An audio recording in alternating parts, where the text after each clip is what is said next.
Prologue Dashier, the Borderlands. Is he dead, Your Highness? Closing the bioscanner, Wulfric, Crown Prince of Dashier, rose from his low crouch and stared down at the corpse at his feet. Desert sand swirled around the body, eager to bury it.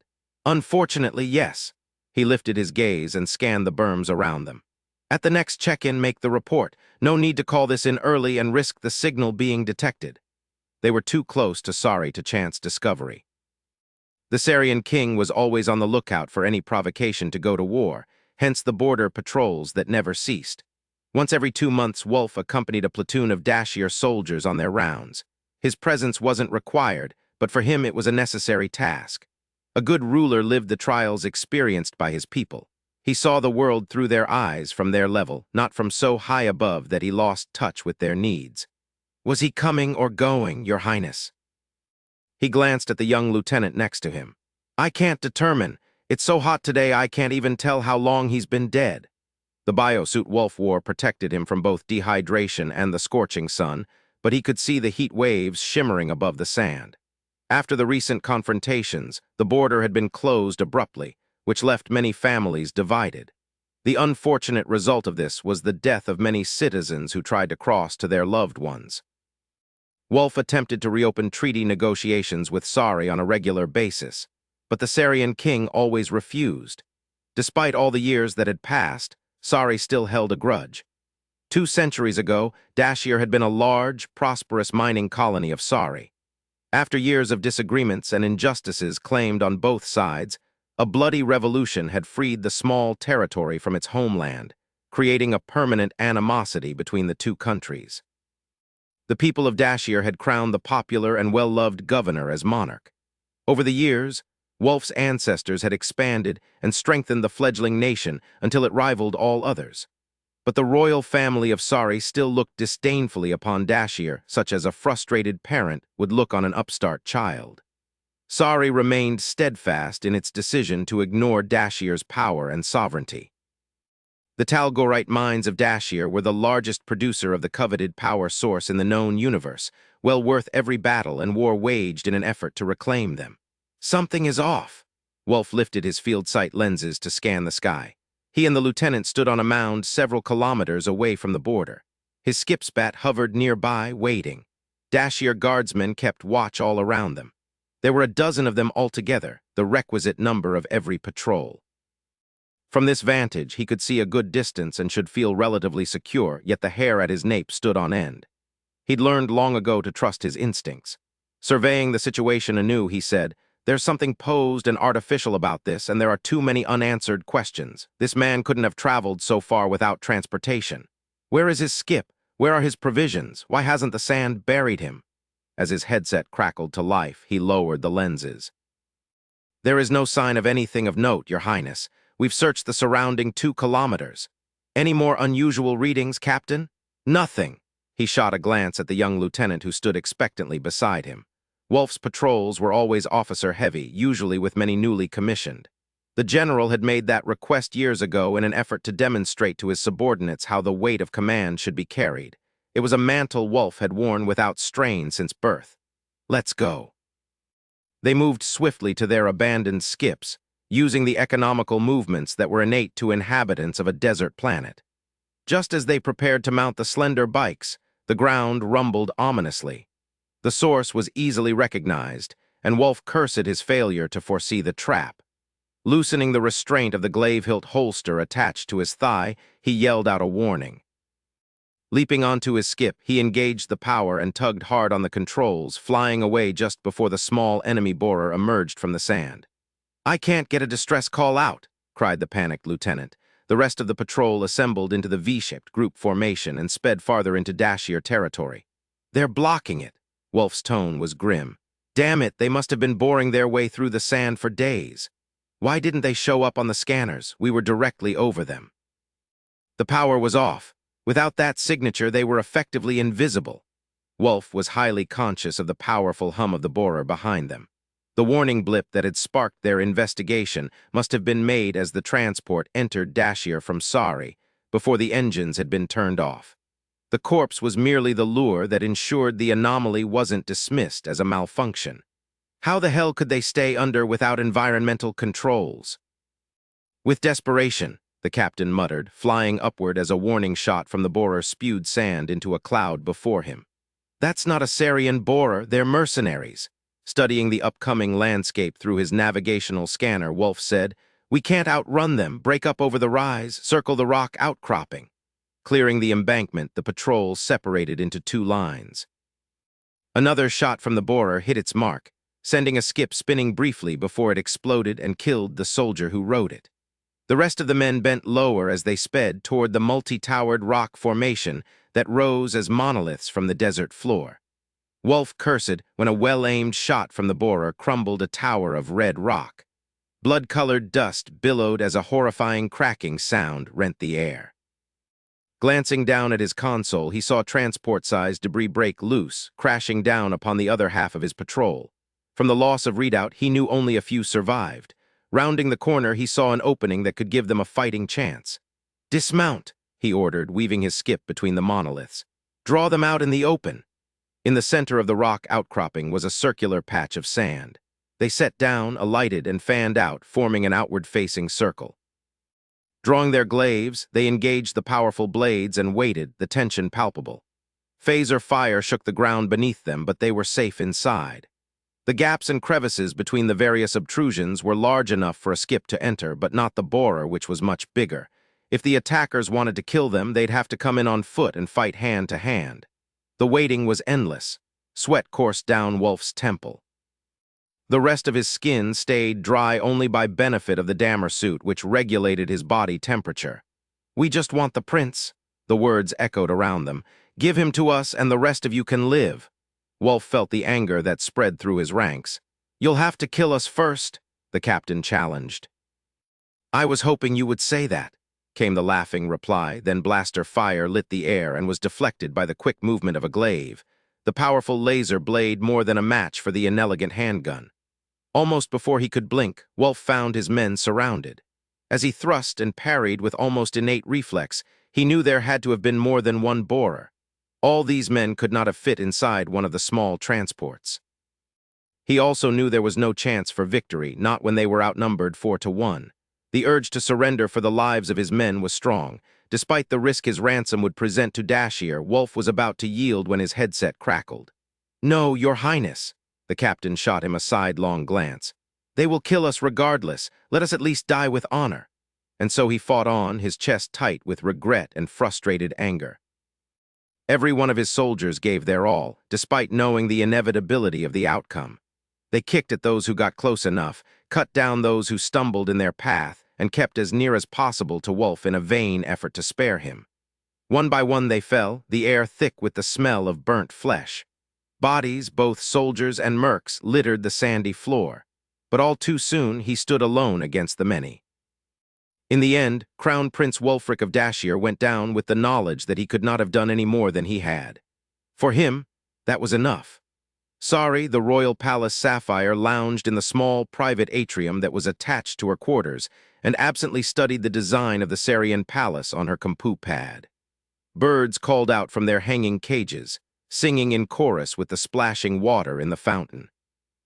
Sunlight poured onto the large plant fronds that lined the walls and shielded her in shade, the scorching rays diffused by the low, emissive skylights above. The other metresses, royal concubines like her, were gossiping in the seraglio, but she didn't want to socialize today. In fact, over the last few years, she'd found herself growing more dissatisfied with her life in the palace. She was an active woman with a variety of interests. The indolent life of a concubine, while highly respected and esteemed, was not suited to her temperament. Despite this, Sapphire remained grateful that the King of Sari had chosen her from among the many women graduating from the sensual arts school in the capital city of Sari. Her graduation had come soon after the end of the Dashier confrontations, a drawn-out war with a neighboring nation that had drained Sari's resources. For a time, concubines became an unaffordable luxury, and many graduates had been forced to auction their contracts to the highest bidder.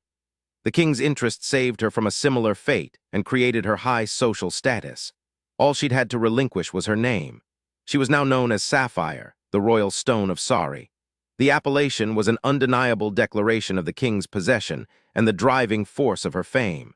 but she possessed her king more surely than he would ever possess her. His love for her was obsessive, his desire insatiable. He demanded her presence at all public events.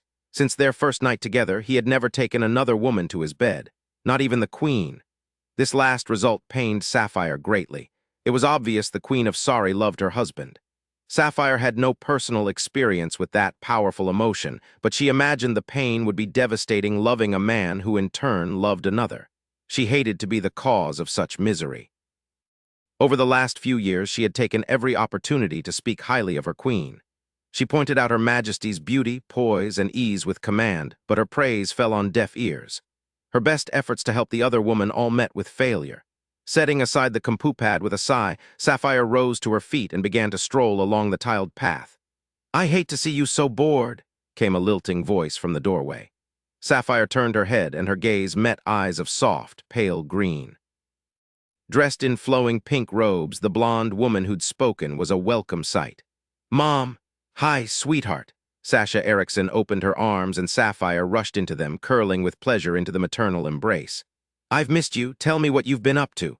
"A great deal of nothing, sad to say." "Oh, sweetheart," her mother kissed her forehead. "More and more, I think I did you a disservice by not seeing where your true calling lay." Sasha had loved the life of a concubine and urged Sapphire into pursuing the career.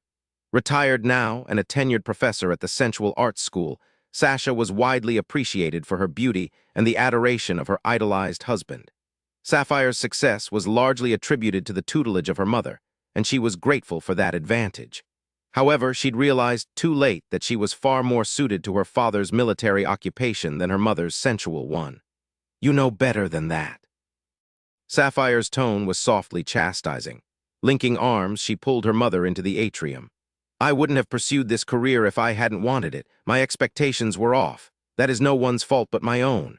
"What did you expect?"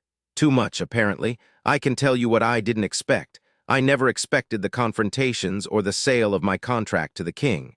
I didn't expect that the political marriage between our monarchs was in fact a love match for only one of them. I never would have accepted His Majesty's offer if I'd known." She wrinkled her nose. "I was naive." "You naive?" Sasha squeezed her hand. "Sweetheart, you are one of the most pragmatic women I know.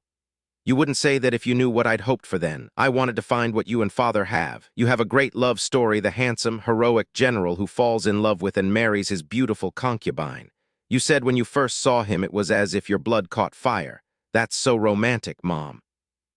She sighed dramatically, and her mother laughed. "See, you think I'm silly, girlish fantasies and daydreams." Her mother shook her head. "The majority of people don't find love in the course of their employment, but I don't think you're silly." Sapphire arched a dubious brow. "Oh, okay," Sasha conceded. "Maybe a little silly." Grinning, Sapphire rang for a mester to bring wine. Then she sat on the tiled lip of the fountain and settled in to experience much-needed excitement through the words of her mother. In just a few moments, her husband would leave the exotic haven of their private rooms for the bed of his concubine. Desperate to reach him before he left, Brenna, Queen of Sorry, spoke bluntly. "You must fulfill your duty to me, Gunther, if you want me to conceive. I cannot do it alone." As the king began to pace in front of her, his frustration was clear. He was such a handsome man, tall with golden hair and skin. In all of her life, she had never met a man who could equal him. Every breath she took, she loved him more than the last. "The precedence is clear and unbreakable. I cannot be artificially inseminated," she reminded him ruthlessly. "All royal heirs must be conceived naturally." Running a hand through his hair, Gunther shot her a scathing glance. He strode past where she sat on the velvet-draped divan. "I know the rules." His reluctance cut deep. As she thought of his concubine, her nails dug into her palms. Sapphire was the Karamai most prized of all the metresses. The concubine's quarters remained full with women of every description, but for 5 years now the other metresses had been exclusively attended by the mesters who protected and served them. Only Sapphire shared the bed of the king, a place that should be Brenna's and would be again. Soon. "Send her away," Brenna suggested, as she had 100 times. It always sparked an argument, but she refused to stop trying. She would get rid of her rival, somehow. Sorry must have an heir. He growled and paced faster. "I weary of your harping. We have been married for years, the people grow restless, they begin to doubt our fertility. You lie, no one would dare speak of such things." She leaped to her feet. "They think it, they whisper it." Coming to a halt, Gunter's gaze darted around as if he was trapped. No doubt he felt as if he was. "Gunter, do it then," her breath caught. "Tomorrow, Brenna, before I change my mind." "Yes, of course." Gunter stared at her for a long moment. Then he shook his head and made his egress, to go to her, to Sapphire. Brenna fought back the bile that rose in her throat. She had only hours left to wait until the Metress would be gone. Then the king would be hers again. As Sapphire attended to the King of Sorry, her mind was firmly on her duties. She barely registered the opulence of her surroundings, heeding them only in passing recognition of their enhancement of her role. Simulated candlelight and smoky incense drifted lazily through the room. White stone arches draped in blue velvet circled the divan where she served the king. Beyond was a shallow bathing pool. The tinkling melody of water pouring from the fountains was masked by rhythmic sounds. She concentrated instead on the king's responses, the rapidness of his breathing, the impatient movements, and the glazed look in his blue eyes. Using practiced grace, Sapphire moved above him, conscious of her appearance because she knew the king liked to watch her. She was rewarded by the masculine satisfaction that curved his lips. Soon he was gripping the pillows around him, hoarse cries torn from his throat as she tended to him. The all-powerful King of Sorry groaned, sweat breaking out over his handsome features. Sapphire arched her back as the king's release pulsed within her. Her duty done to his satisfaction, she closed her eyes and reached her own peak. Her cry of fulfillment echoed through her bedchamber along with the king's. Replete, she sank into the king's embrace with a sigh. He was a tall man with a sinewy strength she admired. The monarch was golden from the top of his blonde head down to his manicured toes, and he was kind to her. Once she dreamed of falling in love with her king, but in the end it was impossible. The King of Sorry placed his pleasure paramount to hers. He knew nothing about her and made no effort to learn. After 5 years, she was still served food she didn't enjoy. They listened to music he liked, and the clothes provided for her were made in colors and materials he chose with no care for her preferences. Once a concubine accepted a labor contract, she was bound to her chosen protector until he decided to release her. Sapphire wondered if the king would ever allow her to go. How long would she be asked to remain his concubine? His interest showed no signs of waning. Sapphire wanted to find someone who cared for her as she truly was inside and out. She wanted to be with a man because she was giving herself to him with her heart, a gift of herself for the man she loved. That would never happen if the king never released her. Nuzzling against his neck, Sapphire gave a throaty laugh as the evidence of his renewing desire swelled inside her. Her eyes met his. "Give me a moment, my king." Her voice dropped to a throaty purr. "And I will attend to you again." He gripped her face between his hands, his gaze fierce. "No matter what happens in the future, you must promise me that you'll always remember you are my Karaisset. You have been from the moment I first saw you." The intensity of his tone startled her, as did his words. "Karaisset, true love." "My king, promise me." She caressed his chest soothingly, turning her voice into a gentle croon. "Of course, I promise." He rolled her beneath him and took her again. Restless and edgy, Brenna paced the length of the throne room. Whenever she felt powerless, she found this location the seat of her power to be soothing. It had been dark when she first came here. Now the massive chamber brightened as the sun rose, spilling light through the domed skylights above.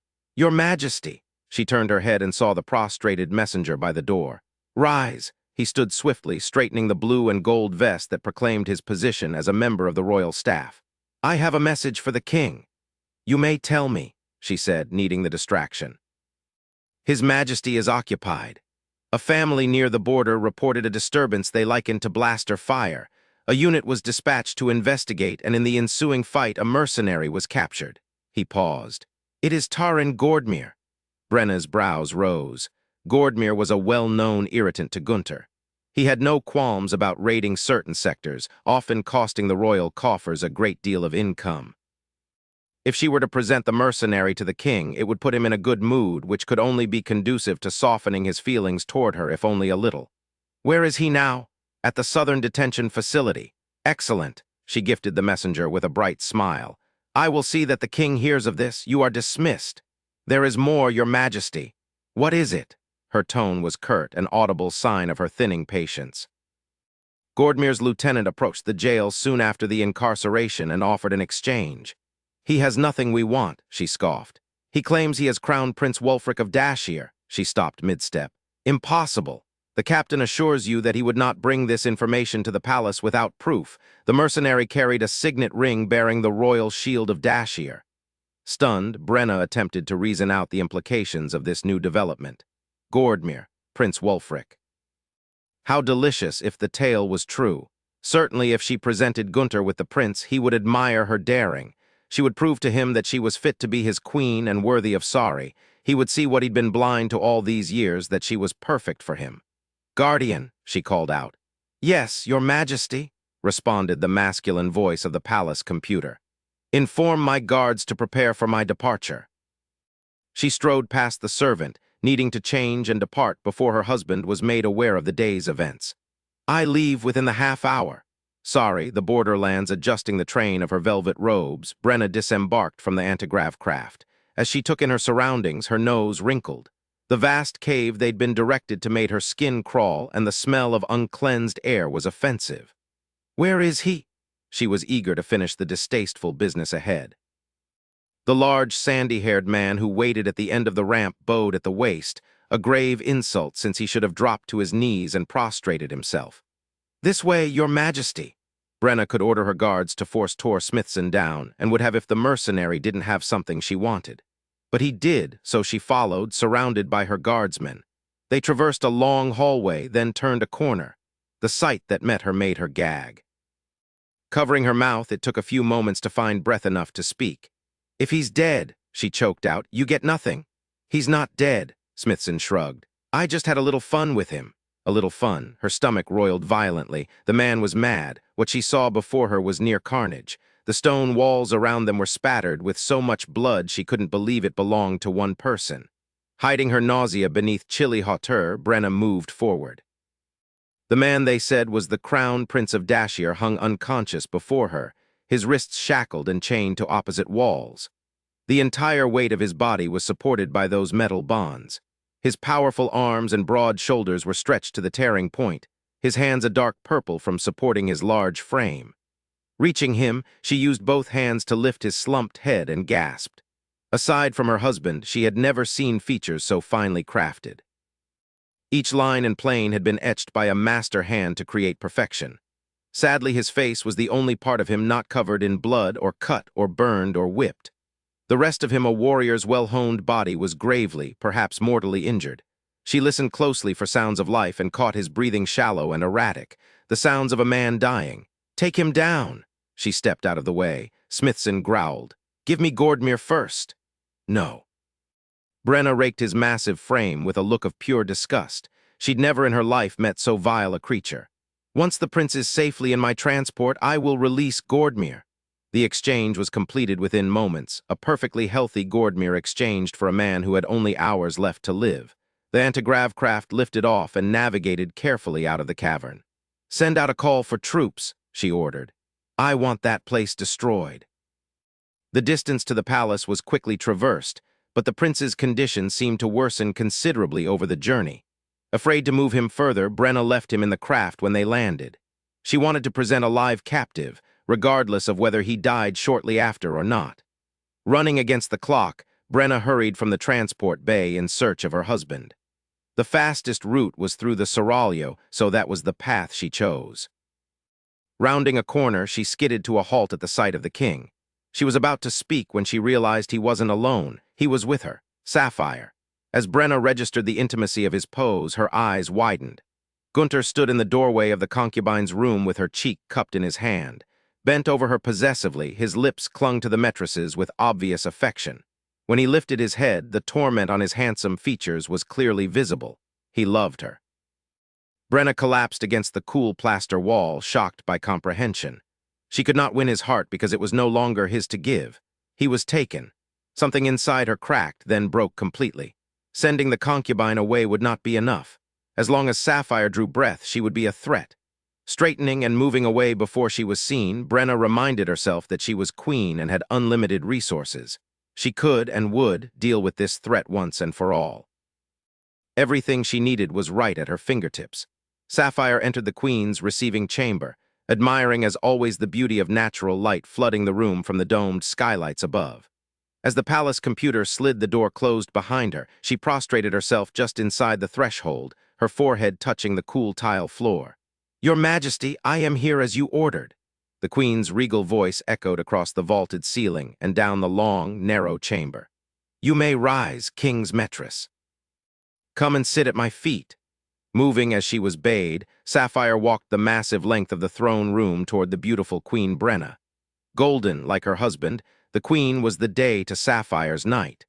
Tall and blessed with a willowy gracefulness, the queen stood a head higher than Sapphire and possessed none of her generous voluptuousness. However, it was not the blonde's figure that had discouraged the king's passion, but her frigidity. As Sapphire approached the monarch, she swore she felt a radiating chill even through the queen's warm velvet robes.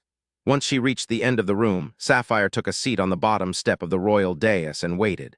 "We both understand our respective positions well, mistress, so I will be brief. Sorry needs an heir. I have discussed this with the king and he agrees." Sapphire took the news without a blink. The queen watched her closely. "The thought of the king in my bed does not affect you adversely." It was a statement, not a question. Inclining her head in acknowledgement, Sapphire said, "Of course not, my queen. The king is yours. I have never thought otherwise." Brenna leaned back in her throne with a grim smile. "I see you are not as taken with the king as he is with you." Sapphire said nothing, which in turn said everything. She had never professed to love the king. He was a good man, a handsome and kind man, but he was not her carism.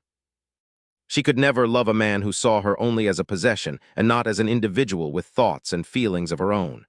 "That is fortunate for you, mistress, considering what I have to say. The king does not feel he can share my bed if you remain in the palace." Bitterness was evident in the regal voice. Sapphire lowered her eyes to hide her pity, her heart going out to her queen. "You are to be retired with the honor due you as the king's Karamai," Her Majesty said. "As his most favored, you will be moved immediately to a home on the outskirts of the capital. You will be provided with 14 mesters who will serve you until you die. Your every wish will be granted, mistress, for your exemplary service to the king." Sapphire sat for a moment in shock. Retired. More than freedom, more than she had ever allowed herself to hope for. She was being pensionied off after only one contract. Usually when a mistress was released, she was free to find another protector, her value now greatly enhanced for having shared the bed of the king. Her wages became ever more exorbitant, her worth increasing with every protector until she acquired the funds to support her indolent lifestyle. But such was not to be Sapphire's fate. The king valued her and loved her so much he was willing to retire her. Retirement. The word swirled in Sapphire's brain with a heady delight. It was what she had worked for, the reason her parents had encouraged her to become a concubine. Not only was the position well respected, it was also one of the few careers where hard work guaranteed a luxurious existence for life. In addition to her pension, she was also being gifted with 14 mesters handsome, virile men who would dedicate their lives to serving her. "I'm grateful, my queen." Her words were heartfelt. Brenna waved her hand in dismissal. "Go. Your belongings are being packed as we speak. The king has left the palace and will not be saying farewell. I'm certain you are clever enough to discern why." "Yes, your Majesty." Now she understood the king's driving urgency of the night before and his passionate declaration. He'd known it would be their last time together. Sapphire backed out of the room in a bow. The doors slid open with a hiss as she approached, then closed again when she departed. Unbelievably, freedom was hers. Brenna waited until the doors sealed shut behind the retreating mistress. The fact that the concubine could so easily disregard the king's love solidified the queen's already firm resolve. "Guardian," she called out to the empty chamber. "Yes, your Majesty. Has my gift been delivered to the new home of the mistress Sapphire? Of course, my queen, with the utmost discretion." Her mouth curved in a feral smile. "Excellent."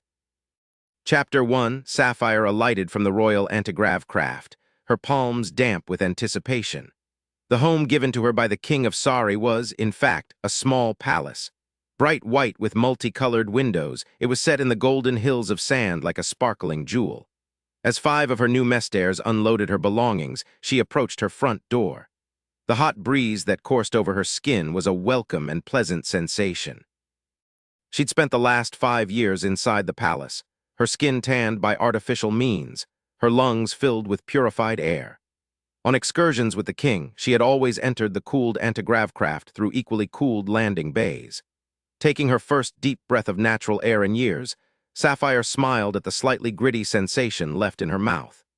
She enjoyed the heat of sorry and relished the fine sheen of sweat on her skin that evaporated instantly in the dry desert environment. Placing her palm on the recognition pad, she waited a split second as the system acknowledged her prince. The door slid open and "Welcome, mistress," rang out in the melodious feminine voice of the house computer. Sapphire entered her new home and was immediately assaulted with chilled, cleansed air. "Guardian." "Yes, mistress. Purify the air, but cool it only in the bedchambers." "As you wish."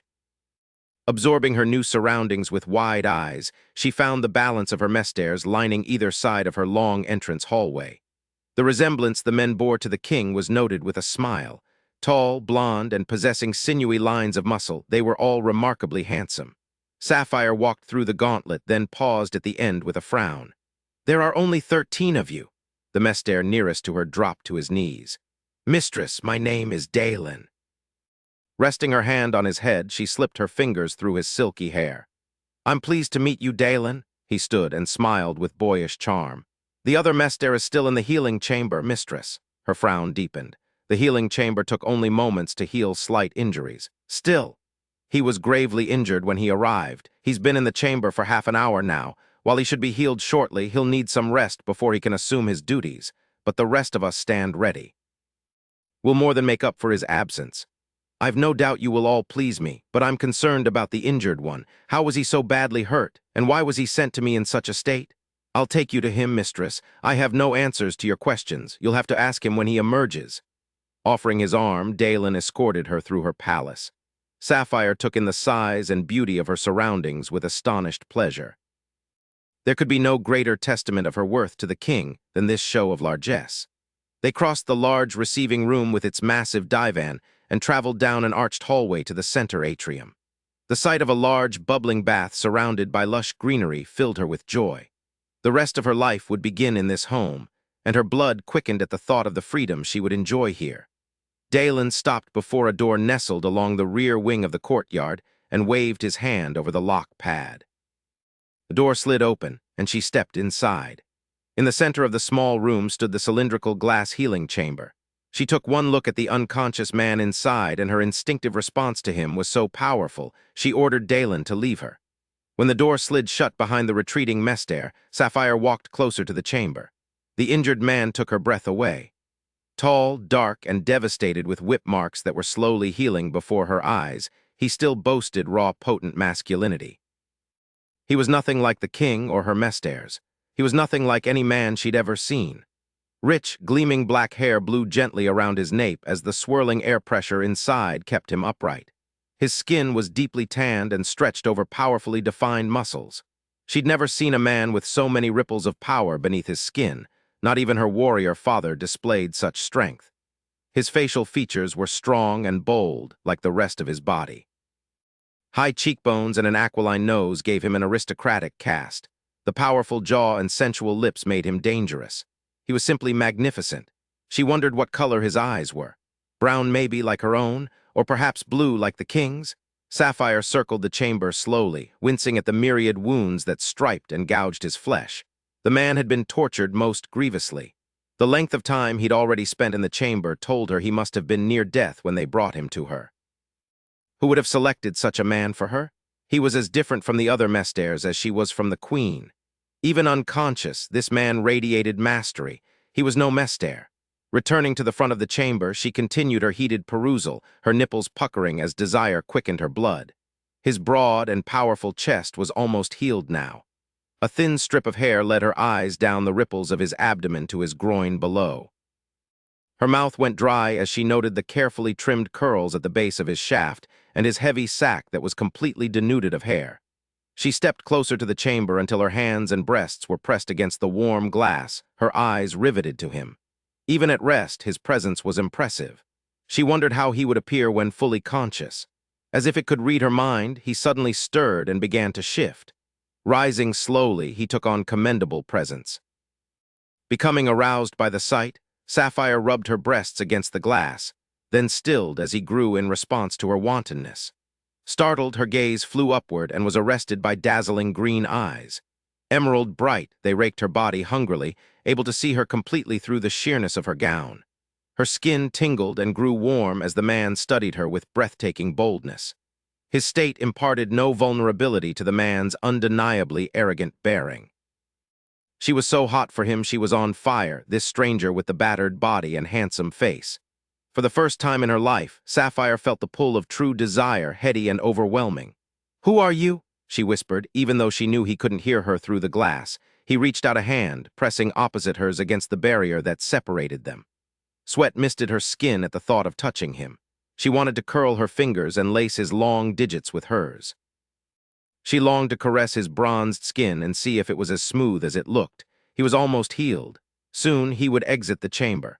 Prolonged, intense healing was exhausting. He would most likely collapse at her feet. With a sigh of regret, Sapphire stepped back and was startled when he lunged toward the glass as if to catch her. "Don't go," he mouthed. The stark plea in his eyes made her chest tight. "Guardian?" Her voice was a hoarse whisper. "Who is this man in the healing chamber?" "Is Crown Prince Wulfric of Dashir." Chapter 2, taken aback by the introduction, Sapphire recoiled from the glass.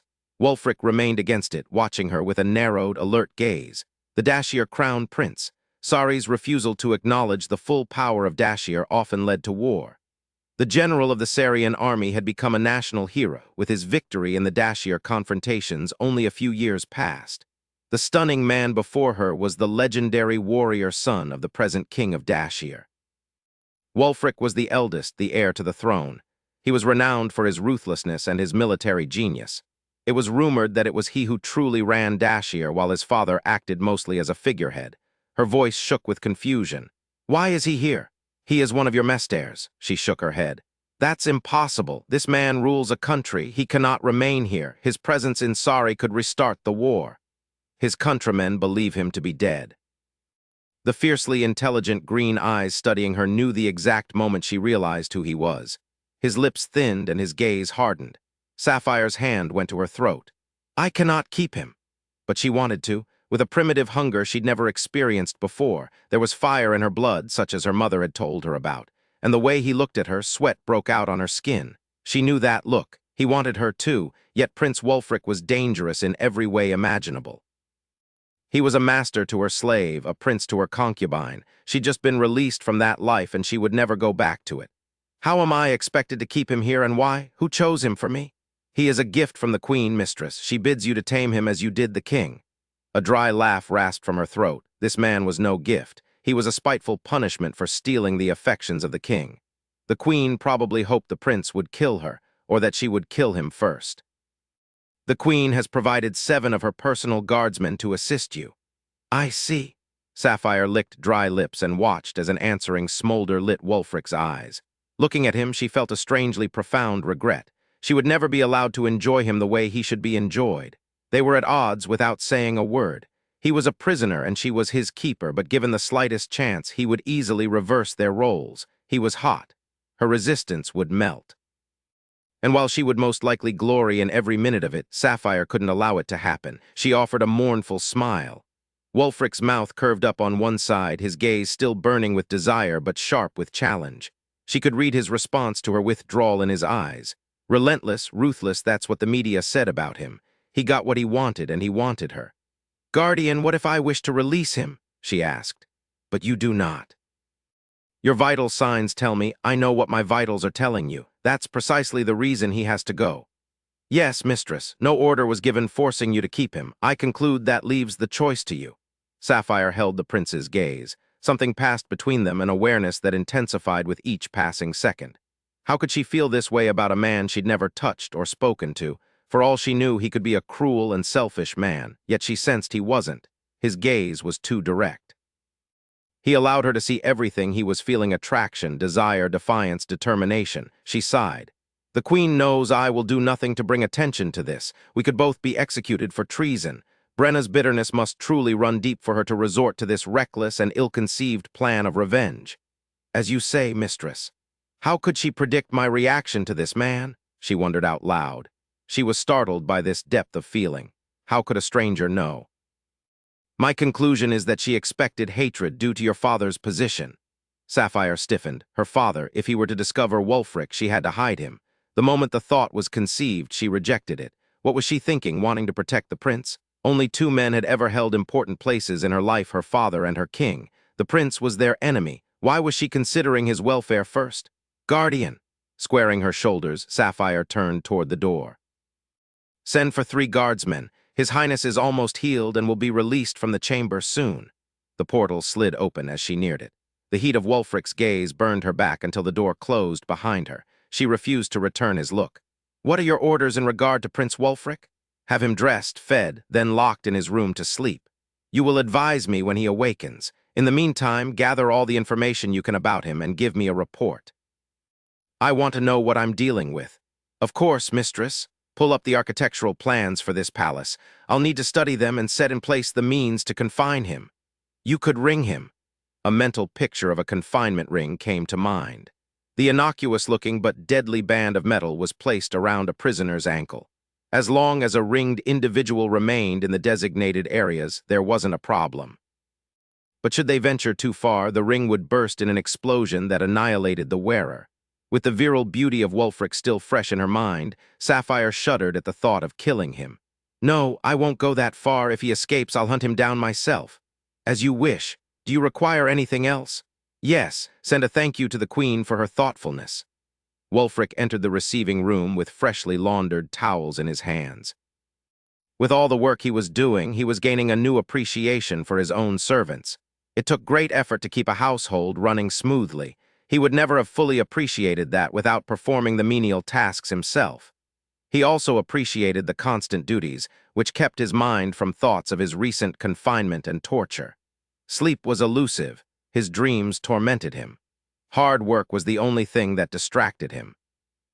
Catching a flash of jeweled color out of the corner of his eye, Wulf turned his head to catch the departure of his lovely brunette keeper. In truth, work wasn't the only distraction. He was fascinated by the woman who'd stood like a wanton angel before the healing chamber. He always seemed to be one step behind her. It didn't help that she was avoiding him. In the last 3 days, he'd caught only fleeting glimpses of her scantily clad figure. Brief, tantalizing glimpses. After hovering near death, the way she brought his senses to life was a miracle he wanted to explore. But Wulf tempered his impatience. Their time would come. He would have escaped already if he didn't know that for a certainty. Looking around the room, he noticed all of the other men engaged in various tasks. He approached the one closest to him, the one who seemed the least wary. They all looked alike to Wulf, tall, blonde, and possessed of lean lengths of muscle so different from his own bulk. He couldn't comprehend why these men chose to be mesters. With their good looks, they could have any woman they wanted. Why they chose to dedicate their lives to one woman they had to share among them was beyond his understanding. Mester. Yes, your highness, Wulf snorted, finding it amusing when they called him by his title, as if he were not toiling alongside them. Their forced respect was her doing, he was certain. Some of the mesters bore him a barely restrained hatred, and he could well understand. It was a sad fact that several of them must have lost a friend or loved one during the confrontations. While he had not been the instigator of that war, he had fought without mercy, doing whatever was necessary to protect his people. Of course, the citizens of Sari would not see it that way. I have some questions to ask you. Certainly, and my name is Dalen, Wulfric nodded. Dalen, what do you know about the mistress of this household? I know everything about Mistress Sapphire. Arching a disbelieving brow, Wulf tested her name silently. Sapphire. Truly, Dalen insisted. It's in her best interest to have us understand her. The more we know about her, the better we can serve her needs. A man such as you could have his own needs met. Your reputation with women precedes you, your highness. You think I should have many women rather than just one. The thought had occurred to me, Wulf agreed dryly. 100 women couldn't give me the prestige I receive from being in the service of Mistress Sapphire. Her value increases mine, which in turn increases my family's. What makes her so important? She is the king's Kariset. The king, Wulf's gut nodded, makes your position quite interesting, doesn't it? I'm certain the king has no knowledge of your presence here. Someone will turn me in. Wulfric looked around the room with renewed alertness. Some of these mesters would pay dearly to see my capture. When I first learned of your identity, I intended to give you up. My older brother was almost killed during the confrontations. General Erickson saved his life. If he hadn't, Dalen tensed, the thought visibly taking root before he shook it off. The other mesters and I swore to serve the mistress. She may be the king's Karaisette, but she is our first responsibility, and turning you in would endanger her. What the hell is a Karaisette? Wulf snapped, suspecting from the way the word was said that he wouldn't like its meaning. Dalen lowered his voice. The king's love. A concubine? More than a concubine, his majesty is in love with her. Wulf's jaw tensed. His angel belonged to his greatest enemy. The mistress is something of a national celebrity, Dalen explained. Her value to the king is well known to the people of Sari, which makes my position as her mester a prosperous one. If he loves her, why send her here? Why not keep her in the palace, where access would be more convenient? Owing to the bitter relations and ever-present threat of war between their countries, Wulf had learned all there was to know about the Sarian army and the king's family, but he had left interest in the king's concubines to others. Now he had a very strong interest in a royal concubine, one who'd brought him back to life just from the sight of her. It had been a very long time since he'd felt such attraction to a woman. So long he couldn't recall it. You know the king has no children, your highness, and Sari needs an heir. All royal offspring must be made naturally. The king must spill his seed directly into the queen. Assisted inseminations are not allowed, as they are for the general population. It is the same in Dashir. The king was unable to perform his duty to the queen with Mistress Sapphire in the palace, so he sent her away. Wulf wasn't confused exactly, the story was quite clear, but the king's motivation eluded him. Did he send all of his women away? Dalen shook his head. From her first night in the palace 5 years ago, the king has only had Mistress Sapphire in his bed.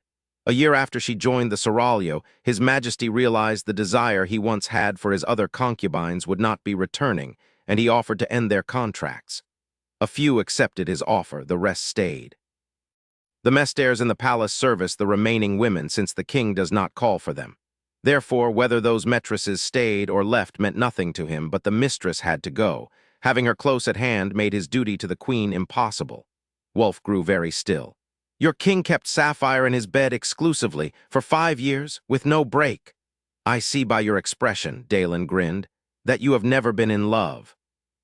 It was beyond Wulfric's imaginings to picture the same woman in his bed over a 5-year span. If he wanted longevity in a bedmate, he'd marry. As it was, he was blessedly unattached. So, Dalen continued, maybe now you can see why the mistress has been gifted with this palace and all of us mesters. It's no coincidence that we were all selected based on our physical resemblance to the king. Very clever of the monarch, conceded Wulf, to keep constant reminders of himself all around his former lover. But the king had only imitations to give Sapphire. Wulf was here in the flesh. Chapter 3, as Wulf walked the length of corridor that framed the center courtyard, hot air coursed over his sweat-dampened skin. He relished the heat, accustomed to it from long months spent in the desert protecting and strengthening the borders of Dashir. Attired in a mester's uniform, he was clad only in a loose pair of linen drawstring pants that hung low on his hips. His chest and feet were bare. He moved toward Sapphire's office with his customary bold gait, a stride that proclaimed without a word that he controlled all things around him. The cool tiles felt wonderful against the soles of his feet. Apparently Sapphire shunned technology whenever she could comfortably do so. He liked that about her. He'd had his share of pampered, indolent women. The thought of an earthy lover made his pulse race. And now, finally, he was moments away from seeing her again, face to face. Wulf's palms itched at the thought. The first time he'd seen her, he had been rousing from near death. In the days since, he'd almost managed to convince himself that she couldn't be as breathtaking as he remembered. He was hopeful those first moments of renewed life and consciousness in the healing chamber had simply caused a temporary susceptibility. Perhaps any woman would have been especially appealing. His mouth curved in a self-deprecating smile. Obviously, he hadn't convinced himself of the ordinariness of her charms, because he could have escaped at any time, yet here he was. The efforts Sapphire had taken to detain him were impressive and intriguing, displaying a knowledge of imprisonment he would have thought beyond a concubine's sphere of study.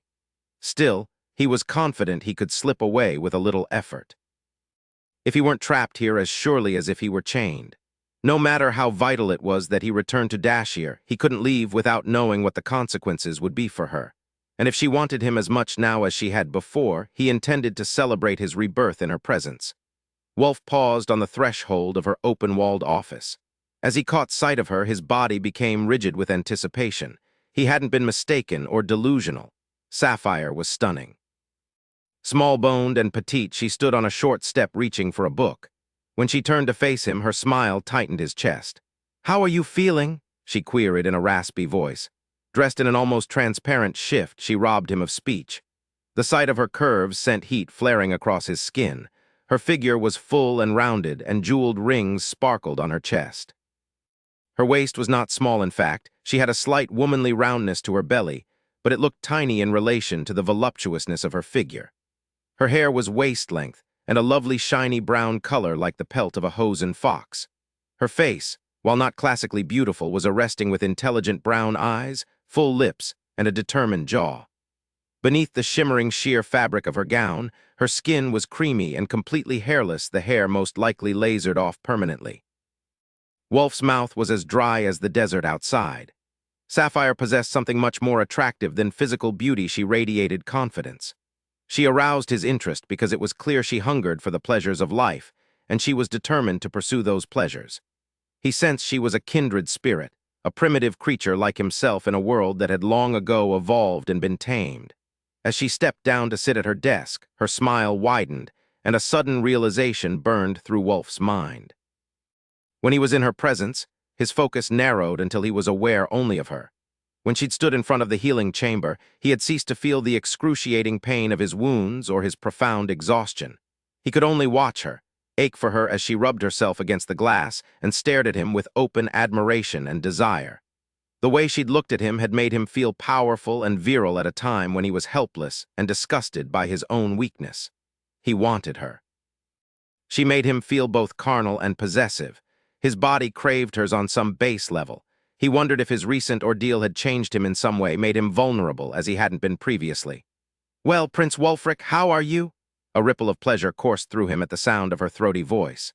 "Mistress," he answered, the word rolling off his tongue in a way that said he was in her service only because he chose to be, and not because she forced him. "I'm feeling much improved." Her dark eyes sparkled. "I'm happy to hear that. The Guardian says you asked for permission to speak with me. You have it. Speak." He started in surprise at her tone, but didn't show it. Authority had slipped over her like a monarch's robes. Wulf noted her self-possession and her ease in command. There was more to this concubine than met the eye. He was determined to discover as much as he could about her before he left. "I'm curious as to the state of my present circumstances." He kept his face impassive, not wanting to betray his confidence that he could leave her at will. It was obvious Sapphire had nothing to do with his capture. The Mestairs had told him of her surprise at discovering him in her home, and she made no effort to question him or torment him as would someone who had a malicious intent. That left many questions unanswered. "Am I to be ransomed? You didn't have to see me to ask that question. Guardian, will you answer?" "There is no ransom, Prince Wulfric. Your countrymen believe you to be dead." Wulf didn't even blink. After his failure to check in, search parties would have discovered the remains of his patrol.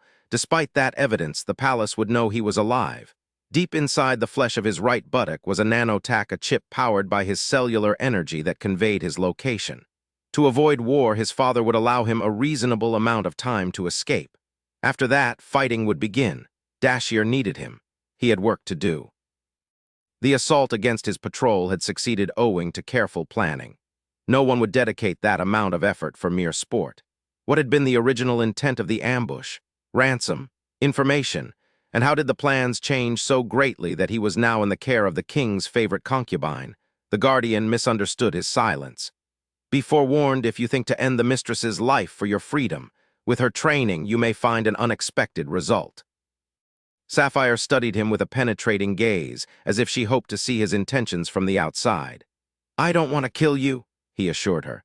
"If I did, I would have done so by now." Wulf tensed a moment too late.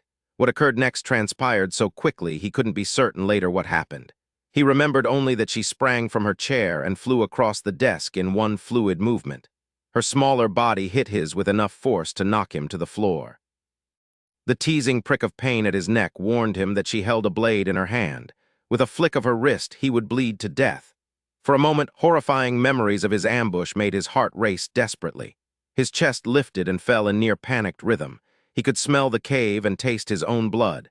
He inhaled sharply, and the scent of Draxian lilies permeated his senses. Her scent. The warmth and softness of her body was a salve. He was soothed just from the feel of her, his fear and confusion gone as quickly as they'd come. Still, he was shocked, staring up at her with wide eyes. It took years of training for a woman of her slight build to better a man of his size. Sapphire wouldn't have managed it without the element of surprise. But that was not the point. The point was she had bettered him. She was no easy target, and she wanted him to know that. He was impressed. Then his admiration flared into something hotter as the press of her curves onto his body burned into his consciousness. Suddenly, he was more than impressed. He was aroused. Her full and soft figure was against his chest with only her transparent shift between them. Her legs, lithe and obviously powerful, were tangled with his. Gripping her waist with one hand, he watched her lips part and her pupils dilate. He felt his desire growing against her thigh. Her hair surrounded them in fragrant silk, and he wrapped his fist into it, pulling her closer. Moistening his lips, Wulf longed for her to kiss him, his gaze riveted to her lush mouth. Every nerve ending in his body was alert, every muscle tense. Every breath pushed his chest into her soft form. "Kiss me," he ordered. The knife at his neck wavered. "I won't." "Why? You know why," she whispered. "I know I almost died a few days ago and woke instead to the sight of you." Wulfric lifted his head and nuzzled his nose against hers. "Kindness, a gentle soul, none of that would have revived me the way your desire did. You've no notion of what I owe you for that." Sapphire sighed, her free hand brushing briefly across his cheek. "Then don't ask this of me." It was the regret in her tone and that fleeting caress that moved him. He didn't have time to woo her properly, but he knew when it was wiser to retreat than press a shaky advantage. It took tremendous willpower to release her, but Wulf managed it.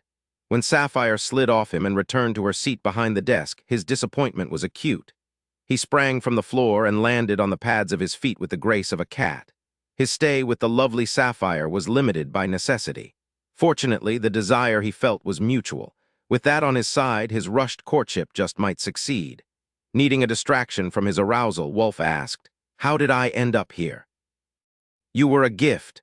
Her low voice betrayed her response to him.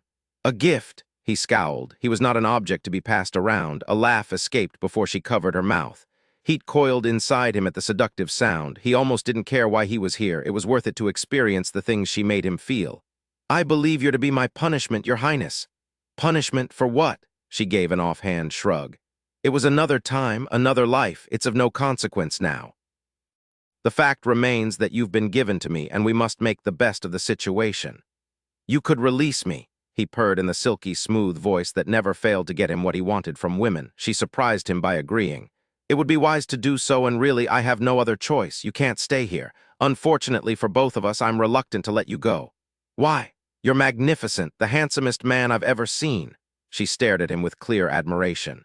"I enjoy looking at you."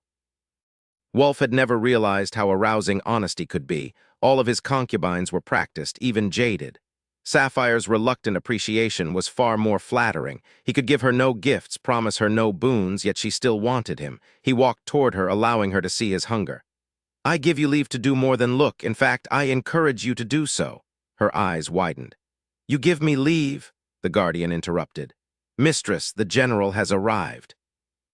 Wulfric froze in mid-stride, his body instinctually flexing in preparation for battle. He watched as Sapphire rose from her chair, and the guardian's words came back to haunt him with her training. "You may find an unexpected result." After the surprise attack of a moment ago, he quickly comprehended how foolish he was to have stayed. Sapphire did indeed move with a warrior's grace. He'd simply been too enamored to notice. She was concubine to the King of Sari and received visits from generals. He was in a hell of a position, completely at the mercy of his enemies.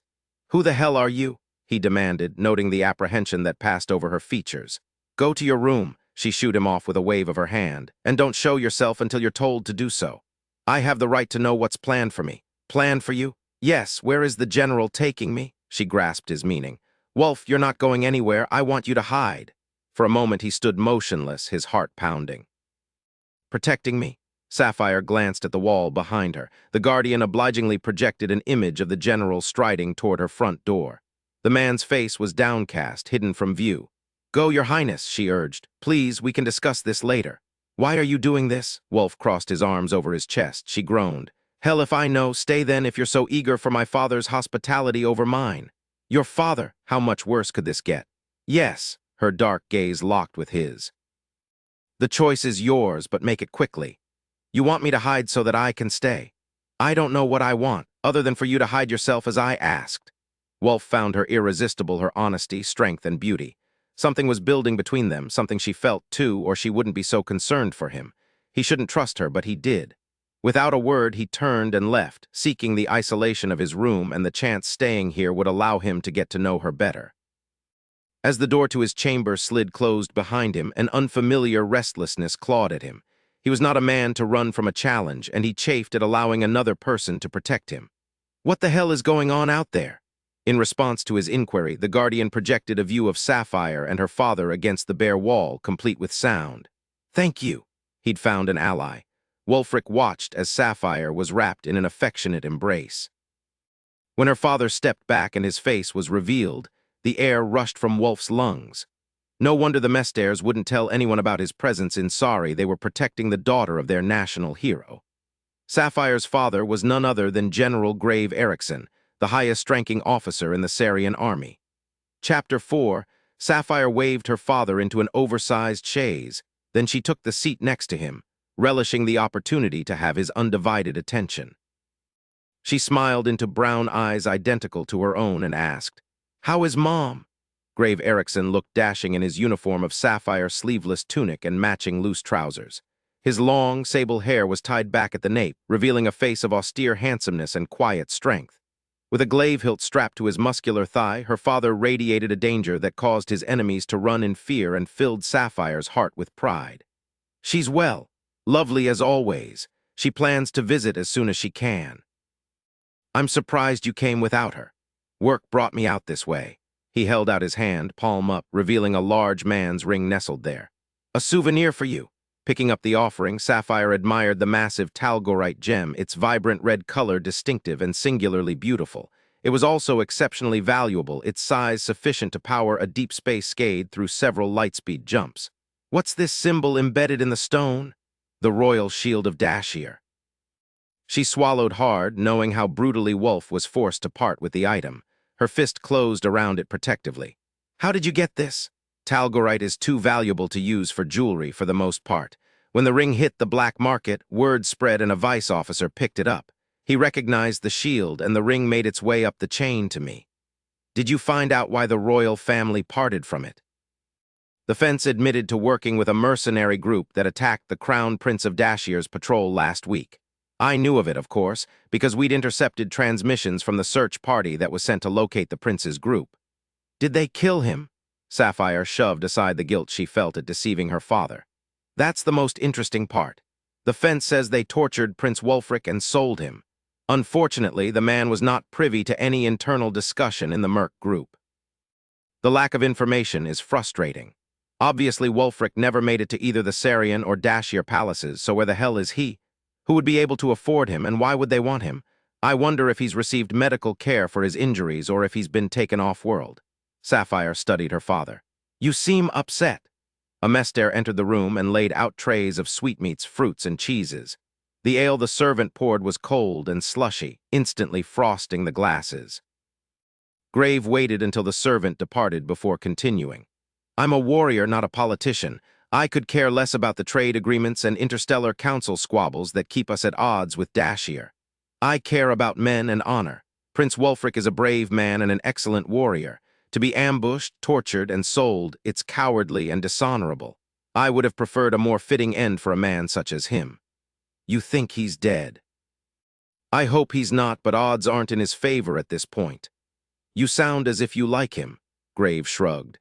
"I admire him. I fought against him hand-to-hand during the confrontations. He was young then, but he had fire and an air of command I admired. His tactical plans were well thought out. He never moved rashly or responded in haste. His first concern was always for the well-being of his men, and he never allowed his desire for victory to goad him into actions that would needlessly cost lives. But it's you who walked away triumphant and a national hero from those battles, she reminded him proudly. We won, but only by the skin of our teeth. If the weather hadn't changed and that sandstorm blown in, the outcome could have been very different. You've never told me that before. We've never talked about Prince Wulfric before. Grave reached for a piece of melon and popped it into his mouth. Let's talk about him now. Leaning against the curved arm of the chaise, Sapphire met her father's gaze with a challenging smile. Tell me everything you know, he eyed her speculatively. Why the sudden interest in Wulfric? You've never been defeated, now you tell me it almost happened once. I'm curious about the man who is such a match for you. Some other time, maybe. He downed the contents of his mug in one gulp. Are you still investigating what happened to the prince? Persistent as ever, I see. His indulgent expression turned serious. Yes, I'm investigating, quietly. I've notified the palace, but the king and queen both felt it was best to leave this matter to me and not involve the Interstellar Council. I want to know what you discover, Daddy. Why? Maybe I'll venture into investigations or bounty hunting. Maybe I'm just curious. And maybe you just don't want to tell me your reasons. Grave chuckled. But I'll keep you posted anyway. Now I want to talk about you. Word has spread about your retirement. Have you made any plans for your future? I think I'm going to spend a little time doing nothing. I want to eat all the foods I couldn't in the palace and wear clothes in all the colors I've missed. I'd like to see what's been happening outside of the palace walls and reorient myself to society. She smiled. Then I'll figure out what to do with myself. Setting his hand atop hers, he gave an encouraging squeeze. I think it's wise that you're taking time to find your bearings instead of leaping without knowing where you're going. Do you have an idea of where your other interests lie? Not yet. Maybe I'll make use of my training or teach. I haven't decided yet. You were always good with stratagems. I could send over training plans and you can help assemble some manuals. Truly. Yes, truly. He gave her an affectionate smile. It'll be a good excuse for me to stop by more often. I was rarely able to see you when you were in the palace. Sapphire threw her arms around her father's neck, upsetting his empty mug, but he didn't mind, as evidenced by the crushing embrace he returned. Now show me around this palace of yours, he said with a laugh, so I can brag about it to anyone who will listen. It was much later when Wulfric was summoned to Sapphire's office. I believe this is yours. She leaned over the desk and set his signet ring on the edge. Her demeanor was distant and rushed. He moved slowly to retrieve the ring, betraying none of his relief. Thank you, he murmured. Now his freedom was assured. She spun her chair to the side and waved him away in a dismissive gesture. She seemed distracted, lost in thought. Wulf knew he should leave, not just the room as she had indicated, but the entire country. The ring she returned to him was by itself just a ring, and even close examination would reveal nothing suspicious. But when the Talgorite was in contact with his body, it worked in conjunction with the nano-tack. Together, they could transfer him instantly to his palace in Dashir and back to this place if he chose, as long as the signal wasn't blocked. In the blink of an eye, this could all be over. One or more of his concubines could assuage the desire that weighed heavily between his legs. He'd been on patrol too long. He was a man of a healthy sexual appetite, and his powerful desire for Sapphire was due only to his long abstinence. Surely that was the only reason. I want you, he said before he could stop himself. Sapphire tensed visibly at the sound of his voice, low and throbbing with desire. He watched her closely, noting the exact moment her eyes softened and her lips parted in response to his hunger. They had an undeniable affinity, despite the many things that stood between them. I should release you, she whispered. You should, but you won't. You've gone to too much trouble to keep me. You need a woman, she looked away. All the Mestairs do. I've arranged for some of the fourth-year sensual arts students to visit a few days a week. They will arrive this evening. I think you'll be pleased. I don't want someone else. I want you. Resignation crossed her lovely features. That's not going to happen. Being close to you is all I can think about. And when he was thinking about her, he wasn't thinking about the cave. No other woman could do that. Maybe later, but not now. Intimacy between us would only complicate matters, Wulf, not make them easier. If you started thinking with your head rather than your desire, you'd admit I'm right. You're an insolent creature, something he wouldn't have thought he'd find arousing, but did. And you're not ruler here. If you want to command, go home. Wulfric drew air deep into his lungs. No one ever spoke to him as she did. She had no fear and refused to display the respect that was due a man of his station. All that fire and passion, he wanted to sink into it and forget everything else. As he strode toward her, Sapphire remained still, relaxed in her chair. One time will never be enough, she warned softly. He stopped. Already you no longer desire other women. Do you really believe that will change once you've been with me? You're vain, he said without heat. Don't confuse me with your besotted king. That would be impossible. She laughed, and the throaty sound rippled down his spine. I'm not speaking out of vanity, and you know it. You think I don't feel the attraction between us. If you're even half as good as you look, I'll want more. And I'm not without skills of my own. You would enjoy me immensely. You suspect how good it could be. That's why the thought of other women is so unappealing. When was the last time you desired a woman who wasn't interchangeable with another? His anticipation grew further. Her bold challenge excited him. Never, he admitted. Staring at her, he felt as if she was some new, previously undiscovered species. Do you ever not say exactly what's on your mind? I've spent the last 5 years never saying what I thought. I didn't like it and vowed never to do it again. His smile was predatory. Then allow me to be as honest with you. Unless you refuse me outright, I will have you. You have another life to return to. I'd say let's hurry, but I have no intention of doing that. She rubbed at the space between her brows. This is crazy, isn't it? He was glad that it was, and grateful that his heart raced and his stomach was clenched tight in anticipation. He was alive, a miracle in itself, and he wanted to celebrate that with her. Arrogant bastard, she glared at him. Wulf moved around the desk and growled when she spread her legs, revealing her glistening readiness beneath the short hem of her dress. She was as ready as he was. He reached for the drawstring at his waist. No. His fingers stilled. She pointed to the floor at her feet. On your knees, Prince Wulfric, if you're so eager, you may pleasure me with your mouth. Frozen mid-step, he stared at her. Sapphire was going to fight him every step of the way. He searched her face, judging the strength of her resolve. He groaned inwardly at the obstinate set of her jaw and the defiant gleam in her eyes. The prince in him was affronted at being ordered to forego his own pleasure to service hers. But the part of him that was pure primitive male smelled her arousal, and knew it was his to explore. The two sides battled for only a moment. A war of wills, it was a new and highly intriguing situation for him, a man who'd never had his will challenged in his lifetime. After years of war and months on patrol, Wulf knew how to deny his baser needs, but he seemed unable to do so now. His ego chafed at the loss of control. His body ignored it in favor of the animal attraction that flowed thick and hot through his veins. He decided then to use all of his considerable skill, charm, and physical attributes to make Sapphire burn as he did. Lifting his gaze from between her legs, Wulf met her dark eyes with a raised brow. So intimate an introduction should be preceded by a kiss, don't you think?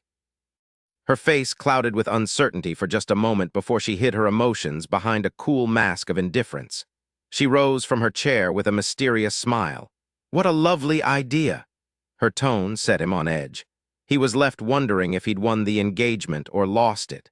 They moved toward each other, every step increasing the sharp awareness between them. When she reached him, she placed her palms against the rippled ridges of his abdomen, then slid them slowly around to caress the corded length of his back. Her touch was electric, her scent intoxicating. In the days since the ambush, he'd avoided any contact with the other mesters, making a wide berth when passing to avoid even a fleeting contact. The thought of anyone touching his skin made his stomach knot, but Sapphire's touch was like warm silk, healing and soothing. He drew her to him, holding his breath as her full figure flattened against his chest, and the heavy weight of his desire pressed into the softness of her belly. His nostrils filled with the scent of Draxian lilies, and he buried his face in her hair to catch more of it. Despite the many hours he'd spent looking forward to this moment, Wulf still wasn't prepared. A shiver moved down his spine and coursed the length of his body. He stared at her upturned face and knew in his gut that his next move was pure madness. Still, unable to do otherwise, he lowered his head and took her mouth, groaning. The instant her lips softened under his, raw need flooded his senses in a rush so powerful he was almost dizzy with it. Sapphire moved with him, giving as good as she got, her tongue gliding along his, stroking against his. Her head tilted to take more, her lush body surging into him with a hunger he knew because he ached with it. Shuddering at the fervor of her response, Wulf hugged her closer. He cupped her nape and gripped her waist, mantling her, sheltering her body with the size and power of his own.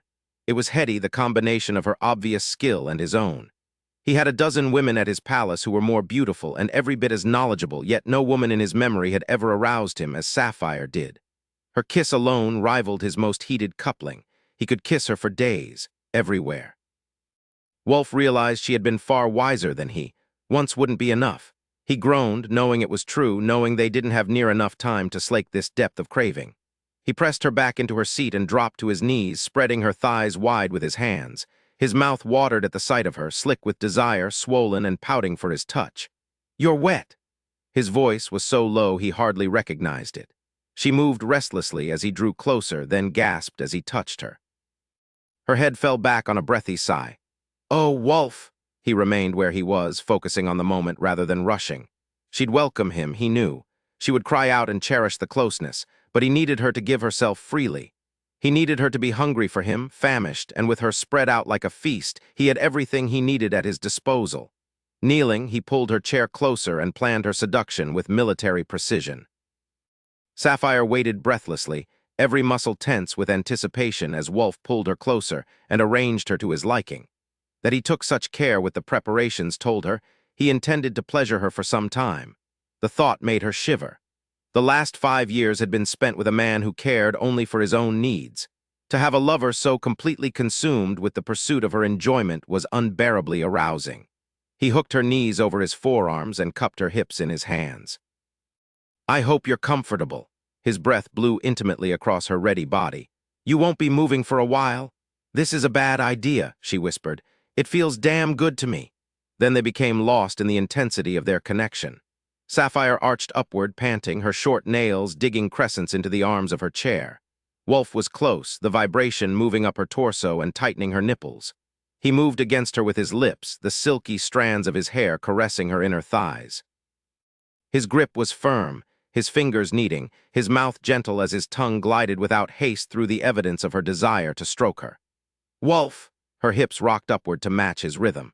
She bit her lower lip to stem the cries that would betray her need. This man was a seducer.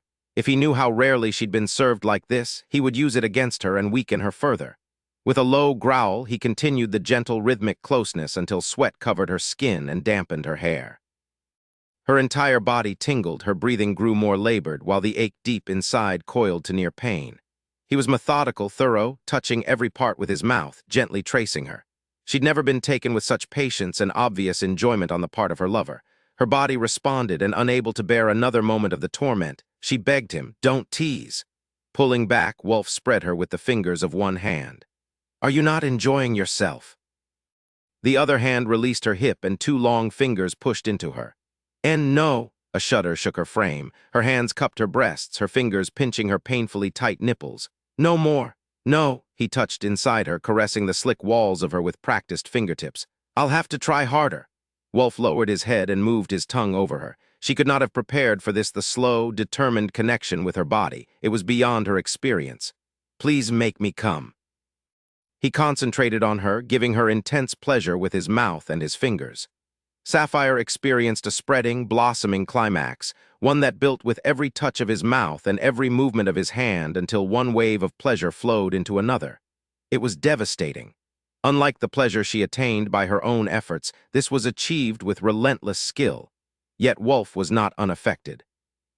She felt his powerful body quaking beneath her legs as she pleaded with him to stop and attempted to push him away, but he was intent on some goal she couldn't understand. She cried brokenly, writhing under the onslaught. Only when her hands fell to her sides and her legs hung limp over his shoulders did he desist and rest his cheek against her thigh with a breathless chuckle of masculine triumph. As her senses drifted back into awareness, Sapphire resigned herself to the truth. She was in deep trouble. "You may rise, Wulf." Sapphire's voice was so passion-hoarse it only worsened his predicament. "I don't think I can." His body was rigid, he couldn't move, but he managed a smile, satisfied that he'd pleased her so well. Sapphire's desire simmered just below the surface, sadly untapped if his guess was correct. When was the last time a man had cherished her body just for the satisfaction gained from her response? He wished he had weeks to do so. He could easily imagine days spent with her in his bed, reveling in her scent and the feel of her curves, her lush body arching and moving beneath his own.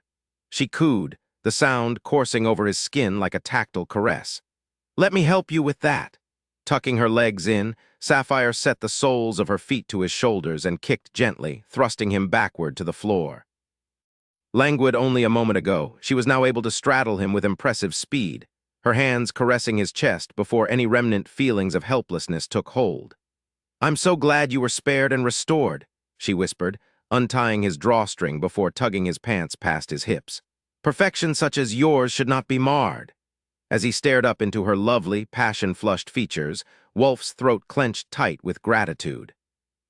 Sapphire wasn't coddling him, she was instead quite rough with him, but every time she pushed him, he gained a little confidence. And every time she gazed at him with such heat, the chill of his ordeal melted a little more. She circled his rigid body with confident fingers, angled him into position, then paid attention to him with the liquid heat of her mouth. "Oh, hell!" he gasped, his back arching, his body tensing. "Don't make me come too quickly." Lifting her gaze, her eyes twinkled wickedly, and he knew he would receive no mercy from her. "You taste as delicious as you look."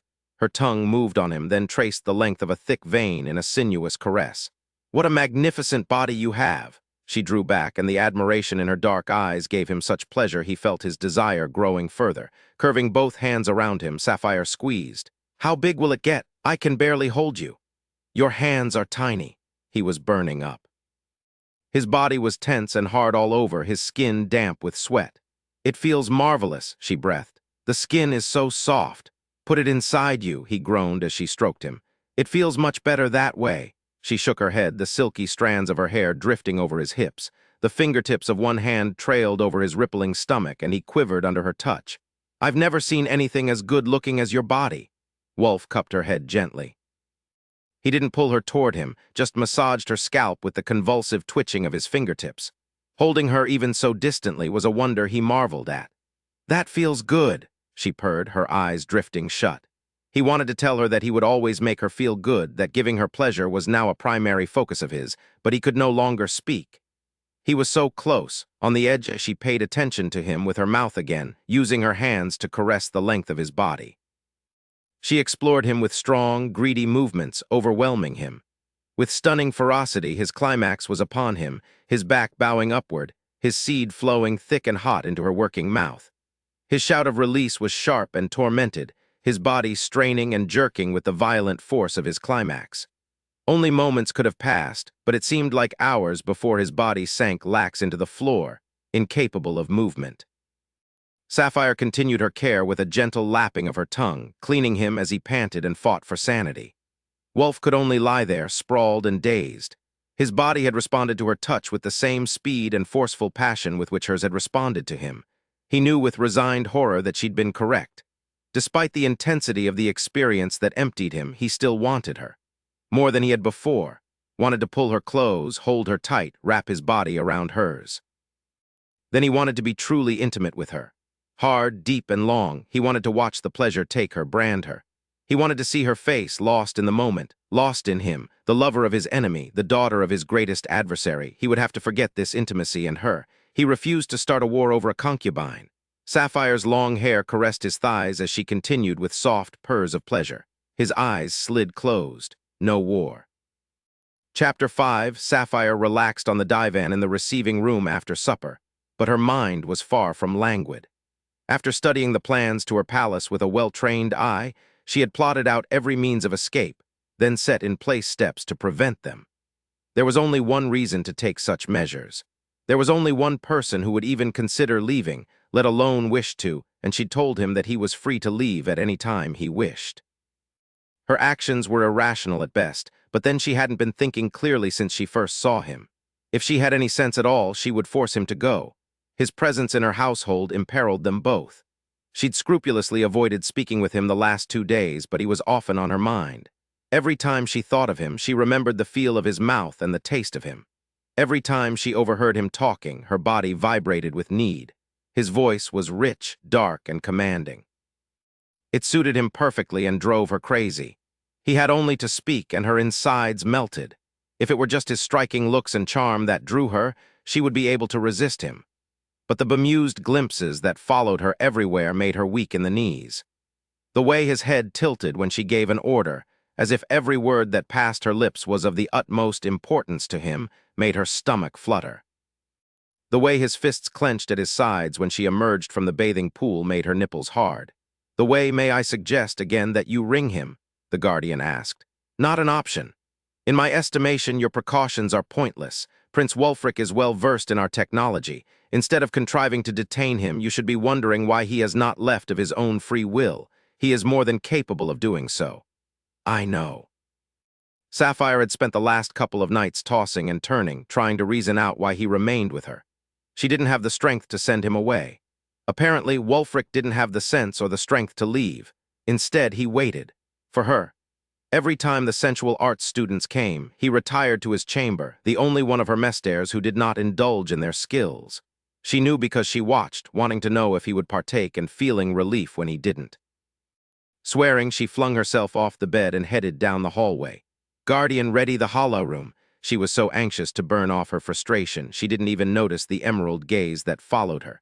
Where would you like to go? Crystal Springs? The Laruvian Rain Forest? Did you download my hollow programs from the palace? Of course. Then set up the Valerian mines. There was a weighted pause before the computer responded. Mistress, I have reviewed that program extensively.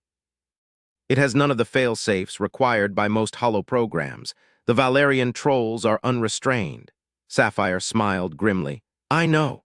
It is dangerous, the Guardian insisted, even for a warrior with your level of training. Precisely. Wulfric sat with the other mesters and replayed in his mind the sway of Sapphire's hips as she stalked off, her lush form radiating suppressed violence. He was intrigued by the repeated references to Sapphire's training. Training that would apparently help her fight off dangerous trolls. After witnessing her agility firsthand, he was burning with curiosity about that aspect of her. His need to know kept him here, restrained as if he was ringed. Why am I here? He wondered aloud. It is only a guess, Dalen answered, but I assume the Queen arranged for you to be here as a punishment. Punishment for whom? Sapphire or me? Dalen shrugged. I'm not sure. How could the Queen have foreseen how miserable you and the mistress would make each other? Wulf snorted. How did she know we wouldn't kill each other? The thought of Sapphire injured affected him strongly. He was as protective of his captor as she had been of him, a reaction that confounded him. That might have been Her Majesty's intent.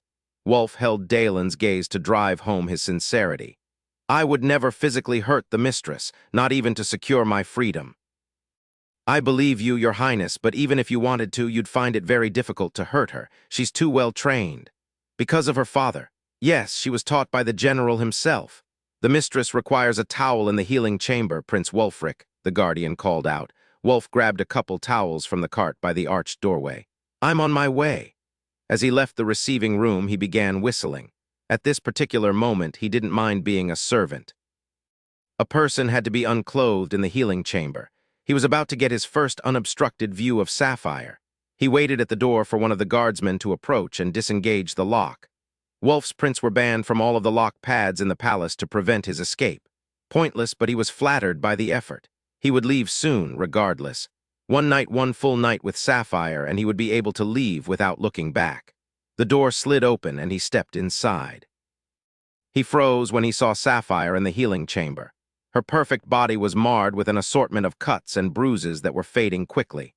As he approached, she looked up with a fierce gaze and jerked her chin toward the exit in silent dismissal. He stood stiffly for a moment, his hands fisting in the towels at the sight of her so abused. He had to force himself to retreat as she'd ordered. The healing chamber opened with a hiss of released air pressure just as he turned to leave. From the periphery of his vision, he caught sight of Sapphire stumbling. With a warrior's quick reflex, he dropped the towels and spun on his heel, catching her before she hit the tiled floor. She was unconscious. Cradling her in his arms, Wulfric left the room, heading down the hallway to her bedchamber. The day was ending, the center courtyard bathed in shadows as darkness began to fall. Guardian, worry was evident in his voice. Open the door to Sapphire's quarters. The doors retracted as he neared. A guard attempted to follow him inside, but the Guardian prevented the intrusion by sealing the room with unusual haste.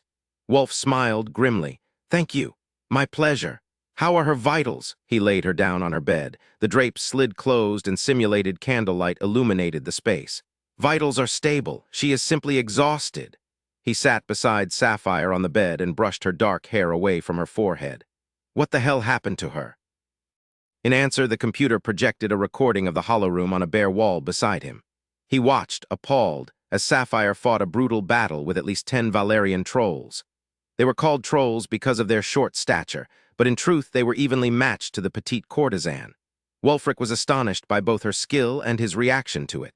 She was good, very good. She could easily best most men, and she neutralized over half the trolls before they gained the upper hand, dragging her to the ground. He winced as she was subjected to violent kicks and vicious blows. Suddenly, the holoprogram disengaged and Sapphire lay alone on the floor. Struggling to her feet, she cursed at the Guardian for aborting the program even as she clutched at bruised ribs. The projection ended. "Okay." Wolf's voice was carefully controlled. "Explain to me what that was all about, and while you're at it, relay her bio for me as well." "I can share public records, Your Highness." "That's fine." Wolf arranged himself on the bed beside Sapphire, turning her gently to her side, then spooning behind her. He enjoyed the feel of her softness and appreciated the opportunity to hold her despite the circumstances. Burying his face in the curve of her neck, he listened as the Guardian began to speak. "Katie Erickson was born on, you lost me already. The woman in your arms," he smiled. "Go on." If the Guardian could have sounded smug, she would have. "Her given name is Katie Erickson. Daughter of General Grave Erickson and his wife, Sasha." "Katie?" The name rolled off his tongue. What a sweet, girlish name for such a fierce woman. He wondered what she'd been like as a child and listened attentively as the Guardian told him. Looking over Katie's shoulder at the wall, Wolf studied the scenes projected there. Over the course of the next hour, he was regaled with a litany of her accomplishments. He saw her graduate from primary, secondary, and the sensual arts school. He watched recordings of training sessions with her father and televised royal events where she had been in attendance, standing just behind the Sarian monarchs. He was intrigued by the deference King Gunther had shown to his favorite concubine and the resulting notoriety that esteem had given her with the people of Sari. Curious as to how that had affected the queen, he employed a keen eye and several replays to catch the carefully veiled hostility Her Majesty displayed toward her rival in unguarded moments. When he had finished riffling through all the data and the Guardian fell silent, Wolf realized that everything he'd just learned only whet his appetite to discover the individual behind the life. He still had no idea who Katie was, only what she was capable of. It wasn't enough. Wulfric refused to put a name to why he cared. Until now, he'd preferred to know little about the women he slept with. He maintained his distance because clingy, dependent females were an annoyance he had no time to deal with. A quick, mutually enjoyable time in bed was all the entanglement he needed or wanted. "Wolf!" He tensed at the sound of Katie's sleep-soft sigh. She wiggled her body more firmly into his embrace, her bare back pressed as closely as possible to his bare chest. "Katie?" He queried in a gentle whisper, refusing to call her by a possessive appellation given to her by another man. "She's not awake," the Guardian informed him in the subdued evening volume. "And she's cold." Careful not to wake her, Wolf reached down and pulled the velvet duvet over them, then drew her back into his embrace. After a few moments, when Katie had settled more firmly, he called out to the computer, "Does she always talk in her sleep? If you call the mention of your name talking, then yes, she does that fairly often of late." Wolf couldn't restrain his triumphant smile. It was good to know he wasn't the only one with intense dreams. "She has taken great pains to keep you here." "I know. But it would be more logical for you to leave." His smile vanished. "Yes, I shouldn't be here. Yet here you are. I could give her more than the king has given her." The moment the words were said, he wished he could take them back. He shouldn't say such things or even consider them. The only thing she ever wanted from the king was her independence. Independence? Wolf wanted to own her, possess her, have her at his beck and call. He could imagine sparring on the practice field and returning to her drenched in sweat and filled with aggression. He wanted to take her like that. Rough, gritty, raw passion. A base, primitive claiming. As he drifted to sleep holding the love of his enemy while deep in hostile territory, he pondered his responses to all he had learned. When Katie slipped a silken leg between his own with a pleasured sigh, he knew, despite the danger, that he'd never felt as safe or relaxed in his life simply from the act of holding her. There was a constant, vibrating anxiousness inside him that was soothed by her proximity. He hadn't realized it was there until it was gone. Addiction. Katie was the fix that eased his restlessness. A dangerous thought solidified in his mind, unbidden and astonishing. How much more content would he feel with her in his bed in his country? Chapter 6. "You allowed him to spend the night in my bed?" Sapphire asked, incredulous.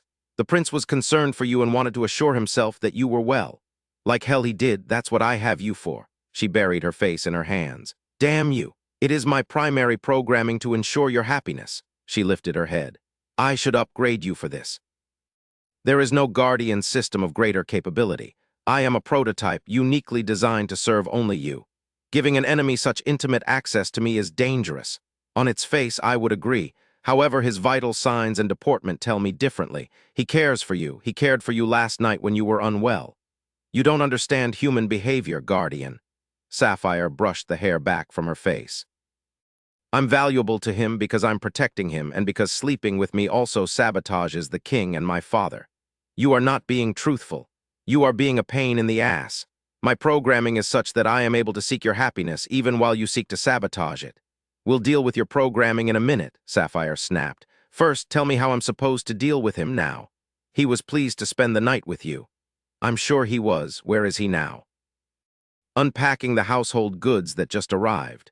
When His Highness is finished, I want him taken to the coordinates I specify. If he follows the instructions I leave with you, he should be able to cross the border without getting killed. Should he approach you with any questions he might have? No, I'm leaving for the day. Arrange my transportation into the city. Mistress, may I suggest no? Sapphire held up her hand. You have caused enough mischief. I can manage this part on my own.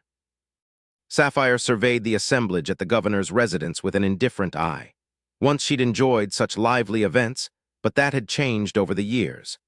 Her value to the king had created a barrier around her that few could breach without incurring his wrath.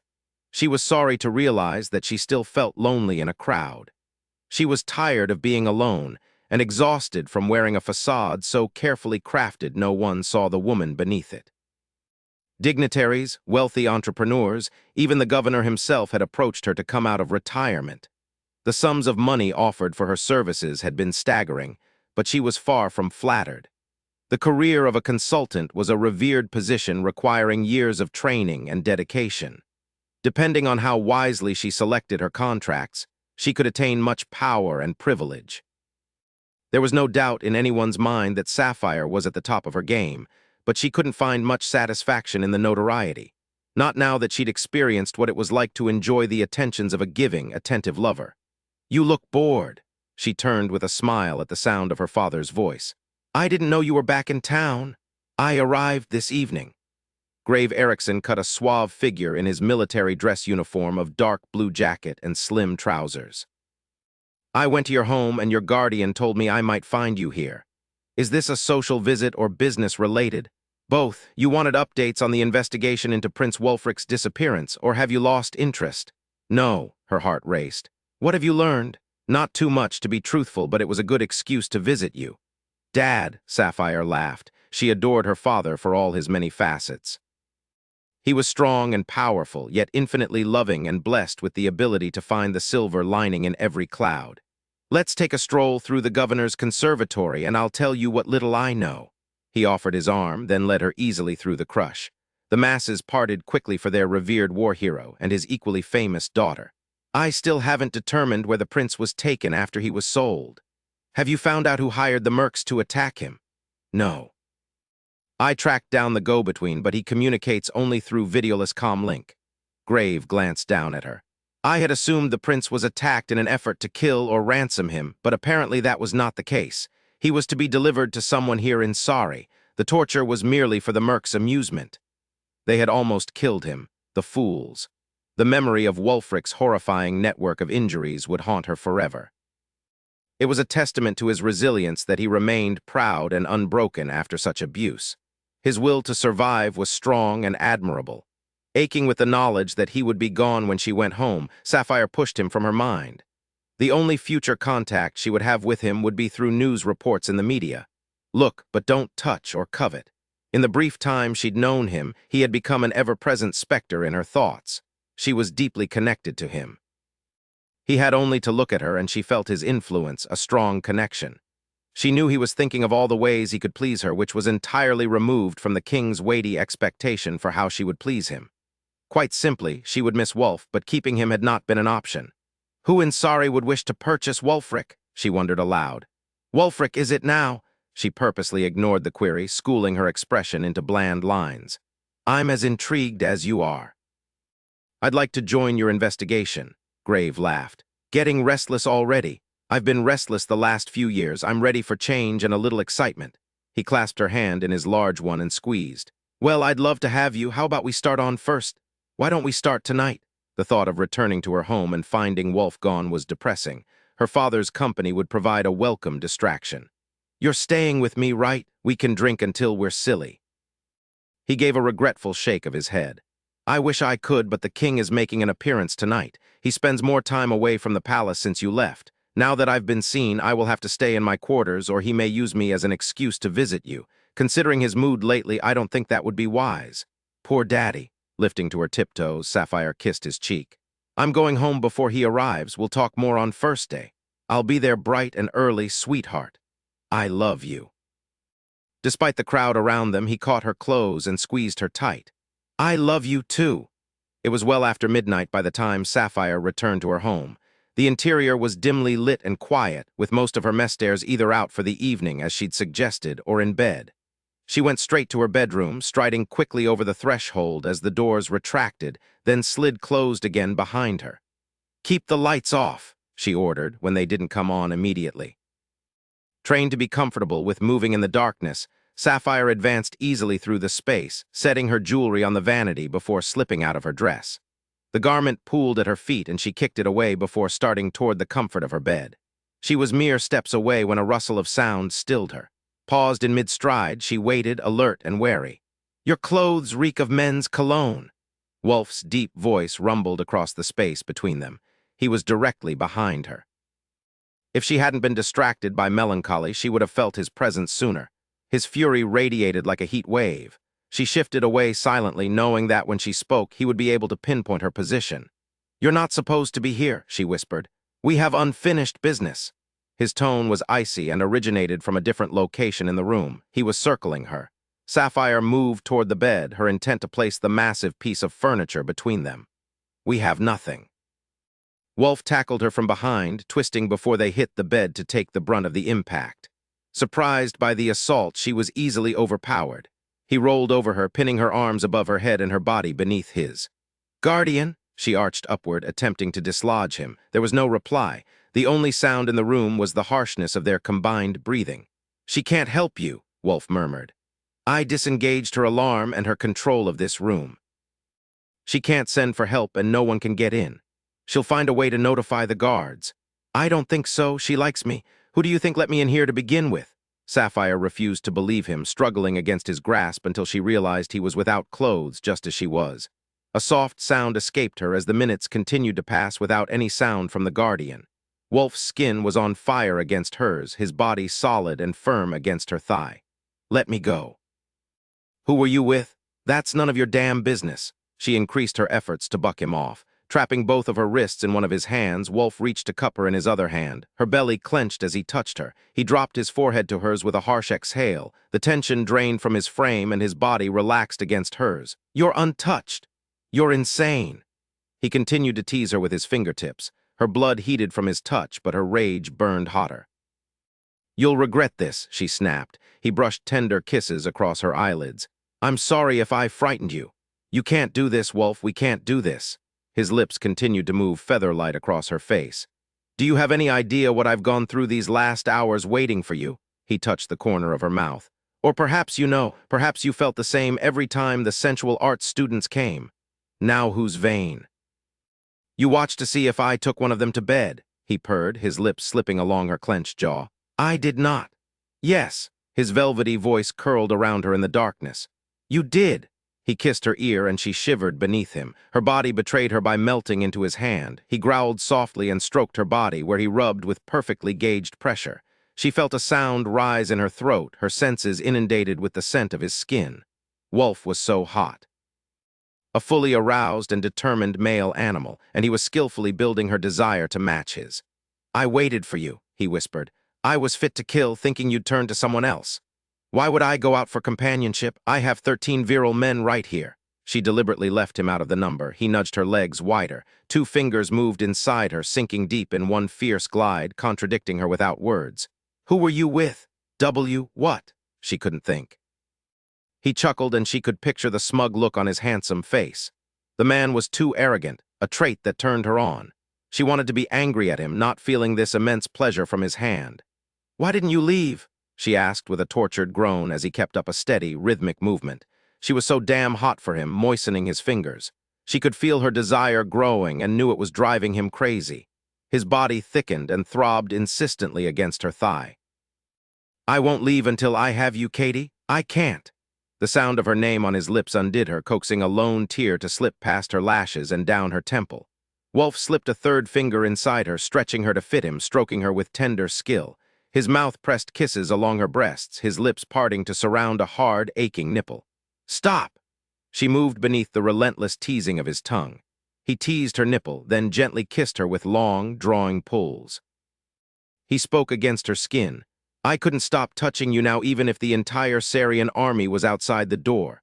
Sapphire felt a sound rise in her throat, seduced by his desire for her. "Hurry then, finish this." His laugh was a richly triumphant sound that swelled in the darkness.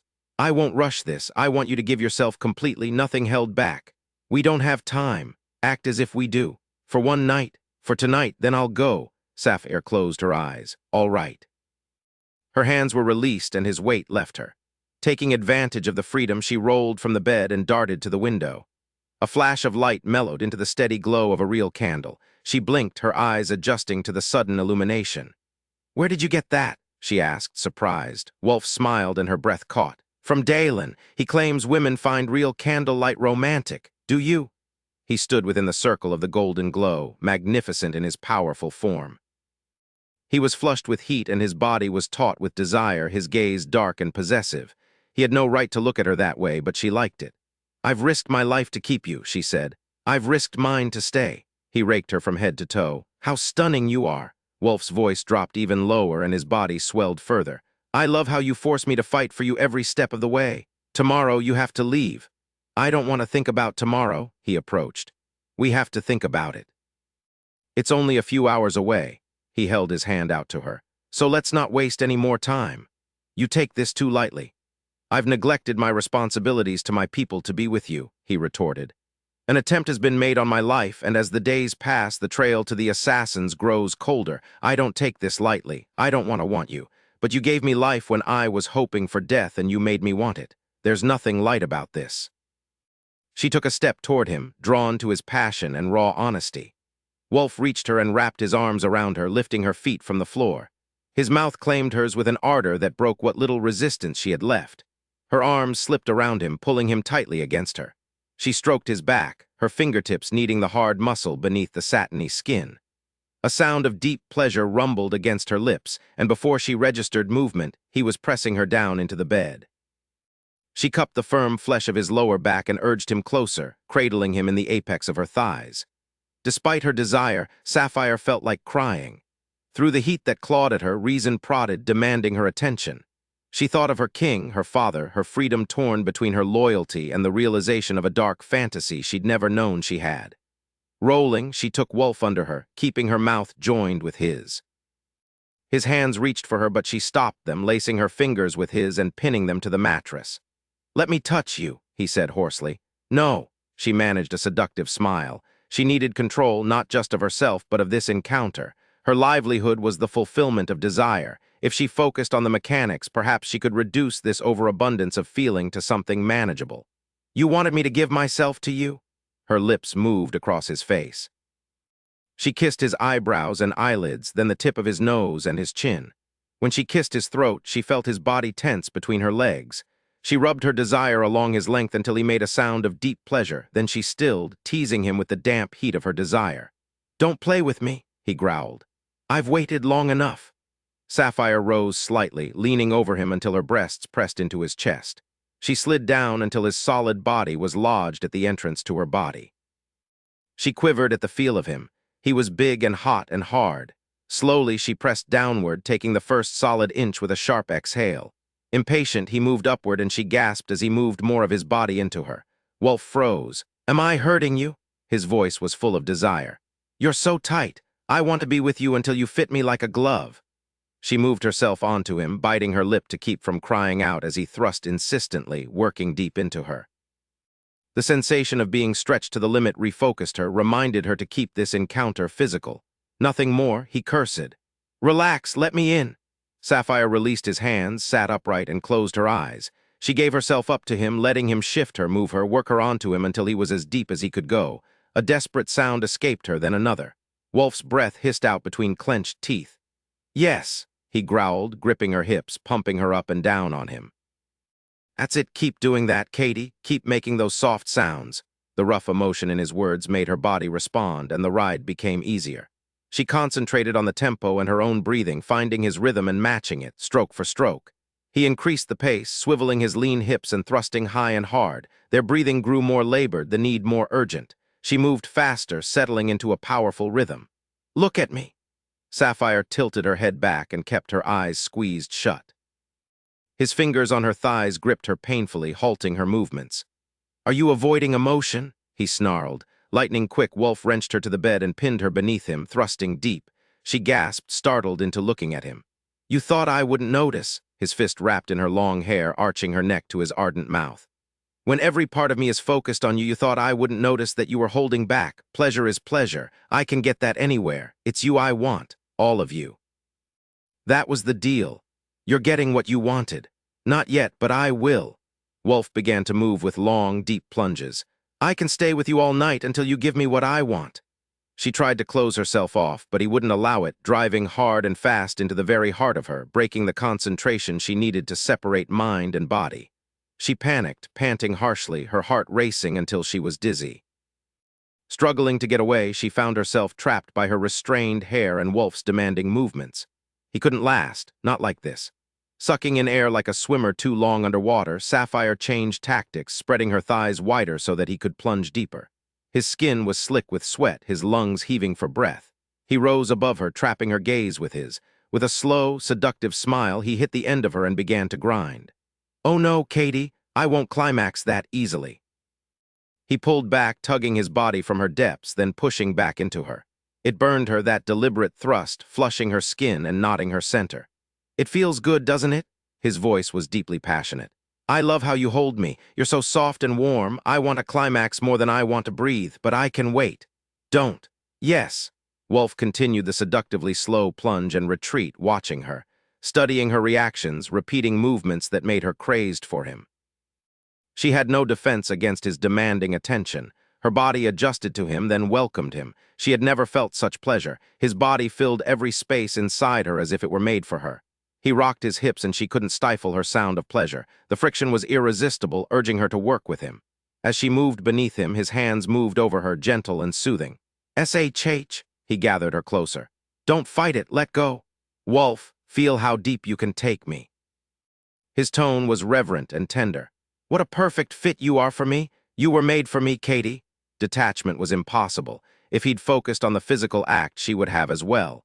But he made the experience a part of a larger whole, and she wasn't strong enough to resist the connection. Cupping a breast in his free hand, he gently held it, then lifted it to receive the attentions of his mouth. The moist heat of his breath burned across the straining nipple. "When you're in my bed, these jewels will be talgorites, the royal stone of Dashir. One night," she insisted, tightening in anticipation of her coming release, her hips lifting eagerly to meet his. His voice came slurred with desire. "You've been mine from the moment we first saw each other. When we're lying in my bed in my palace and I'm deep inside you, you'll know just how completely you belong to me." Wulf's possessiveness curled around her as surely as his body did. "Damn you, Wulf." "You can't," he increased his pace. "You're so responsive, so hot, I'm the last man who will ever touch you." She felt a sound rise in her throat, focused solely on the simmering tension inside her. All of her skill and training fled her mind. She could only feel Wulfric moving within her, over her, so handsome he stole her breath and reason. She arched up, pressing herself against him. "Please." Releasing her hair, he rose above her, shoving his arms beneath her legs and opening her fully to his possessive drives. "That's it, Katie," he urged. "Don't hold back." Wulf plunged deep. It was almost painful, but not quite. He was so skilled, he knew where she was most sensitive. He rubbed the flared part of his body over and over the spot, deliberately driving her out of her mind. Sweat dripped from him onto her, branding her with his scent. Wulf growled low in his throat, an animal sound of pure pleasure as he was with her. She gripped his clenching thighs, digging her nails into the rock-hard surface, her entire being consumed by a lust so fierce it scared her. She arched like a bow as her release rocked her. Her body convulsed around him, responding to him, rippling along his plunging body. He held her captive with his gaze, watching her come apart with tangible masculine satisfaction, releasing into her greedy body. "Katie," he gasped. "Katie." Shuddering, he wrapped himself around her and buried his damp face in her neck. As Wulf pulled free of Katie's body, she whimpered in her sleep. He understood the loss she felt because he felt it as keenly. His response was disturbing. He'd never felt the desire to linger with a woman once his physical needs were met. What would be the point? With Katie, the point was simple. It was an undeniable claim. She couldn't belong to anyone else when his body was inside hers. Frustrated by the emotional remnants of the encounter, Wulf stood with the intent to re-engage the Guardian, but his legs faltered beneath him. She'd sapped his energy and will to leave. He had never felt such a powerful release in his life. He looked at her now, still spread on her back, lost in sleep. Impatient, he waited for the strength to return to his limbs so he could dress and return to his life in Dashir. She turned, curling onto her side, unconsciously seeking his warmth.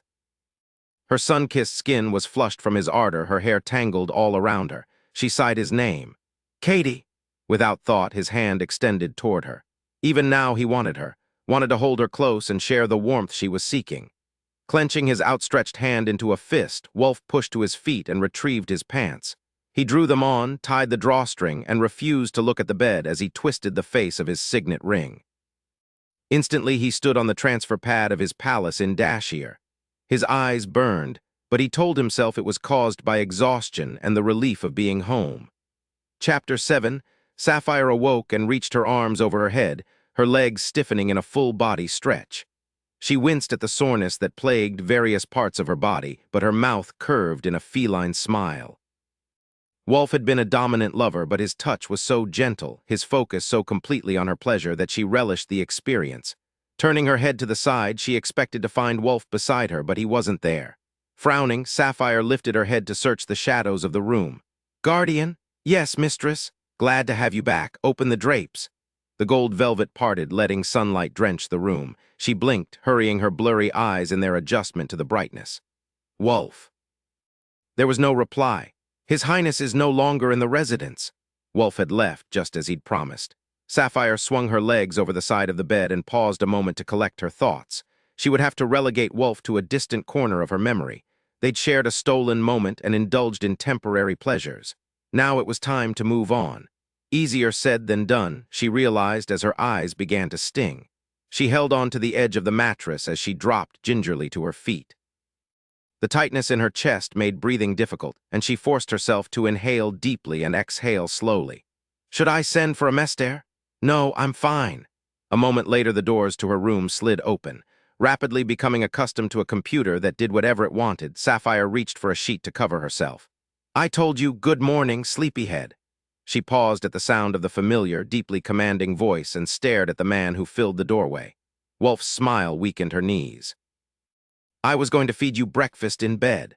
Relief flooded her, and Sapphire found herself sinking to the floor. He was kneeling before her in an instant, lifting her chin with gentle fingertips. "Are you crying?" She shook her head violently and scrubbed at her eyes. His grin turned roguish. "You missed me. You weren't gone long enough to miss you." Scooping her up in his arms, he draped her in the red silk robe waiting on the dresser and headed out to the atrium courtyard. "Liar! Arrogant jerk." "Ah, Katie, I love the way you talk to me." "Because you're too used to having women kissing you," he cut her off with a quick, hard kiss. Turning away, she buried her face in his neck to hide her smile and breathed in the scent of his skin. "You broke your word." "I said I would leave today, and I will, but the day is still young. We have hours left." He nuzzled his cheek against her hair. "Now open the door." She raised her head and saw they were standing in front of the healing room. The lock pad disengaged with a wave of her hand. "Why are we here?" His emerald gaze was hot. The intimate timbre of his voice was hotter. "Because you have to be sore after last night." As he lowered her to her feet, heat suffused her cheeks. She, the most famous consultant in Sari, was blushing. It was an outward sign of how deeply intimate their time together had been. Sapphire felt like a new woman when she exited the healing chamber moments later. Wulfric waited with an outstretched hand, and when she accepted it, he led her out to the courtyard. "Let's bathe together," he suggested when they passed the bubbling outdoor pool. "Then we'll spend the rest of the day together." "Is this an exercise in making our parting as difficult as possible?" She descended the steps and sank into the hot, steaming water. He reached for the drawstring of his pants. "Will it be difficult for you?" Sapphire was contemplating the best way to answer when Dalen came running through the courtyard, startling them both. Without a word, he grabbed Wulfric's arm and started to drag him away. "What are you doing?" Wulf asked, remaining rooted. "Come, your highness." Dalen's face was grave. "We must hide you now." "Mistress, forgive me," the guardian said in hushed evening tones. Instantly apprehensive, Sapphire looked at Wulf. "Go, hide yourself." The anxiety in her tone prodded Wulfric to move. He allowed Dalen to pull him behind a thick patch of vegetation. Then Dalen pivoted and ran a few feet away to prostrate by the pool. Moving on instinct, Sapphire leaped from the pool and folded into a low bow. There were only two people for whom such deference would be paid. Neither was someone she wished to see, not now. "Set." Her eyes squeezed shut at the sound of the king's voice. "I told your guardian to keep my arrival a surprise. I knew you would be as pleased to see me as I am to see you. Rise." "I've missed you." Stunned, she stood and met his gaze. "Welcome, my king." Wulf watched through the cover of man-sized fern fronds as the king of Sari approached Katie with covetous eyes. 24 royal guards entered behind the monarch and spread out to encircle the atrium, their deep blue uniforms embellished with gold threads that glimmered in the sunlight. The 6 royal guards who lived with Katie wore silver thread, apparently the queen's guards. An interesting development. As Wulf watched Katie become enfolded in the arms of the king, envious fury filled him. Earlier that morning, when he'd returned to his own palace, he had intended never to see her again. But the thought of her in bed, her skin scented of his sweat and flushed by his passion, had been irresistible. Just a few more hours, he'd thought. More time with her would dull the most biting edge of his craving. Now, watching her with her former lover and burning with jealousy, he knew he'd deluded himself. He couldn't leave her in the grip of another man. Not when it would be so easy to claim her, to make her irrevocably his, to have her near at hand whenever he felt the need to touch her. He'd been truthful when he told the guardian that he could give Katie more than the king had in life and out. She would want for nothing as his consort, and she would be restored to the position she'd recently lost, a position she had trained years for. Of course, there was the matter of logistics and familial ties. But he would benefit there as well. Katie's throaty voice drifted to him, and Wulf clenched his fists. Her beautiful form was bared to the king's ravenous gaze. Regardless of the contingent of guards around her, Wulf was dangerously goaded to leap from his hiding spot and cover her, shielding her from any other eyes but his own. "My king, what brings you to me?" she asked. "My heart." The monarch dropped to his knees and wrapped his arms around Katie's hips, burying his face in the tautness of her stomach as if she were the ruler and he the servant. Wulf's reaction to the sight was not what he would have expected. Instead of seeing the king's affection as a vulnerability, he saw it as a threat. Katie's fingers drifted into the king's tousled blonde hair. She crooned so softly Wulf couldn't hear what she said. The king urged her down, and when she sank to her knees, the monarch moved over her. Wulf lunged forward but was restrained by a desperate grip. He'd been so focused on the scene before him, he'd failed to notice Dalen moving stealthily into position behind him. The guards, too, were riveted by the unfolding drama. The Mester shook his head and mouthed, "They'll kill you." Wulf was prepared to take the risk regardless, but he was arrested by Katie's outraged cry. The king, equally stunned, was easily thrown from her. "You must return to your queen now, your majesty." Leaping to her feet, Katie backed away, her arms wrapped around her body. "You think I haven't tried?" He rose to his feet in a ripple of sapphire blue robes and seething frustration. "I've tried everything: total darkness, your perfume and bath oil, aphrodisiacs, nothing works. She has no passion, no fire, and she arouses none in me." He held his hand out to her beseechingly. "I ache for you." The rigidness of her shoulders softened. "I'm sorry." "Come to me," the king ordered. She shook her head. "I am the king, with a duty to your people." "What of your duty to me? I have loved you to the exclusion of everyone else for the last 5 years. You belong to me, Sapphire. I was contracted to you. You never owned me." The king's gaze narrowed. "Our contract is void. You must come to me of your own free will. Come now." "No, you deny me?" "Yes," Katie said simply. "You love me," he stated. "You're angry with me for setting you aside. How could I love you, my king? You belong to one woman and are in love with another, and I am neither of them. It will never be over between us." The king began to pace with a powerful, agitated stride. "If I must court you anew, I will. If I must persuade you," he jabbed a finger in her direction, "I will. Whatever it takes, Sapphire." Katie dipped her head in an elegant acknowledgement of his threat. "You will do as you wish, your majesty." He glared at her for a long, tension-filled moment, then spun in a flurry of robes and stormed away, the guardsmen filing out behind him.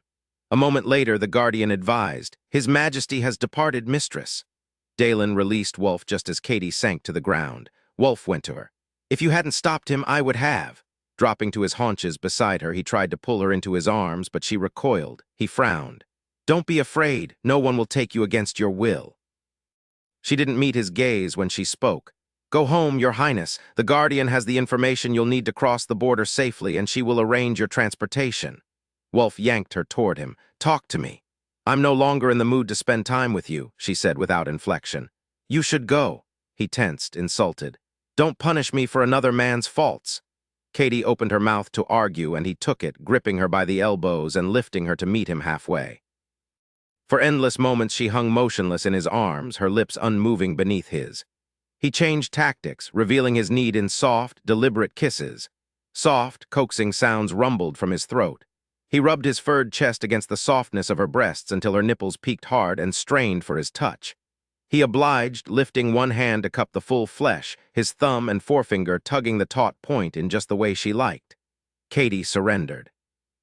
She opened her mouth to him with a growl of hunger, sharing a passion so potent it enslaved kings and princes alike.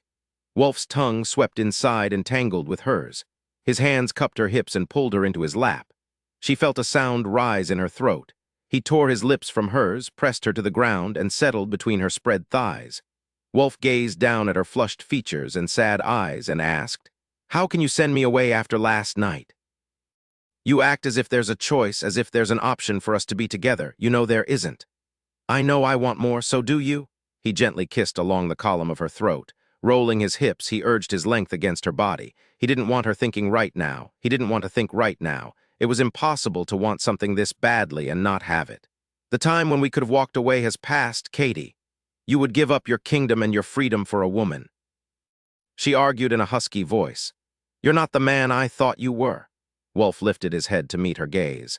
"I wouldn't give up Dashir for my life, but nothing you have is truly yours, not even your body. The king can come for you at any time. You'll never be free as long as you stay here." Katie snorted. "Don't act as if life with you would be better. I wouldn't be free with you either. You would treat me just as he does. You are no different." "I am entirely different because you crave me and what I can do to your body. I see the way you look at me. I feel the way you touch me." His mouth lowered to her ear. "I promised I'd leave today, and so I shall." His tongue swirled around the shell of her ear. "But I'm taking you with me." "My father would hunt you down," Sapphire snapped, "and finish what the mercs started. The king would use my abduction to incite a call to arms. All hell would break loose if they knew where you were," he murmured. "You might have a point." Wulf's hands moved together at the side of her neck, and suddenly the ground beneath her back was cold. Startled, her head jerked to the side, her wide eyes taking in her surroundings. She was pinned beneath him on a transfer pad. Her atrium and the familiar surroundings of her home were gone. Panicked, she noted the shield on the wall and recognized the same crest that embellished Wulf's signet ring, the Dashir royal family crest. "I'm going to kick your ass," she bit out. Wulfric shielded her with his body until a servant came forward bearing a thick talgorite red velvet robe. Then he rose and covered her.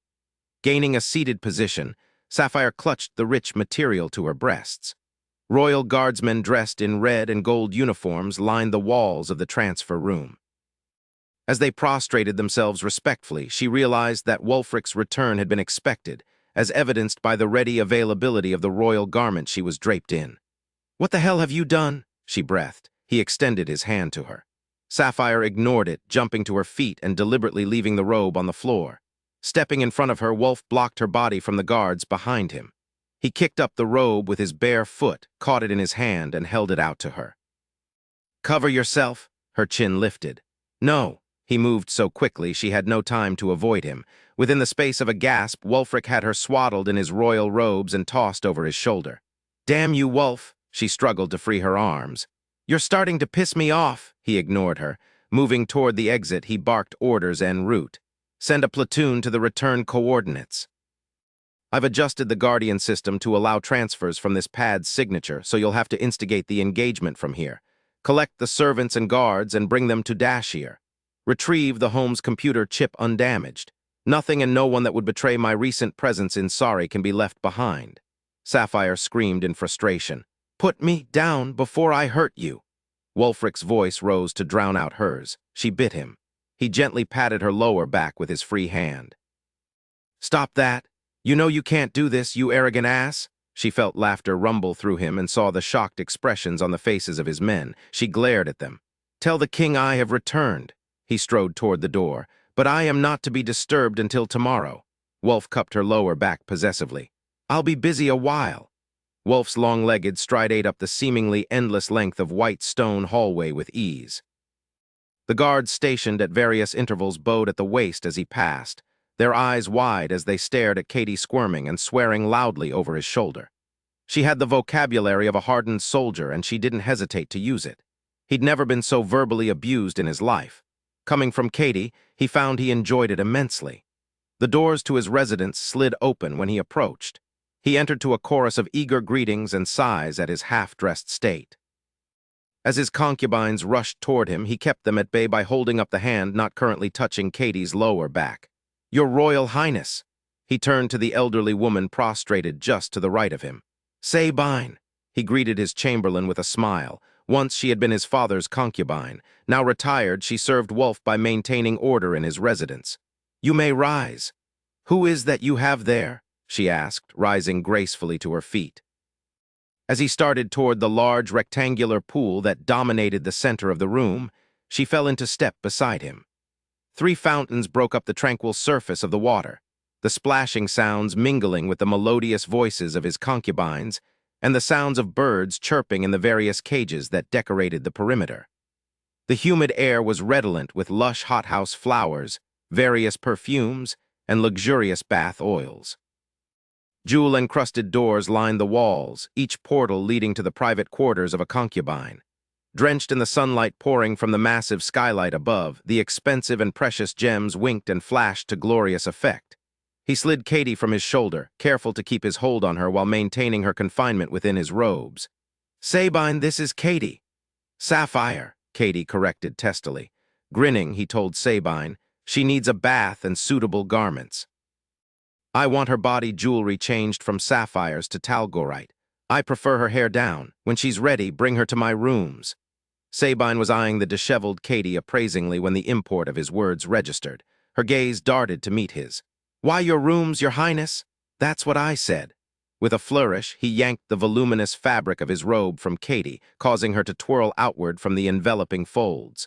She recovered her footing several feet away and glared at him. "Afraid to do it yourself, Wulf? We both know I can take you." His concubines gasped at her insubordination and her use of his given name, but he laughed. "Yes, I'm quite taken." His tone was a husky murmur, his gaze riveted by the sight of her bare body. Enamored of her beauty, Wulfric watched her gaze roam. Her dark eyes paused briefly on each of the women surrounding the pool, all of whom eyed her back with curiosity and/or suspicion. Her expression grew taut, her hands fisting at her sides. It was only then that he registered his error in bringing her here, to the residence. Distracted by lust, he'd considered only the fastest way to get her ready for the long hours of closeness he intended for them to enjoy. He opened his mouth to reassure her, but before he could speak, Katie spun on her heel and fled. Chapter 8, Guards! Sabine sounded the alarm before Wulf could react. The doors slid open and 4 guardsmen charged into the room. "Lock the door!" he roared as Katie leaped through the air to attack the nearest soldier. Without clothes as she was, the man was stunned and vulnerable to her assault. She kicked him dead center in the chest, knocking him flat on his back, then turned to engage the others. Wulf raced after her. "Don't touch her!" Fear roughened his voice. Images of her injuries from the hollow room knotted his stomach. "Hurt her at your peril!" Katie's head turned at the proximity of his voice. Her grim expression betrayed her determination to find another way out. Almost there, he was a hair's breadth away from catching her when she darted out of his reach and deserted the locked exit. He cursed. She backtracked into the room, heading toward the opposite side of the pool. Squeals and screams rent the air as startled concubines scattered out of her way. The birds in their cages cried out their alarm, their wings flapping frantically and littering the air with feathers. She rounded the corner of the pool. Wulf vaulted diagonally across the small gap, his body stretched out as he flew over the water. He caught her, twisting in midair to absorb the impact when they crashed onto the marble floor and slid several feet. "Let me go!" She struggled against him. He rolled, pinning her beneath him. Their chests heaved together. His heart raced with the excitement of the chase. The scent of Draxian lilies filled his nostrils, and relief at holding her after her frantic attempt at flight heated his blood. As Katie's breasts pressed to his skin, his focus altered. Desire for her acted like a potent drug in his veins, making his entire body hot and hard. Wulf lifted his head. "Everyone out?"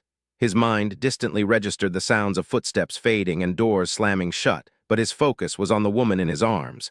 Taking her mouth, Wulf groaned his pleasure when she returned his kiss with equal fervor. He loved Katie's body, so strong and lithe. She could fight and injure him, she had the knowledge and stamina, but she touched him with tenderness. She was toned by years of combat training, yet still soft, with generous curves that fit perfectly against him. Katie began to struggle again, even as her tongue swirled greedily in his mouth. She didn't want him, but couldn't resist. That affinity stoked his lust to a fever pitch. Wulf broke the kiss and buried his face in her throat. "Don't fight me," he murmured against her flushed, scented skin. "I'll make it good for you." Gasping, she arched into him. "Release me." "I can't."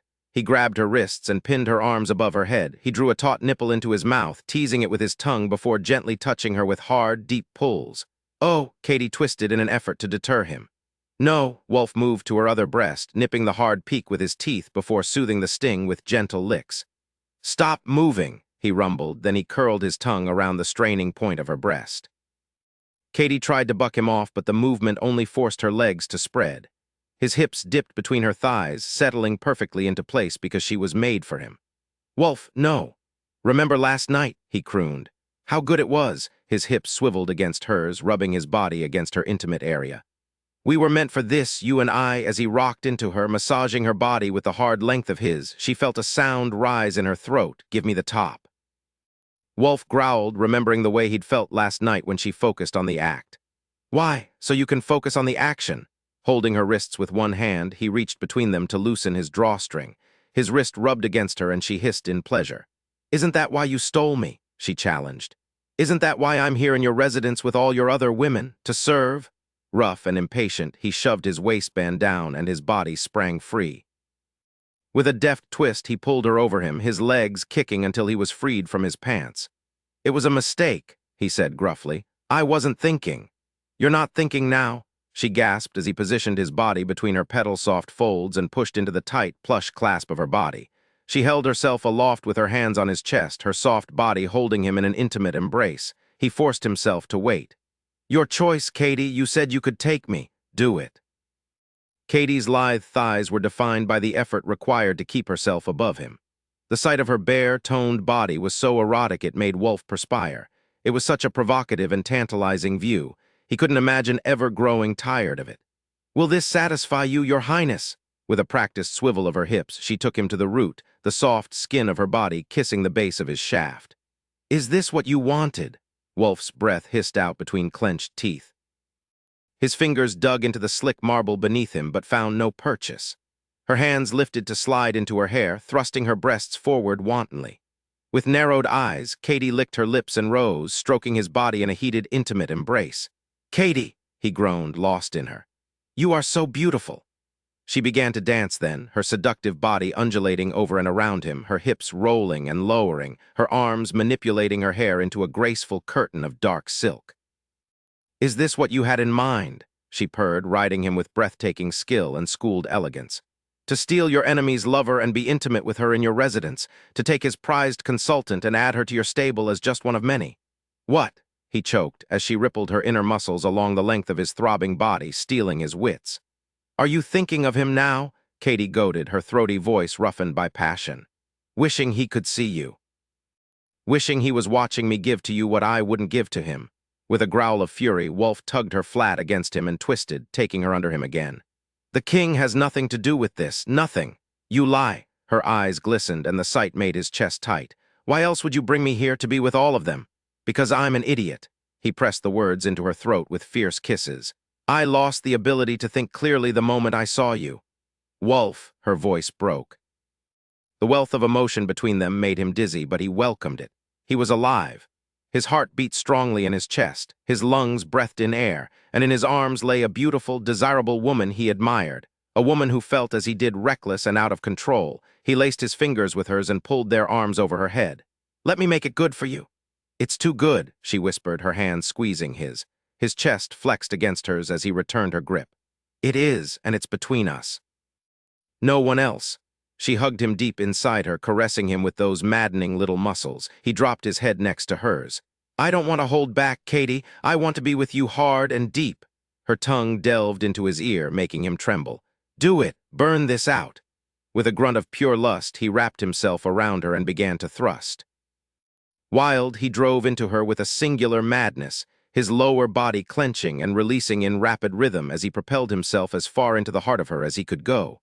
It wasn't enough. He wondered if it would ever be enough, if he would get deep enough. Katie sobbed and cried out his name, rising to meet every downstroke, scratching and clawing at his sweat-slick back, trying to crawl into him, even as he was trying to pound into her. The pleasure built, rising like a swelling tide until it spilled from his lips.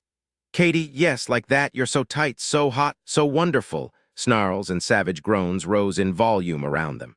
Distantly, Wulf realized it was he who was making those abandoned sounds of pleasure, but he couldn't stop, didn't want to stop.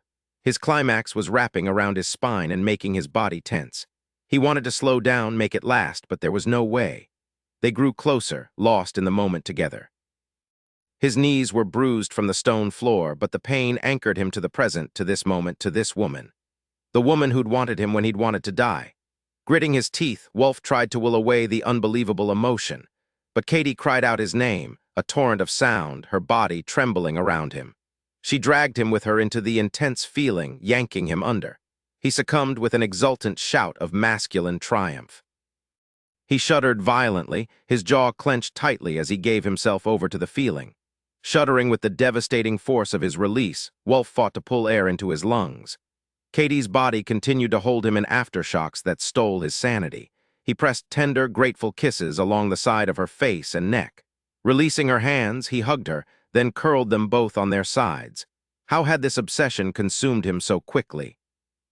Why did it have to be focused on this woman, a woman never meant for him? His mind was too fogged to think. His embrace tightened. Katie was tucked into the crook of his shoulder, and Wulf knew by the extremity of her relaxation that she was asleep. He left her only for the length of time necessary to stand and draw up his pants. Then he lifted her into his arms. "Guardian, send for Sabine." He carried Katie toward the exit. Within a moment, he heard a door open behind him. "Yes, your highness." Sabine asked. Wulf paused and faced his chamberlain. As she straightened from a low bow, he noted the high flush on her cheeks and wondered at it. Then he remembered the abandon with which he'd been with Katie, and his own face heated with unfamiliar embarrassment. Everyone would have heard them. Sabine eyed the sleeping Katie with new respect. "I will call for you when she wakes," he said. "You will attend to her in my chambers." He started to walk away. "Why, you're taking her with you?" Sabine was incredulous. "It will only take a moment to prepare a room for her." He shook his head. Like Katie, he was exhausted, and all he wanted was his own bed and Katie curled up beside him. "That will be all, Sabine. I apologize for being unprepared, your highness." The chamberlain hurried after him. "Her room will be ready shortly." "No need to apologize, and you misunderstand. She will share my rooms." Wulf didn't have to turn around to know Sabine was dumbfounded. He felt the same. He likened the feeling to blunt force trauma to the head, which was dangerous, considering how he'd need sound reasoning to explain his actions to his father. Stealing the King of Sari's prized concubine for ransom was one thing. It meant returning her was intended, and a war unlikely. Intending to keep her, despite all the risks, was another circumstance altogether. Warmth and comfort were the first two things to register in Sapphire's mind when she returned to consciousness. Keeping her eyes closed, she relished those sensations before she was bombarded with others, the feel of a man's hard leg between her thighs, a thickly muscled chest beneath her cheek, warm lips pressed to her crown, and Wulf's scent clinging to her skin. She opened her eyes and saw totally unfamiliar surroundings. A large red velvet canopy loomed overhead with matching drapes tied to each of 4 bedposts. An inlaid seating area scattered with multicolored pillows was several feet away. Beyond that was a massive bank of windows that were nearly the size of transport bay doors. Curious, Sapphire disentangled from Wulf's embrace despite his sleepy protests and walked to the windows to take in the view. Set high atop a mountain, the Dashier royal palace overlooked the thriving cities below. The sun was setting, bathing the vista spread out before her in a reddish golden glow. She jumped when Wulf's warm arms surrounded her from behind. His chin came to rest atop her head with a silent exhale. "It's breathtaking," she whispered in awe. His embrace tightened. "I was thinking the same thing about you." Sapphire leaned into him, then winced at the soreness she felt in her right hip. She remembered their encounter on the tiled floor by the pool and reached for the spot. Wulf brushed her fingers aside. "Let me," he murmured, knowing exactly where to rub to soothe the ache. "You can't keep me a prisoner here." He groaned as if he were dealing with a difficult child. "It doesn't have to be like that. What else can it be like? My father is the general of the Sarian army. I have been a concubine to the king of Sari, your enemy, for the last 5 years, and he's reluctant to forget me. When they discover that I've been taken against my will," Wulf turned her to face him. "Why does it have to be against your will? Stay with me by your own choice, and your father would become your advocate." Without the general's full support, the king would have difficulty acting. His emerald eyes glittered in the shadows created by the setting sun. "I can make you happy. I can give you things you never knew you wanted." Sapphire's heart stopped, then raced. "What are you offering? A place in my life with me. I will spoil you, shower you with gifts, take you places you've always wanted to see. For how long? For as long as it pleases both of us." He cradled her cheek in the palm of his hand. His thumb brushed across her skin. "It would never work." "I saw the way your father is with you," Wulf went on. "He won't risk you. The king doesn't need my father's approval." She slipped free of his embrace and moved back toward the bed. It wasn't what he said, but what he didn't say. "You have many beautiful women who you can enjoy with far less risk. Instead, you imperil an entire nation for temporary companionship." He was silent behind her. She waited, but as the moment drew out, Katie looked over her shoulder. She kept her facial expression carefully neutral. Wulfric stared at her, then ran a hand through his dark hair. "What do you want me to say?" He looked away. "That my feelings are overruling my reason? I told you it's more than that. This isn't easy for me." "I know." Just as she knew that she couldn't stay, she would have to leave soon before the direness of the situation escalated. Wulf had given her a week of his time in Sari. She might be able to manage a week in Dashir. Then she would go before her desire for Wulf turned into something deeper and more painful to lose. "I'm hungry," she said, "and I want a bath, then I want to see my mesters." "So you'll stay?" Wulf came to her and searched her face. "For a time. How long is that?" "As long as it pleases both of us." She moved away, creating the necessary distance between them by walking through an archway into a private bath beyond. The massive room was stunning, the walls covered in jeweled tiles. Fountains sprayed a steady stream of warmed water into the bathing pool. Bubbling jets pulsed from the depths, releasing a subtle fragrance into the humid air. The ceiling was made of low emissive glass, revealing the night sky above them, while simulated candlelight shimmered along the colorful walls. It was a rich man's paradise, therefore it suited Wulfric perfectly. He had a ravenous appetite for life and lived on the extreme end of every spectrum.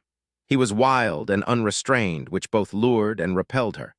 What would it be like to tame such a man? She doubted it was possible or that she would like the result if it was. Stepping into the warm water, Sapphire dove beneath the surface and swam to the opposite side. When she came up for air, she noted Wulfric's frown. He slipped into the water. She waited until he neared, then she moved willingly into his arms. "Katie." She silenced the inevitable questions with a kiss, tilting her head to better seal her mouth over his. Her tongue caressed his before she grew closer to him. When he moved to pull her to the edge, she slipped under the water and went to the semi-submerged ledge where various bath oils and soaps waited in fluted glass bottles. As she reached for a container that was less full than the others, she felt Wulf's hands glide over her body. "I can bind you to my bed and keep you," he threatened. Pouring the liquid into her hand, Sapphire tossed an arched look over her shoulder. "If you make me a prisoner, I'll deny you and fight you. Never doubt it." She built up the richly scented lather, then turned and worked it over his chest. He watched her with dark, hooded eyes. "I can hold you without chains. Will you enslave me with this magnificent body?" She caressed his deeply bronzed skin with soap-slippery hands. "Can you be enslaved? Why would you want such a thing?" Her fingertips stroked over his broad shoulders and down his well-defined arms. She admired the hard ripples of his abdomen, then stepped around him to wash the corded length of his back. The skin of her palms tingled and burned from touching him. The force of the attraction quickened her breath. It was insanity, but she couldn't fight it. "Isn't my desire and admiration enough?" As she kneaded his muscles, he groaned, his head tilting back. No. Soaping her hands again, she ran them through his hair, massaging his scalp with her fingertips. Would you prefer I wail and wring my hands over you while you're away? Then cling to you when you return because you've been gone too long. You don't strike me as the type of man who'd appreciate drama from a lover. Wulf turned and caught her, tugging her beneath the water and pressing his mouth to hers. With a powerful lunge, he propelled them upward, breaking the surface with an explosive splash. She sputtered and pushed her wet hair out of her eyes. He chuckled before kissing her again. I risk a war for you. I want more than your desire in return. A little drama wouldn't hurt.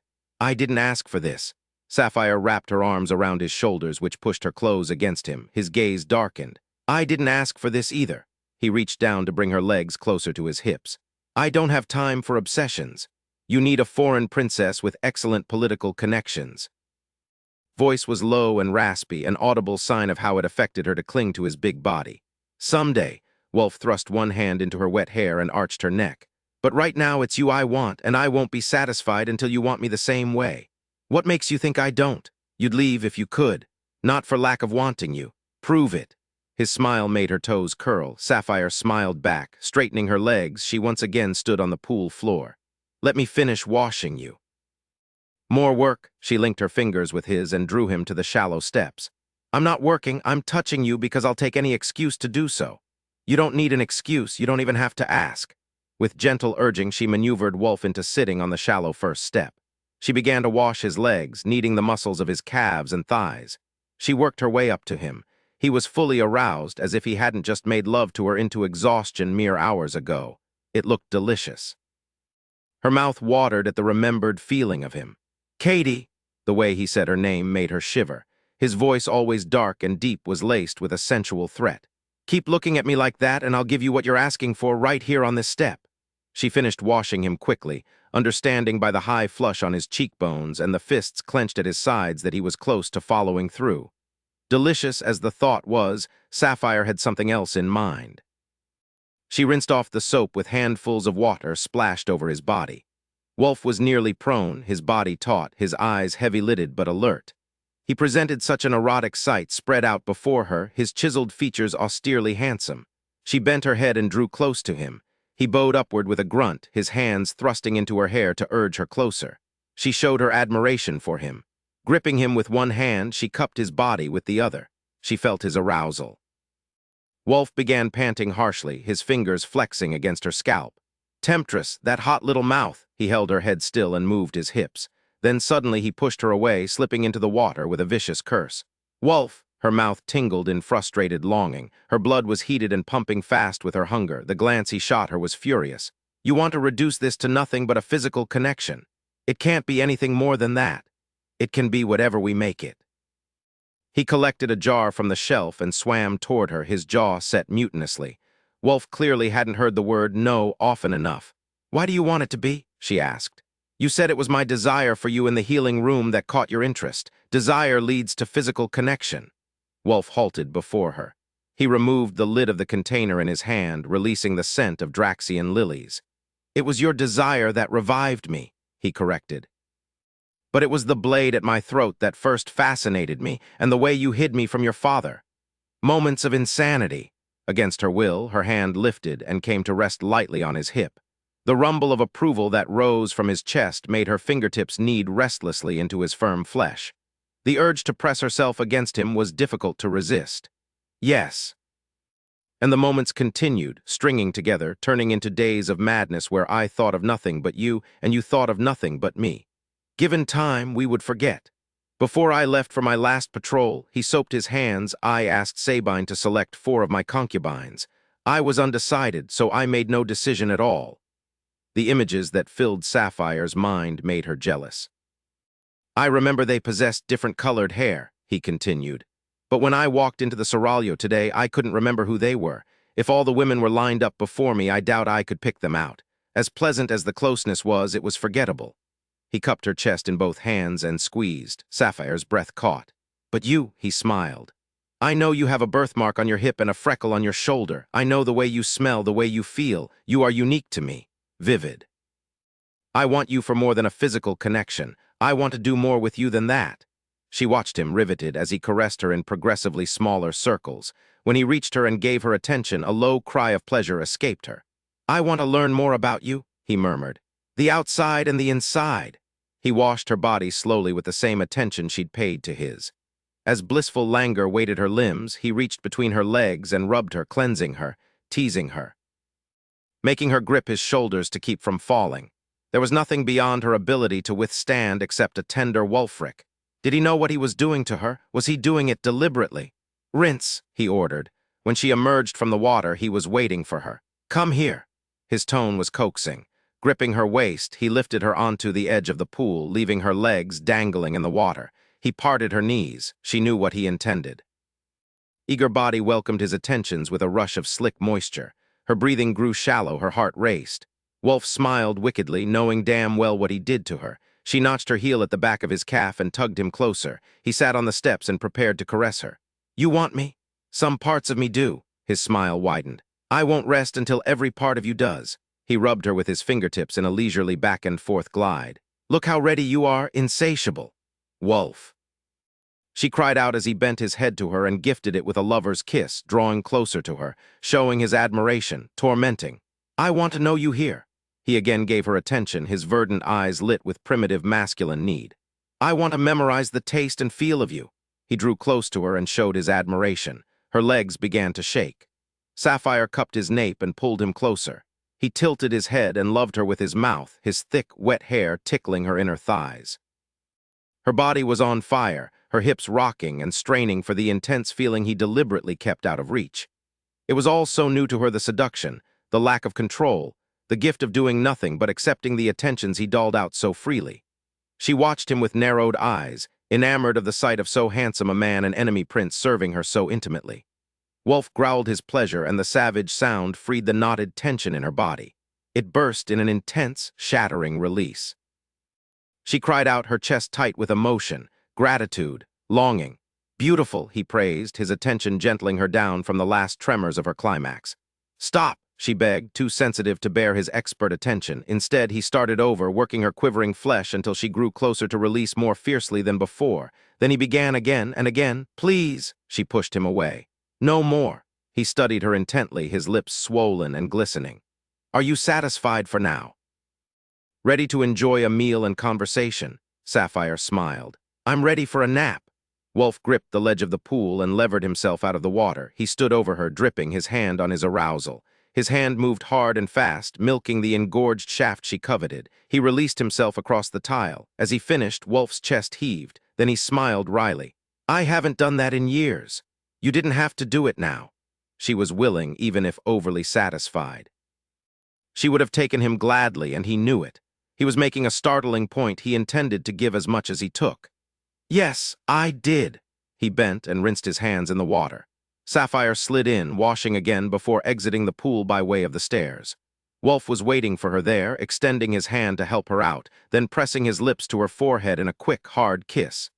He laced his fingers with hers and led her to the far corner where a drying grate waited. As the warm air spun around them, he pulled her close. Sapphire urged him even closer so that no air intruded between them.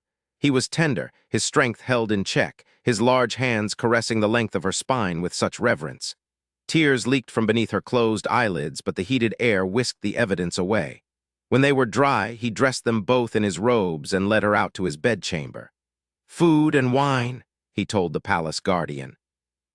Then he proceeded to order a meal she would have ordered herself, a feast of all her favorite foods. He'd paid attention, she realized, and took pains to remember. Or perhaps it was easy. Perhaps it was just a matter of being highly alert, as one would expect a warrior prince to be. "As you wish, your highness." And so they ate a light meal of various sweetmeats, fruit, and cheeses before Wulf ordered Sabine to join them. "Rise, Sabine," he instructed after she had proffered a box and prostrated before him.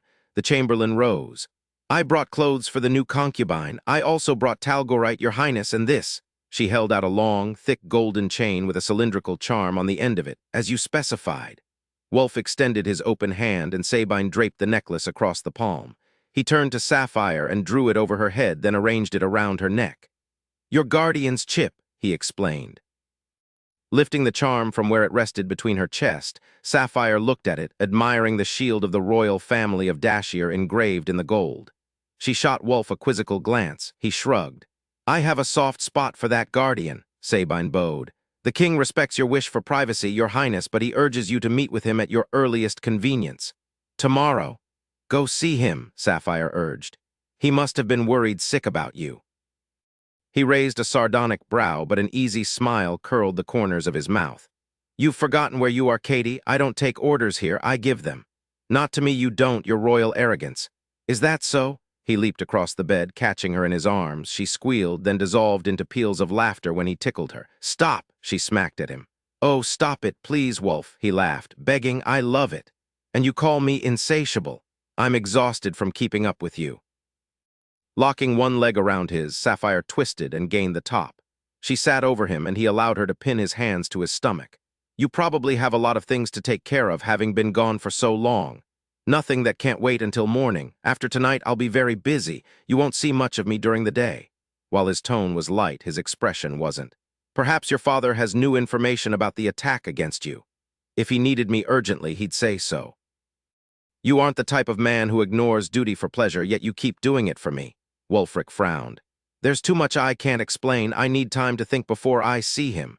"And you can think around me?" she teased. "I'm envious. I can't think it all around you." Pulling her hand to his mouth, he kissed the back. The look he gave her was rife with promise. "Fine, I'll go."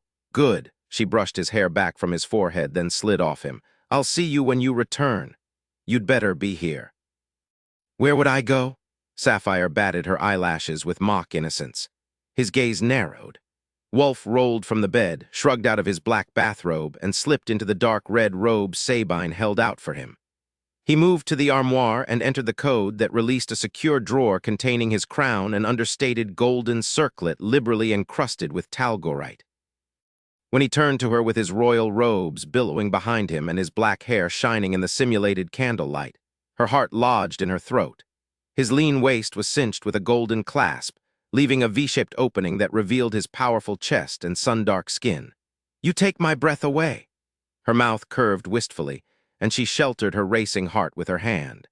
Wulfric was the embodiment of every fantasy prince she'd ever imagined, except Wulfric was more alluring and far more dangerous. The determination with which he pursued their attraction was both endearing and devastating. He stilled. His emerald gaze arrested her with its roiling emotions, desire, confusion. She knew exactly how he felt. "For the rest of my life," she said, "I'll remember you looking just as you do right now." Wulf spoke hoarsely. "How the hell am I supposed to leave when you look at me like that? I just wanted you to know what the sight of you does to me." He stared at her for so long, she began to doubt that he would go. Finally, he turned and departed without another word. Sighing inwardly, Sapphire turned her attention to Sabine with a smile, wanting very much to find a friend in this foreign place. The chamberlain approached her hesitantly. "Let's see what you have there." Sapphire gestured to the box of stones, then patted the mattress next to her. "Sit with me, you can help me pick." "I cannot," Sabine replied. "It's forbidden to touch His Highness's bed." "I see." Sapphire frowned, considering. For security reasons, that made perfect sense. It also made the exception given to her more puzzling. Did Wulf really discount her political connections? "You regard me strangely. Tell me, Sabine, is Prince Wulfric acting in ways you find unusual?" "That would be putting it mildly," Sabine answered dryly. "If I were a more fanciful woman, I might think a completely different man had returned to us. Could you tell me what it is about his behavior that's out of character?" A smile tugged at Sabine's mouth. "To begin with, there is a bedroom set aside for his use of the concubines, yet you are in his rooms, in his bed, and he means for you to stay here. That is the most shocking circumstance to me." "I see." Sapphire hid the pleasure she found in the knowledge that she was special and separate from his other women. The chamberlain continued. "It's equally odd that he allows you to talk to him the way you do, to call him by his given name and to argue with him." Sabine lifted the lid of the box and revealed a dazzling array of jewels. "You are special to him. If you maneuver well, you could achieve great power. I can help you." Sapphire admired the woman's cunning. A great chamberlain knew how to position herself and the women beneath her to best advantage. But Sapphire wouldn't be staying long enough to need the assistance. A week. No more, and even that, she knew, was long enough to ensure that she wouldn't leave unscathed. Chapter 9. Wulfric. Anders, the king of Dashier, greeted his son with obvious joy. Father! Wulf dropped to one knee and kissed the back of the hand extended to him. Thank you for finding time for me in your busy schedule, the king teased dryly. Between mercenaries and beautiful women, I'm certain meeting with your father is a great imposition. Wulf laughed while his father pulled him to his feet and gripped him in a backslapping embrace. The king wasn't as tall, but he was equally muscular, giving the monarch a stocky and barrel-chested build. I spoke with you earlier, Wulf reminded his father, when I returned the first time. I expected that meeting would allay the most pressing of your concerns until the morning. You spoke with me for 30 minutes and only about the ambush, Anders complained. Nothing about your whereabouts or activities since. You were agitated and clearly distracted. Then you left and came back with a beautiful captive. Katie isn't a captive. Anders sank into a pile of multicolored silk pillows and gestured for Wulf to do the same. Above them, a domed ceiling painted with a mural of many suns supported a single massive chandelier. Simulated candlelight lit the curved seating area and caused the strands of silver that accented the king's raven hair to gleam. Despite the massive size of the royal private sitting room, a feeling of intimacy was achieved by the liberal use of colors and the fur rugs that warmed the stone floors. She's a wildcat by all accounts, Anders said, adjusting the train of his talgorite red robes. And you thought I wouldn't be eaten up by curiosity. You don't know me at all if you thought I could wait until morning. A wildcat, Wulf smiled as he sat. That's an apt description. He could still feel the soreness from her hands on his body. Sabine tells me you've created a furor with your passionate encounter in your seraglio today. The other concubines are eager for similar attention from you. You'll be a very busy man trying to keep up with the demand. How I envy you that, Wulf winced, still embarrassed that so raw an encounter had also been so public. I'll make arrangements for them when I return to my rooms. Anders's brows rose. Arrangements, like a schedule, or did your captive exhaust you? Give it a day or two, son. You're young, you'll recover quickly. Recovery time isn't a problem. Just thinking of Katie made him ready. The way she responded to him, as if she'd been made for him, he couldn't get enough. I, too, have had my favorites. Anders tossed his arm over a pillow and settled more comfortably. Sabine was one of them. It's heady while it lasts. Enjoy. I am. Wulf bent forward, setting his forearms on his thighs. Perhaps you can understand why I was reluctant to leave her. Anders sat in contemplative silence for a moment. Who is she? Where did you find her? I don't know where to start, and frankly, it doesn't matter how I present the information, you're not going to like it. Start where you left off, his father suggested. Tell me what happened to you. Were you able to gather some useful information while you were in Sari? Taking a deep breath, Wulf started his tale with the moment he came to consciousness in the healing chamber and ended with him sitting in the king's private sitting room. When he finished, he braced for his father's reaction, which he expected to be nothing less than explosive. He wasn't wrong. You're a genius, Anders leaped to his feet. This is fantastic. We've got them at a disadvantage now. Ericsson's daughter and Gunther's favorite concubine, former concubine. No wonder you're enjoying her so much. His father laughed and rubbed his hands together. Wulf stood. It isn't like that. Anders went still, his gaze narrowed. Think with your reason, she's leverage and a compelling woman. Don't lose sight of who she is. Wulf couldn't lose sight of it. Her history made her into the woman she was, a woman he respected and found fascinating. His father scowled. You can't keep her, Wulfric. Ericsson will come for her eventually if we don't ransom her within a reasonable period of time. And he'll have the backing of the king if that idiot is as in love with her as you say. Not if she wants to stay. Katie hadn't said so outright, but he would make her want to. He was determined. Standing with arms akimbo, Anders' lip curled scornfully, a bitter, nasty smile that caused Wulf to clench his fists. What the hell does she have to make both you and Gunther panting after? He paused. Discovery lit his eyes. She's a spy. No, damn it. Think Wulfric. She's been with the king of Sari for 5 years. She must care for him. She was contracted. Bullshit, your imprisonment doesn't make sense any other way. Why the hell were you sent to her instead of the palace dungeon? Why did her guardian allow you to watch her meeting with Ericsson? Concubines don't have combat training. Why is she so knowledgeable? Anders drove his point home with a stab of his finger. She's a dangerous agent or a spy, that's why. Wulf stood stiffly, his heart hammering. Katie didn't want to come, you know that. I brought her here against her will. You don't know whether you're coming or going. First you say she wants to stay, then you say she didn't want to come. Which is it? The king snorted. It's the oldest female wile in history, play hard to get. You can have any woman you want, Wulfric. The fact that she's the only woman who denies you makes possessing her irresistible. But that denial melts when you connect with her, doesn't it? It's all for show. You accuse me of confusion. While you suggest she doesn't want me, then say she does, all in the same breath. No matter how you look at it, Anders retorted, her motives are suspect. Sinking into the pillows, Wulf buried his head in his hands. His skin broke out in a sweat and his chest tightened, making it hard for him to breathe. The suspicious circumstances surrounding his introduction to the beautiful Sapphire were unavoidable, but he'd done a damn good job of avoiding them anyway. He had been so grateful for her attentions after the horrors of his captivity. Everything his father said could very well be true. He'd known Katie such a short time, how could he discern the truth behind her motives? Wulfric, the king lowered to his haunches before him. I've never seen you like this over a woman. Maybe they put an aphrodisiac in the healing chamber air. Maybe she's wearing it in her perfume or lotion. Wulf exhaled harshly. I'll take care of her. I'll uncover her true intentions. Maybe we should give her to your brother. He can know. Wulf's tone left no room for argument. Duncan is still a boy, barely a man. He couldn't manage her. Wulf stood, suddenly weary. She's mine. Whether she's my lover or my mistake is a determination I'm more than capable of making on my own. The king straightened. I'm worried about you. Don't be. Wulf looked straight into eyes the same color as his own. My first love is Dashier, always has been, always will be. Still, the possibility of Katie's duplicity caused a piercing pain in his chest. He bowed. I'll see you in the morning. Yes. The king looked grim. I'll be waiting. The sight that greeted Wulfric when he returned to his room hit him like a physical blow. His gut clenched and his breath shortened. Katie waited on his bed, her body adorned with glittering red talgorite, her beautiful features illuminated from within when she saw him. Whatever they had between them couldn't be a complete lie. There had to be some truth to it. When he was close to her, her response to him was real and heartfelt. He knew it. Sabine exited the bathing chamber and lowered to the floor upon seeing him. Your Highness! His eyes never left Katie.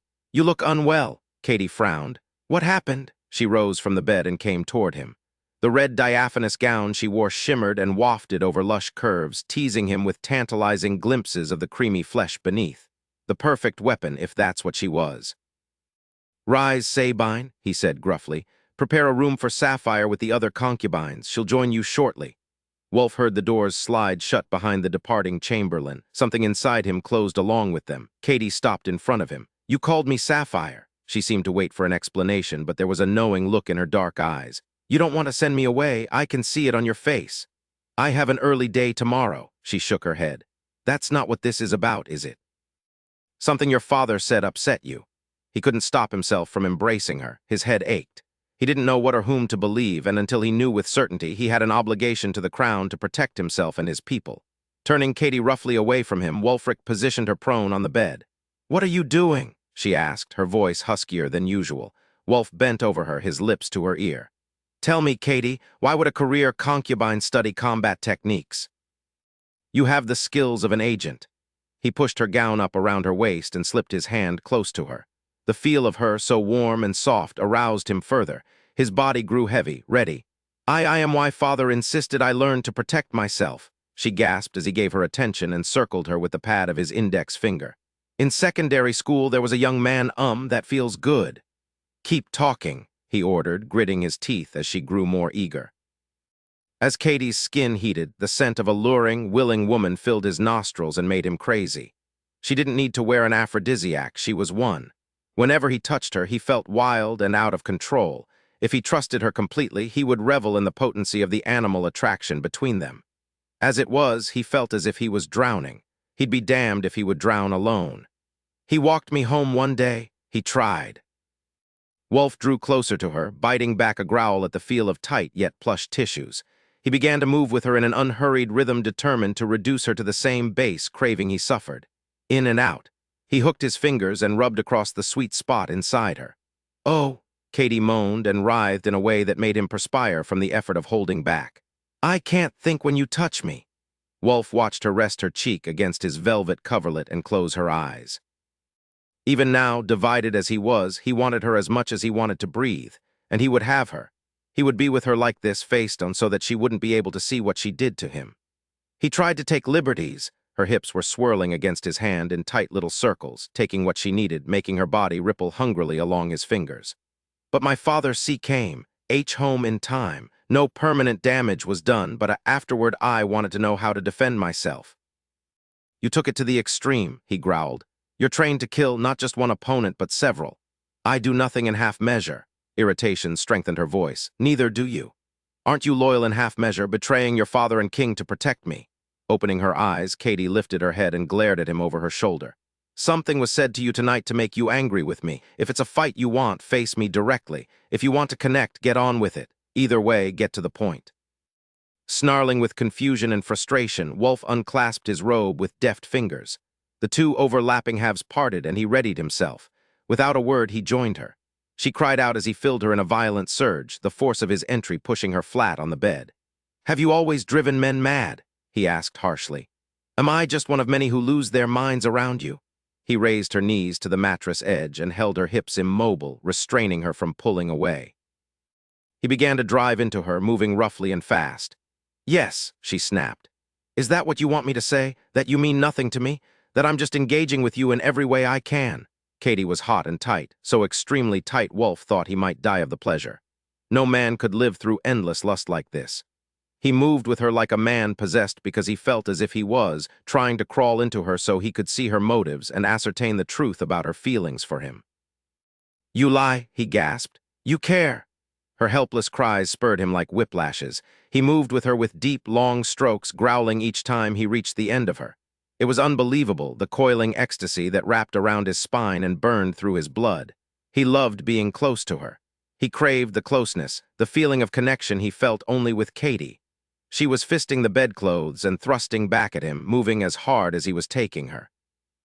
Her body gripped him in delicious, rhythmic pulses that took him to the knife edge of climax. He reached beneath her and teased her, relishing the way she whimpered his name. He timed his thrusts to the movements of his fingers. Wulf, it's so good, so good. He wrapped his straining body around hers. Katie, he whispered, wishing he'd never gone to see his father, wishing he had stayed in the room with her, ignorant of outside prejudices and the doubts they created. This was real. He felt her stiffen, then her body contracted around his pumping body. He stilled at the deepest point of her, allowing her body to draw him into orgasm. He shuddered against her back, erupting inside her with a pained groan of pleasure. The pulses were endless and destructive, each surge followed by a shudder that rocked his entire frame. Wulf followed her down to the bed, then turned them both onto their sides. Cupped together, their bodies were still joined. As his erratic breathing slowed, he noted how her fingers laced with his and held their joined hands over her racing heart. He drew her against his chest, his plans to send her to the concubine's quarters abandoned in favor of staying deep inside her. Connected. If she was the traitor his father thought her to be, Wulf risked his life every time he slept with her. She could kill him when he was most vulnerable. His death would send Dashier into chaos, and since he was the head of the country's military forces, his loss could create a momentary vulnerability easily exploited by his enemy. Strangely, the possible threat to his life didn't frighten him, at least not enough to send her away. Yes, there was no denying that their meeting had been improbably coincidental, but she hadn't killed him yet. If you send me to Sabine, Katie whispered fiercely, I'll never forgive you. In answer, he nudged deeper inside her and cupped a full breast in their joined hands. When they'd lain together in her bed in Sari, he'd thought having her here in his palace and his bed would ease the sensation of being minion to a ticking clock. But instead of the permanence he'd thought to feel, he felt a yawning chasm widening between them. He held her tighter and knew he would have to keep her until he no longer craved her. Nothing would stand in his way, not even her. Chapter 10, Sapphire sat up in bed with a start, her sleep-fogged mind attempting to discern what had awoken her. She pushed her hair out of her eyes with impatient fingers and was startled to see a man standing before the doors, his legs spread wide and meaty arms crossing an impossibly broad chest. He was massive, his height easily nearing 7 feet tall, his shoulders possessing gigantic breadth and tapering to a narrow waist and thighs the diameter of tree trunks. His skin and eyes were as dark as night, his head was bald, and large gold hoops adorned his earlobes. She eyed his bright red vest with its liberal weave of gold thread and metals. Smiling, she said, "You must be captain of the palace guard." Momentary surprise lit the man's eyes before he answered in a deep, rumbling voice. "I am." "Good morning, Captain," he bowed, arms still crossed. "My name is Clark, mistress." "That's unusual. I like it." She gave him a bright smile. The corners of his dark lips twitched. Wanting to start the day with an exploration of Wulf's home, Sapphire ran a hand over the fine fabric of her red gown. She wondered if Wulf had noticed her decision to dress in his colors. He might have been too agitated. His father had instilled some doubt in him about her, which she'd expected, considering who she was. Much as she hated the new tension between them and the desperate edge it had added to their closeness, Sapphire knew it was important for Wulf to face the facts they were together on stolen time. Regardless, she would always treasure Wulf for following his heart last night. He'd planned to send her away. Instead, he had wrapped himself around her and never let go. A vague memory of a tender kiss before he departed this morning left her defenseless. Heartache was inevitable, but worth it. She'd experienced her grand passion and felt it returned. Wishing for the impossible more time and less impediments would only detract from what they did have. As she slid out of bed, she returned her attention to the captain. "Is there something I can do for you, Clark?" Seeing the inquiring lift of his brow, she elaborated. "Why are you here?" "His Highness, Prince Wulfric, ordered me to accompany you today." With a contemplative nod, she walked into the bathing chamber and washed quickly, emerging a few minutes later attired in a long white robe. "I need to dress. What should I wear?" Clark frowned. "My orders are to follow you wherever you wish to go." So Wulf thought she might flee, her mouth curved wryly. "Poor captain," she lamented on Clark's behalf. "What a miserable assignment." She laughed at the captain's ready nod of agreement and was delighted at his answering smile. Perhaps she could make another ally. Security and military stratagems were two of her interests. It would be fascinating to study those aspects of the Dashier royal palace and ascertain ways to escape. Of course, she would have to be careful in her curiosity. "What would you normally be doing today?" "Overseeing the training of my men." "Excellent." She rubbed her hands together. "I love training. What do you think about me following you wherever you go today?" Clark hesitated. "I don't have anywhere to go." "I don't particularly relish the idea of spending all day in this room, do you?" At his answering look of discomfort, she smiled. "That's settled, then. I'll see if I can find a dammer suit in the mass of clothes Sabine brought me last evening." Unfortunately, there weren't any practical garments among the lovely gowns that were set aside for her use. It took almost an hour to locate a dammer suit in her size, but the delay was fortuitous. By the time she was suitably dressed, the captain was positive that he had no wish to take part in female activities. Whatever doubts he'd harbored about her accompaniment were set aside. As they traversed the arched stone corridors, Sapphire jogged to keep up with Clark's massive stride. She was warmed up and limber by the time they joined his men on the training field, which was located in a large, open-air courtyard. The captain was quickly in his element, overseeing the disbursement of the guards into several groups, each focused on a specific area of combat training. One group practiced with glaives, another with biofilter masks, and another with fire readiness. The group that most interested her, though, was the one engaged in hand-to-hand combat. She watched them carefully, noting their strengths and their weaknesses. She turned to Clark. "Which of these men are directly responsible for the protection of Prince Wulfric?" "The men wearing red and black stripes." "I have something to show you that you might find interesting. Would you call them over to us, please?" Eyeing her curiously, Clark did as she requested. Soon, 20 men stood in a semicircle around them. With her chin lifted and shoulders back, she asked, "Did any of you fight in the confrontations?"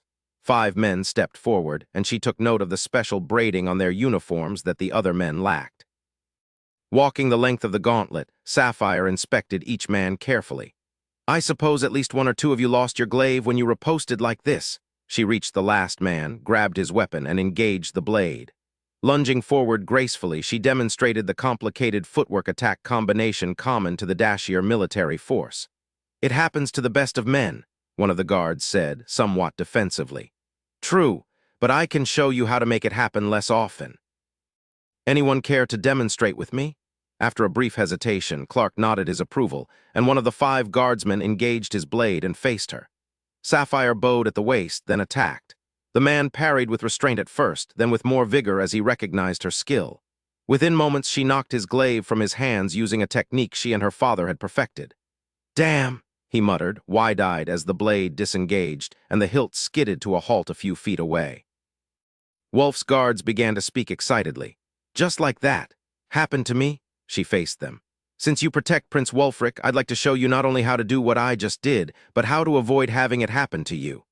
Training Wulf's men in the style of her father wasn't the most loyal thing she could do, but since she intended to learn how Wulfric transferred them from her palace without a pad, she told herself that it was only fair. The knowledge she imparted wouldn't put Sarian troops at any more risk than before, but it would make successfully attacking Wulfric harder. As guilty as her offer to train them made her feel, she was decided. She would acquire valuable information from her lover, but she would also leave a valuable piece of herself behind. Clark scowled down at her. Where did you learn how to do that? Never ask a woman her secrets. Retrieving the fallen glaive, Sapphire returned it to the guardsman she'd separated it from. As the captain internally debated whether to accept her offer or not, the silence lengthened. Sapphire shrugged and turned away. If you decide to accept my offer, I'll be over there relaxing in the shade. Mistress, she glanced over her shoulder. Yes, Clark tossed her his glaive. She spun neatly on her booted heel and caught it.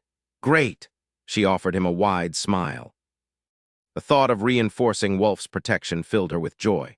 Perhaps her knowledge might save his life. It eased her melancholy and guilt to think of it. She threw herself into the training with vigor. As Wulf strode down the stone corridor in search of his father, his mood was grim.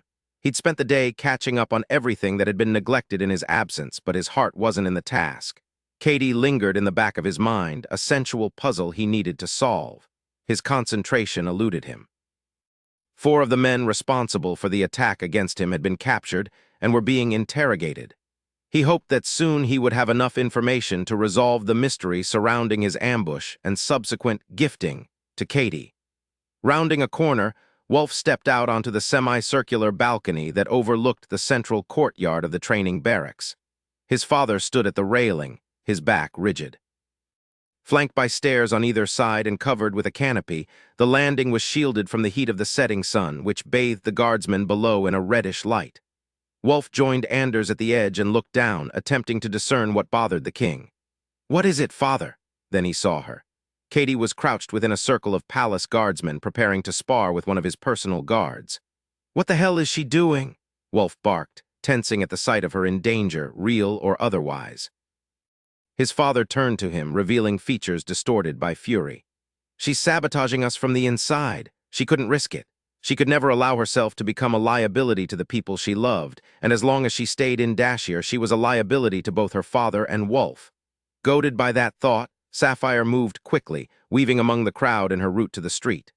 Unfortunately, her rapid flight drew attention. The obvious costliness of her gown kept that attention fixed on her. As she was about to separate from the throng of women, she was caught, her elbow held firmly by a man whose leer made her queasy.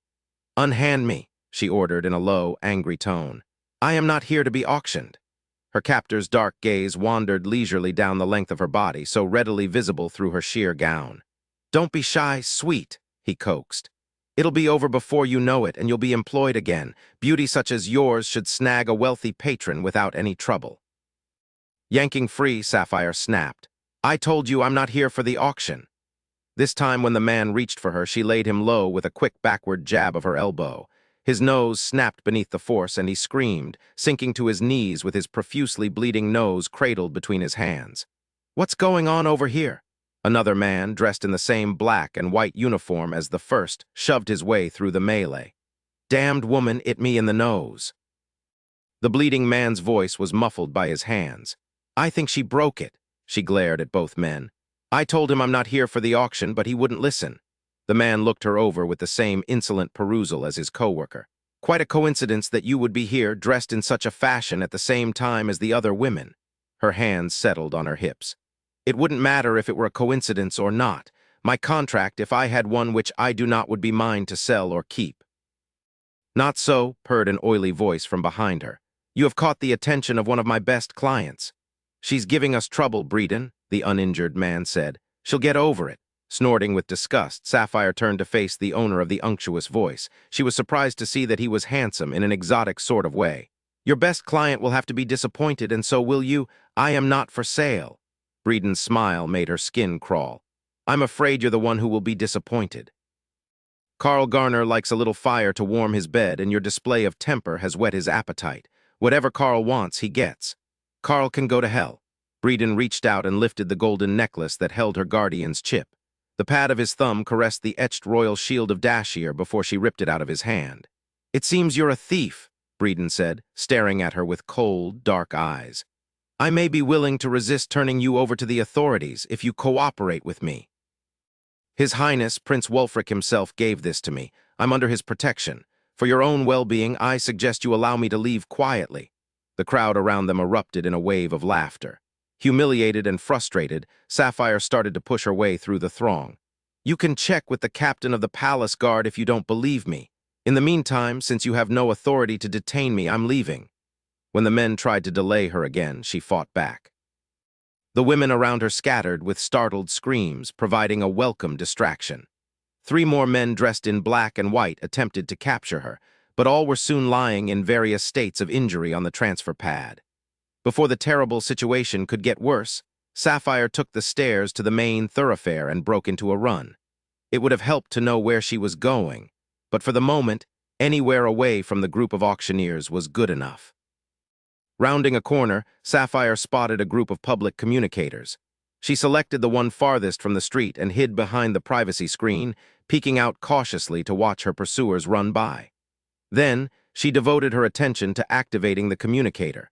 She saw the slot for a credit chip, but that was of no use to her. She examined the top and sides of the machine to see if there was a way to hotwire the connections to make her call. It was when she felt along the bottom that she discovered the small, round hole. As she leaned over for a closer inspection, her necklace hung away from her and brushed the machine. It lit up. Encouraged, Sapphire tried inserting the charm into the opening and became dizzy with relief when the 3-dimensional hologram of the royal shield of Dashir spun in a slow circle above the communicator. Of all the available choices on the communicator pad, only send and receive were lit. She typed in the code to release the caller identification block, then entered her father's direction. With a silent prayer, she pressed the talk button.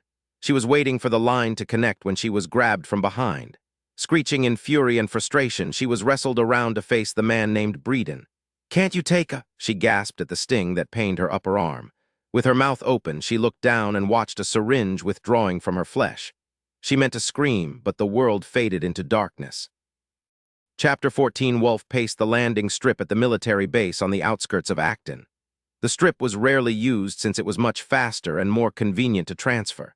Still, the occasional movement of large machinery and weapons called for flight, and Acton's close proximity to the border with Sari made it a prime location to launch countermeasures when necessary. It had been 5 hours, 5 damn hours, since Katie had left the palace. 5 hours that seemed like 5 years. His fear for her welfare was aggravated by his need to tell her that Duncan had lied.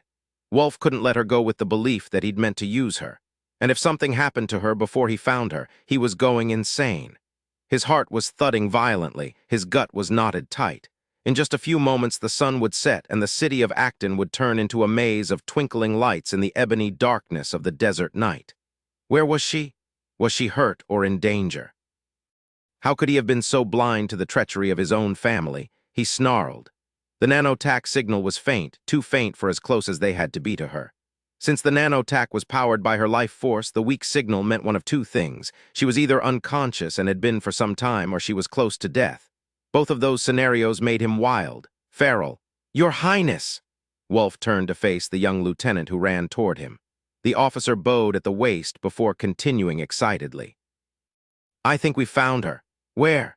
"There was a disturbance in the public transfer center this afternoon. A woman matching the mistress's description stated that she was under your personal protection before being accosted by several men." A growl left Wolf's throat.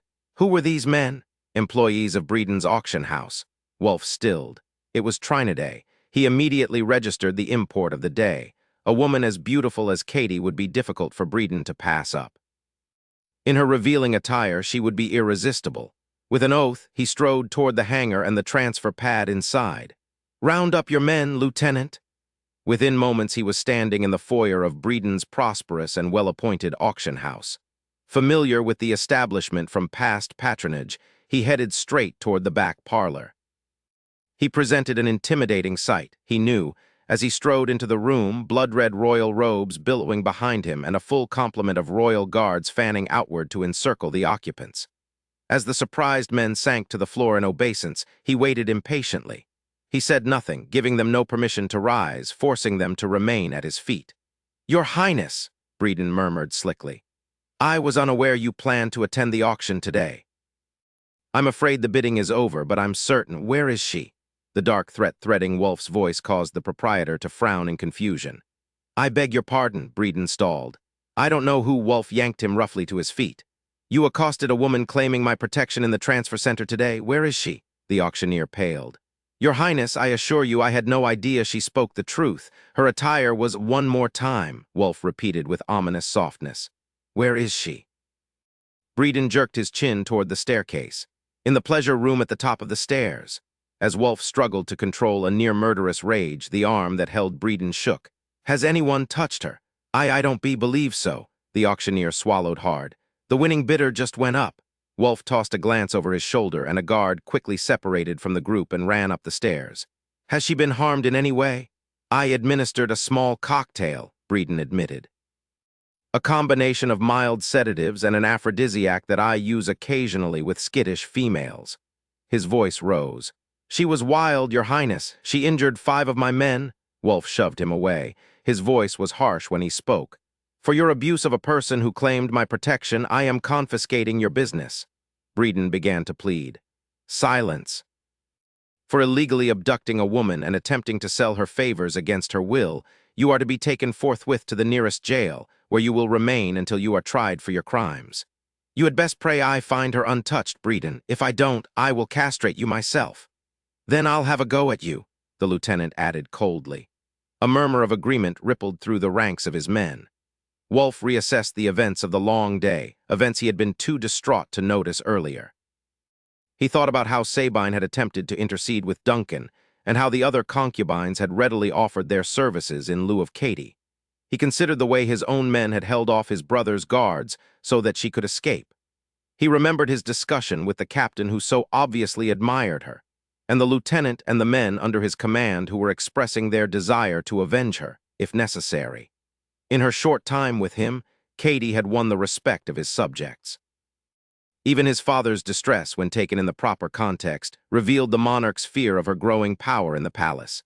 Katie was his perfect counterpart, a warrior like himself, a voluptuary, strong and supportive, a woman to admire and respect, a lover he could cherish.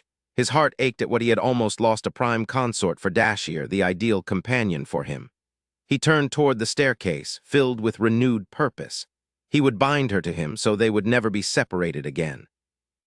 Sapphire heard the door slide open even through the buzzing in her ears. Her thoughts were fogged, everything murky and disoriented.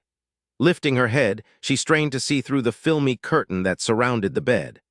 She spotted the broad, muscled back of a man as he got ready to lie down, and she squeezed her eyes shut and dropped her head back onto the pillow with a sound of discomfort. She supposed she could turn her back to him. The muscle relaxant she'd been given made her languid. Not immobile, but the aphrodisiac was driving her crazy. She forced herself to remain as still as possible, because the slightest movement caused a prickling sensation to burn across her skin, heating her flesh and laboring her breathing. She was completely exposed, but she didn't reach for the silk sheet that she'd kicked off earlier. Feel of the fabric against her overly sensitive skin had been too much to bear, and her modesty was not worth the torture of it. "If I were you," she managed in a drug-slurred voice, "I would turn around and run for my life." She heard a seductive chuckle that drifted across her body like smoke, inflaming every nerve ending. She gritted her teeth as the buzzing sound worsened. "Crown Prince Wulfric will come for me soon." She hoped that was true. "He's a very possessive man. If you touch me, he might kill you." "Do you belong to him?" The man's rich, deep voice echoed through her mind. Sapphire meant to say one thing, but what came out was the truth. "Yes."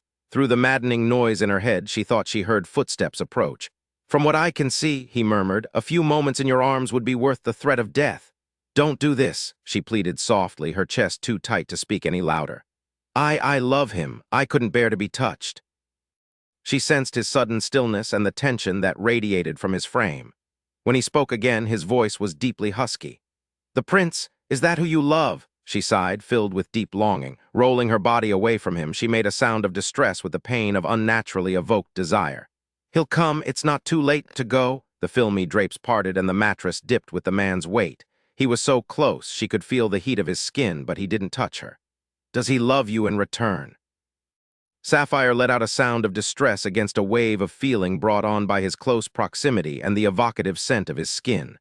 "Go," she gasped. "Does he love you?" he repeated. "No, but he wants me, he'll fight for me." "He's a fool, then, to have your love and not return it." His hot, open mouth pressed against her shoulder, sending sensations radiating outward in a flaring sweep across her flesh. She pressed into the brief kiss against her will, her body anxious for relief from its drug-induced torment. As her heart pumped blood rapidly through her veins, the buzzing in her ears worsened. His tongue flicked across the side of her throat. "I want to be with you," he whispered. Sapphire laughed with soft mockery. "I'm certain you do, or you wouldn't be in this bed, eager to die." The crisp hair on his chest brushed her back, making her breath seize in her lungs. "I want to make you feel cherished." His tone was ardent, despite being muffled against her shoulder. "From the moment I first saw you, I had to be close to you. I'll take my time deeply. I'll cherish you, pleasure you until the sun comes up." "W what?" She arched into the aroused length of his body, feeling the heat and hardness of his form against her. "You're in pain. Let me help you." Raised voices outside the door penetrated her dazed mind and sent her into a panic. "Please go," she urged. I'm drugged. I don't want this." His breath fanned across her cheek. "Just imagine that I am the man you love. Give yourself to me as if I were. I'll make you forget about the prince who doesn't deserve you. I'll wipe him from your memory so that all you can think of is me, a man whose only desire is to service you." His tongue traced the shell of her ear, and she purred with forbidden pleasure. "I need you." The voice was achingly familiar now that it was so close. "I need you like I need to breathe." Her heart stopped. How she had dreamed of having her passionate Wulfric back, the one who had hidden in the obsidian darkness of her bedroom in her home and taken her breath away with the totality of his affection. With a hushed cry of surrender, Sapphire turned in his arms and pulled him against her. "Wulf!" Wulf made a deep sound of welcome and relief as Katie rolled into his embrace. How marvelous she felt, tucked close to him after the day's tormented search and worry for her. She loved him. He couldn't help but squeeze her tightly and vow never to let her go. Tonight he would share his affection with every press of his lips, every caress of his hand. He would promise her the world and spend the rest of his life striving to give it to her. His life, once an endless stretch of duty-filled days and nights of meaningless activity, would become a life augmented by joy and love and sweet, breathtaking passion. His mouth descended to hers and he pulled her tighter against him, until the ripe softness of her was crushed against his chest and her lithe thigh was thrown over his. From somewhere deep inside, Wulf could feel the connection between them.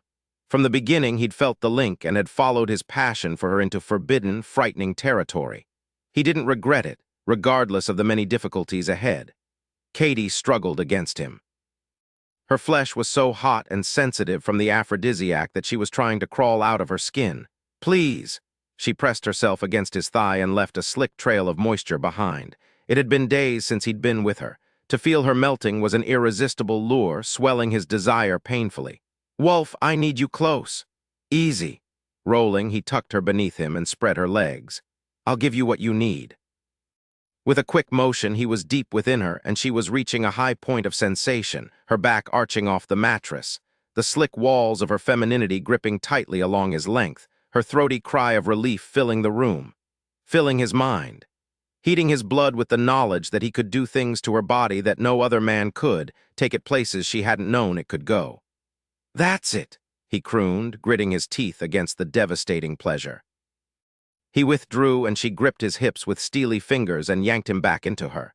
She was scorching, overflowing, and he made a sound of pleasure at the unbelievable sensation of her sweet center eagerly drawing him in. At her desperate pleading, Wulf began to move between her thighs, easing into her gently at first, then faster, more furiously as she begged for more, always more. The drugs drew out her sensations. He'd never felt anything like it in his life, her body clenching around him as he was intimate with her hard and deep. "Katie," he gasped as his body tightened, his heart pounding violently. He needed this, to be joined with her, to be deep inside her. "Yes," she sobbed, her hips rising to meet his every motion. "That feels so good, so good." Throwing his head back with a fierce roar of pleasure, he released his passion, his feeling of completion prolonged by hers, the convulsions of her delicious body coming one after another around him. He clung to her, pressing grateful open-mouthed kisses against her shoulder and tear-stained cheeks, finding a joy in closeness he never knew existed, until he'd found her. Sapphire made a sound of discomfort as Wulf withdrew from the trembling depths of her. "Don't leave me." "Never." He stretched out alongside her, the fingers of one hand pushing into the sweat-dampened roots of her tangled hair. His hand caressed her hip, sliding down in a calloused glide. She spread her legs wantonly, her hot face pressing into his neck where the spicy scent of his skin was so strong. She breathed him in with desperate gulps of air, her raging hunger only mildly appeased by the sensations he'd wrung so skillfully from her tormented body. "You're here," she whispered, her hand pressing against his chest. "So glad you're here. SHH, I'll take care of you." Her spine arched as his fingers parted her bare lips. He cared so much for her pleasure and needs. He made her feel as if she was the only person in his world, a woman he treasured and worshipped. His thumb brushed over her and she gasped. Without the aphrodisiac, his touch was electric. With it was nearly painful, the rush of sensation overloading already tender nerves. His fingertips glided over the spasming opening of her, teasing her. "More," she begged. "I need you." His head lowered to her breast, his tongue curling around an erect nipple. "Yes." Sapphire lifted onto her shoulders, pushing the straining tip into the haven of his talented mouth. "Be closer to me." With a soothing murmur, Wulf pushed two long, thick fingers into her. She whimpered, her hands fisting in the sheets. Every pulling draw on her nipple echoed in her core, her tissues clenching tight around the welcome intrusion. His head lifted. As his fingers moved inside her, he eyed her with a possessive glimmer. "You're overcome with our passion, filled with it." Sapphire licked her parched lower lip, her throat working as he moved his fingers slowly and easily. "I love it when you finish with me. You get thick and hard, you push so deep." Wulf growled, the rough sound rumbling through the room. "You lose sea control," she gasped, her hips grinding into his hand. "You move into me until I think I can't take any more, the sounds you make." As if it feels too good, it does. His tongue moved into her ear, making her cry out. "I wonder if I'll survive it. Then I wonder how quickly I can do it again, experience it again. I feel it when you reach a high point of sensation, so hot, thick, endless, I love it." Sapphire climaxed at the memory, reacting around his fingers. "You destroy me." He pushed 3 digits inside her in and out, his tongue moving in her ear as he kept her taut and breathless in a rush of feeling. "Be so intense." "I can't get enough." "Wulf," she released the linens and reached for him, needing to feel him over her, against her. Her palms pressed flat to his perspiration-slick back, her head lifting to connect her hot forehead to his shoulder. "Close to me," she panted. "I need you inside me." His forearm propped his weight while his fingers continued to stroke through her sensations. "This is for you, Katie." His voice was dark and hoarse. "Not for me." Tilting her head, she pressed her lips to his. Her nipples, so hard and sensitive, puckered tighter as they brushed across the hair on his chest. Her body rippled with the resonating delight, her entire being enamored with his. "Do it for me, then," she urged. He loosened his grip on her hair and mounted her. She bit back a sound of protest as his fingers left her empty and eager. She waited, breath held, as he moved against her, the thick crest of his desire gliding through their commingled fluids. Poised and aching for the feel of him moving inside her, Sapphire was painfully aware of her vulnerability. The drugs made her crave intimacy, but her craving for Wulf came from inside her, independent of anything she could control. Nothing would be the same in the morning, while at the same time nothing would have changed. She couldn't keep him. Wulf reached down and cupped the back of her thigh, dragging it over his own, opening her more fully. His hips rolled, pushing the barest inch inside her. When she put her other heel to the mattress and lifted for more, he made a chastising noise and caught that leg, too. "Slow and easy," he purred, rising to his knees. Draping her thighs over his, he kept her angled upward, her body splayed wide and desperate to be filled, stretched, her nails raked across the sheet. With intensity and deeply, his large hands moved to her breasts, the heated palms kneading the swollen flesh. "You'll get sore, we have hours ahead of us. I need you. Trust me."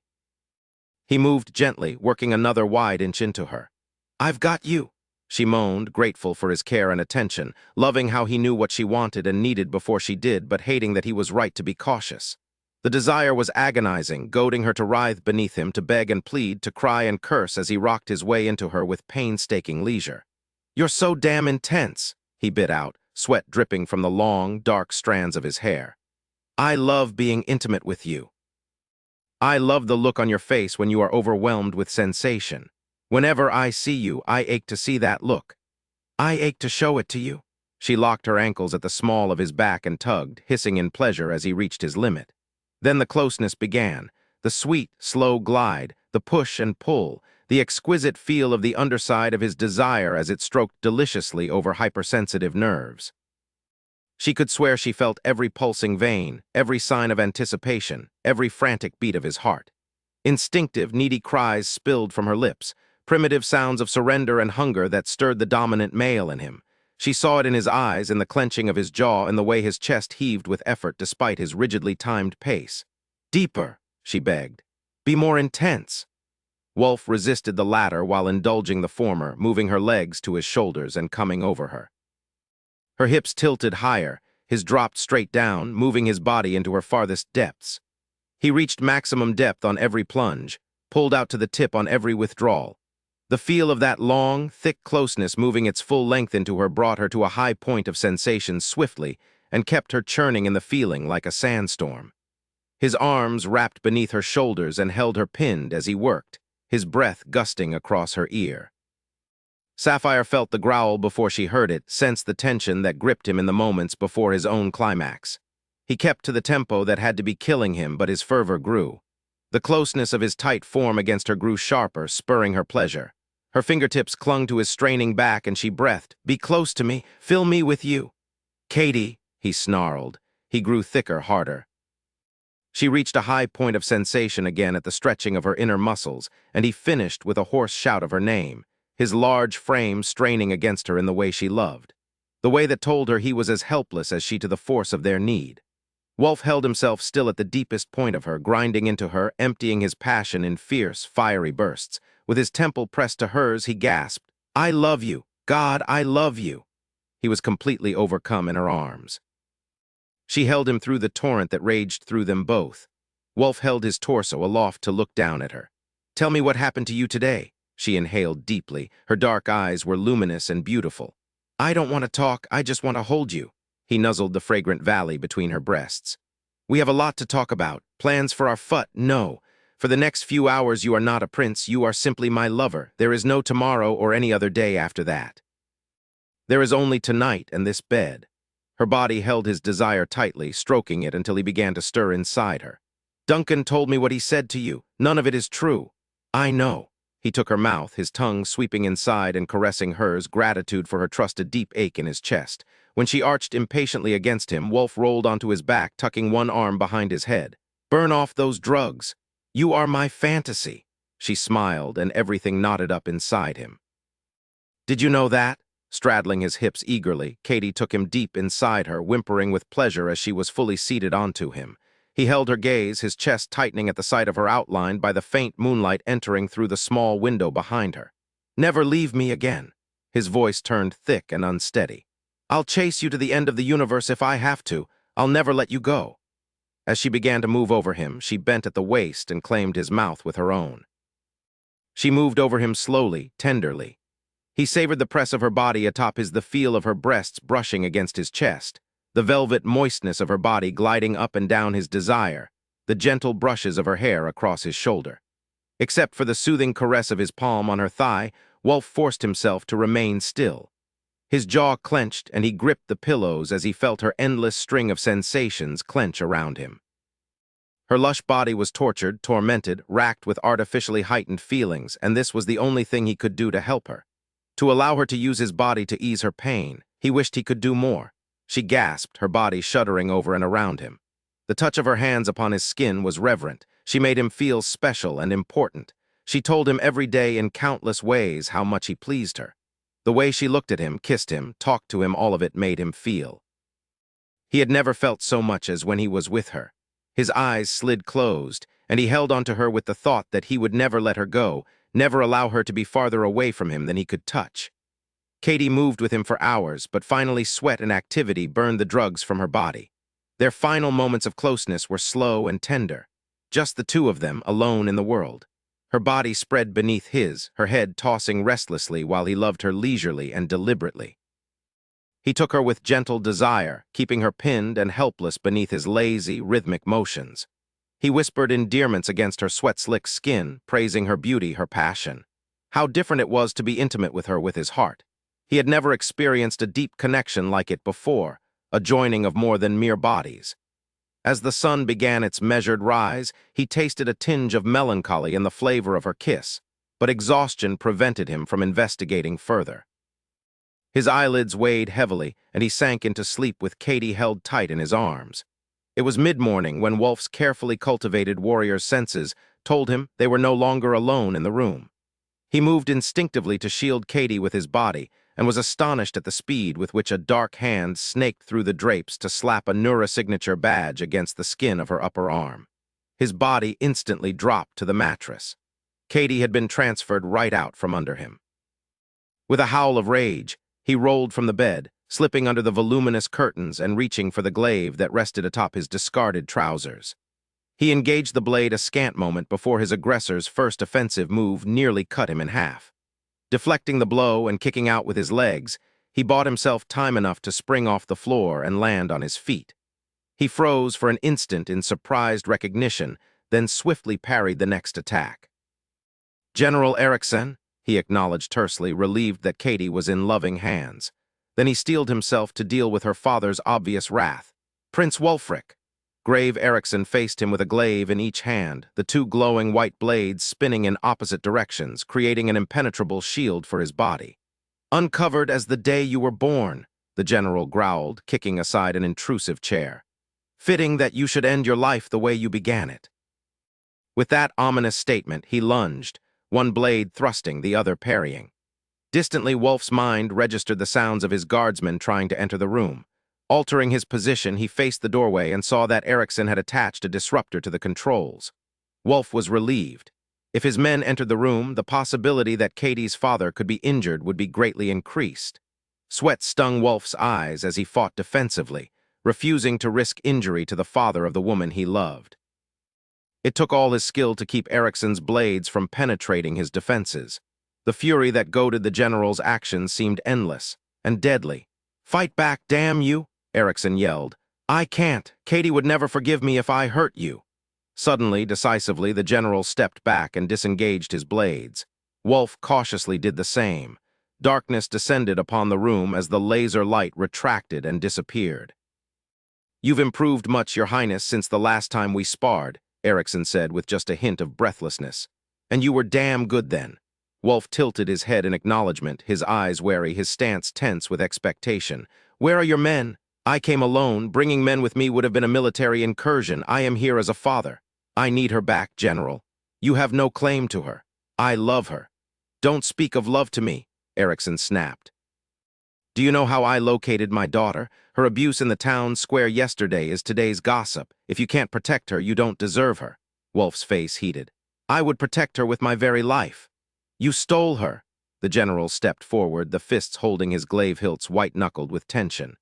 "You took her from a place where she is revered and brought her to a place where she is reviled, endangered from every side, a target for anyone who has a grudge against Sari."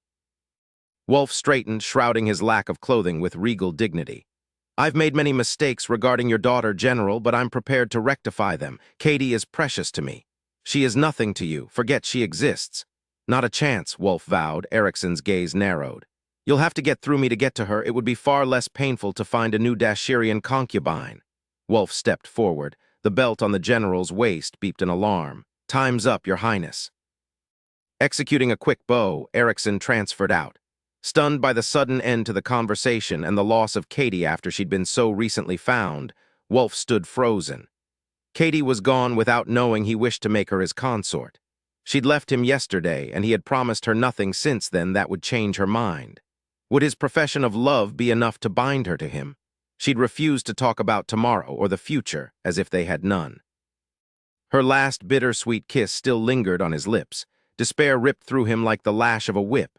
She wasn't coming back. He knew it, felt it in his bones. Chapter 15, "I know he loves me, Daddy, but it's not enough." Sapphire paced the length of her father's study, her chest plagued with a dull and throbbing ache. "Do you love him?" her father asked gently from his seat on the damask-covered sofa. She heaved out her breath and tossed him a self-deprecating smile. hopelessly. Being apart from Wolf felt as if she was missing a part of herself. She missed his arrogant demands for her undivided attention and the way he could focus all of his on her. She missed his laughter and the sound of his voice, which could soothe or arouse depending on his mood. She missed the smell of his skin and the weight of his body over hers. She was addicted to him, sometimes wanting him so badly that she shook with it. As she moved around restlessly, Graves' gaze stayed on her. "Do you want to stay here with your mom and me? Do you want to go back to your home?" Home. Was it really only weeks ago that she'd been ecstatic over the gift of her freedom? It seemed as if a lifetime had passed. "It's not home, Daddy. It comes with conditions I'm not willing to meet." "I understand. Perhaps a vacation, then." His dark eyes were filled with concern. "An off-world trip. Sometimes getting away is the best medicine." She stilled, then broke into a wide smile. "That's a wonderful idea. I'm going to track down the merc responsible for the attack against Wolf." "What?" "I need to find out why Wolf was attacked, what the intent was. I need to know if he's still in danger." "You're in no condition to go on a hunt like that," he protested. "You need your head on straight first, or you put yourself at risk." "My head is on straight." Her gaze swept around the wood-paneled room, finding comfort in its familiarity. "I'll be thinking about Wolf no matter what I do. At least this way I can focus that concentration on something positive." Grave leaned forward. "This isn't a short jaunt you're talking about. It could take years for you to find Gordmere. I can't bear the thought of you being away that long." Sapphire sank onto the sofa beside him. "This is for the best, I'm sure of it. Perhaps you should talk to your mother first." She glanced down at her hands. "Mom is a romantic." His smile was indulgent. "True. I have no regrets." Sapphire lifted her gaze to meet her father's. "You should see how driven he is, how much of himself he gives to Dashir. He is deliberate, focused, unwavering, except when it comes to me. It's worth the heartache to have been loved like that by such a man, however briefly." Her father's hand came up and brushed the hair from her face. "I'm proud of you." "Thank you, Daddy." She nuzzled into his palm. "Besides, Gordmere has to be stopped. I can do it. I'm more than capable." "It's not like you to run from trouble." They both looked toward the melodious voice coming from the doorway. Sasha Erickson entered the room, bringing with her a palpable energy. Sapphire wrinkled her nose. "You have no idea how determined Wolf can be, Mom, or how stubborn. The more impossible our circumstance, the more obstinate he becomes. Once I've removed myself, he'll have a chance to reconsider. Then he'll realize this was the right decision for both of us. If you love each other, maybe. It's impossible, Mom. His family, I deserve better." "Of course," Graves soothed. "I would never allow you to be anything less than the most important person in your man's life." She turned to her father. "Then you'll help me leave. If that's what you really want, I'll see to it." Grave pulled her clothes and kissed the top of her head. "Yes, I'll go pack." Sapphire leaped to her feet and bolted from the room. Sasha moved toward her husband in the innately sensual glide that had made their union inevitable. He'd taken one look at her and knew he would have her. Not having her simply hadn't been an option. She took the seat recently vacated by their daughter and rested her blonde head on his shoulder. "I feel for her, Grave. Why did she have to fall in love with the one man impossible for her to have?" "It's not impossible, but it is exceedingly difficult and expensive. They'd both pay dearly." "We'd pay, too." "Yes, I'm not sure any of us is prepared or willing to afford it." Tilting her head back, Sasha stared up at him. He stroked the elegant curve of her spine. "It won't be long before the prince comes after her. He's desperate. He isn't thinking clearly. Maybe there is love with the feeling. Why not keep her here until he comes so they can find out?" Grave exhaled harshly. "Because this isn't a fairy tale, Sasha. To be with him, she'd have to give up everything, renounce her homeland. Wulfric, too, may lose all he holds dear, including the throne. I refuse to make it easy for them. Poor Katie." Wrapping her hand around his nape, she pulled his mouth to hers. "I'll go help her pack, then." Sapphire watched as the last of her trunks disappeared off the transfer pad. She'd already said her goodbyes. Now there was nothing left to do but embark. Leaving was harder than she'd thought it would be. She'd been off-world many times before, having traveled with the king for a variety of reasons. But this time was different. She was leaving her old life behind, and she wondered how she would reinvent herself as time passed. She couldn't silence the part of her that wanted to return to Wolf and take whatever he was able to give her. But she knew she would never be happy with anything less than all of him, and he could never give her that when torn by loyalty to his family and his crown. Steeling herself with the renewed conviction that she was doing the right thing, Sapphire moved onto the transfer pad. She turned to signal the controller that she was ready to go to the ship, but blinked in surprise as Dalen stepped onto the pad beside her. "What are you doing?" she asked. "Going with you. I only needed you to help me with my luggage. But I want to leave with you, mistress," he smiled. "I've always wanted to travel and you'll need help to get settled." "I won't be settling anywhere. I'll be working, Dalen. It will be dangerous and tiring. There will be no time for comforts." "Sounds lovely. You just returned from Dashier. See, this trip will seem like a vacation after that." Sapphire eyed the handsome blonde man carefully. "Why?" he understood. "You can protect yourself, but I'd rest easier if I were with you. My eldest brother was a captain under your father during the confrontations. He swears the general saved his life. My family owes a huge debt to yours. Attending you is the least I can do." "This isn't necessary, I know." "All right," she shrugged. "If you don't like it, just tell me and I'll arrange for you to return to Sari." "Agreed." Dalen rocked back on his heels and grinned. She signaled their readiness to the pad controller. Instantly, they found themselves on the transfer bay of the interstellar transport, the Argus. It would take 2 days to reach Talon, where, according to intel, Taran Gordmere was last seen. Glancing at Dalen, she smiled at his boyish excitement. Perhaps it would be good to have someone she knew with her as she started a new life for herself. A life without Wulfric. "What do you mean you can't find her?" Wulf's patience had run thin about an hour after Katie had transferred away. Now, a week later, his patience was gone. The captain met his gaze without flinching. "We lost her nanotac signal yesterday and we've been unable to recover it." "Lost it? What the hell does that mean?" "Either she's removed the nanotac or she's out of range of our receptors." Wulf drummed his fingers in rapid staccato on the desktop. "Out of range? How far would she have to travel to be out of range?" The captain's lips pursed before he replied. "The nanotac signal would be detectable anywhere on the planet." Wulf stood. "Are you telling me she's off-world?" "It's a possibility, Your Highness." Damn it. Here he'd been impatiently waiting for Katie to contact him. He had wanted to reach out to her, but worried that doing so would put her at risk with the king. He'd thought for sure she would remember their last night together and his declarations of love and find a way to reach him. He had no way of knowing whether she'd chosen to leave or had been given no choice. "Find General Erickson, now." "Good evening, General." Wulf watched as Katie's father casually lifted his gaze from his book. Lounging on a green sofa, the general didn't appear the least bit surprised to see Wulf, as if an enemy prince standing in his study was a commonplace occurrence. Of course, Wulf had made it clear that he wasn't letting Katie go without a fight, and he doubted the general was ever caught off guard by anything. "Good evening, Your Highness," Erickson replied. "Nice to see you with clothes on. Would you care for an ale or perhaps something stronger?" "No, thank you. I've come for Katie. Where is she?" "You're too late." Erickson snapped the book closed. "I expected you a week ago. I couldn't risk contacting her and putting her in danger." "Then why are you here?" "I need to know if she's okay, General." "She's gone." "I know she's off-world. Where? How do you know that?" The general's gaze narrowed. Wulf ignored the question. "I have to speak with her." Erickson shook his head. "She's moved on with her life, Your Highness. Go away, find another concubine." "General," Wulf's fists clenched. Katie couldn't move on with her life. Not until she heard him out. "Don't push me, I'm not in the mood." "Damn it all," Grave threw the book down. "The way you and the king carry on about Katie is downright pitiful. You'd think." Wulf lunged across the low coffee table and tackled the general to the floor. Erickson laughed and the fight was on. "Where the hell is she?" Wulf ducked an incoming punch to the face. "Wouldn't you love to know?" The general grunted as he paid for that jibe with a blow to the ribs. They scrapped like schoolyard boys, fighting for the sheer animal joy of it as well as for the instinctive need to establish the dominant male. "I won't give up, General. Not now, not ever." "You better not," Erickson retorted, "or I'll kick your butt." Wulf growled and lunged.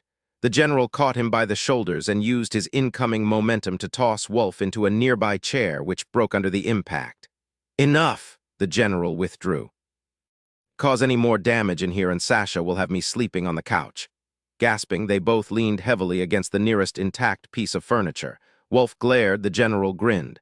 "About time you showed some fire, Your Highness. You'll need it in the days ahead."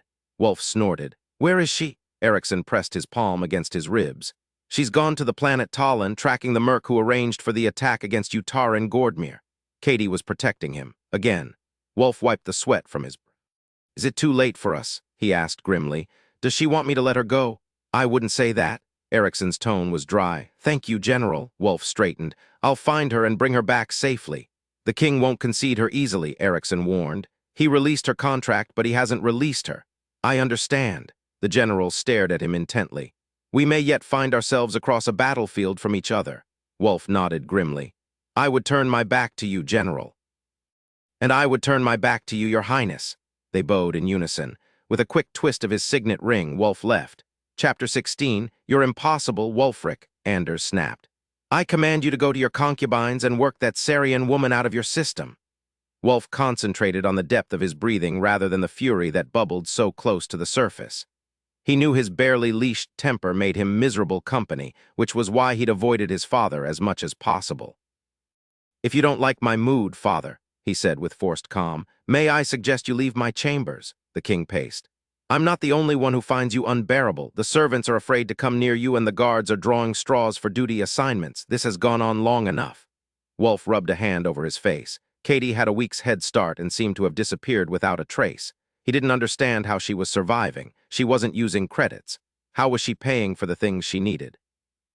Food, lodging, transportation. Worry for her was eating away at him. Had she tracked Gordmere only to be hurt or worse? His jaw clenched. He knew she could take care of herself, but he didn't want her to have to. When a soft beeping came from the door, he tersely gave permission for entry. The captain entered with a bow. "Your Majesty, Your Highness." He straightened, and his gaze met Wulf's. "The small group of guardsmen you requested are making the necessary preparations for the journey to Tallan." Wulf nodded. "Excellent, I'll be ready shortly." "You are not leaving with them," the king said with dangerous softness. "I am." "I request permission to accompany you, Your Highness," the captain asked. "Granted." With a bow, the captain left the room.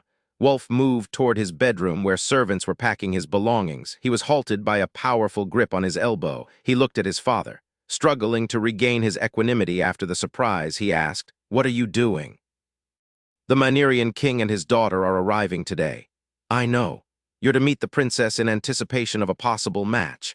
"You'd better send for Duncan then. I won't be here." Anders's voice vibrated with anger. "I've stepped back, Wulfric, and allowed you free rein, but never forget that it is I who am king. You will obey me." "Father, don't do this." The king's mouth hardened. "A union with Myneria, Wulfric, can you imagine the power and influence Dashir would have?" "Yes, it would be an excellent match." Wulf placed his hand over his father's. "But the Mynerian princess can wait. Katie is in danger because of me." Anders growled. "I was certain you would always put Dashir first. I never imagined you could be so selfish." "I'm sorry you feel that way."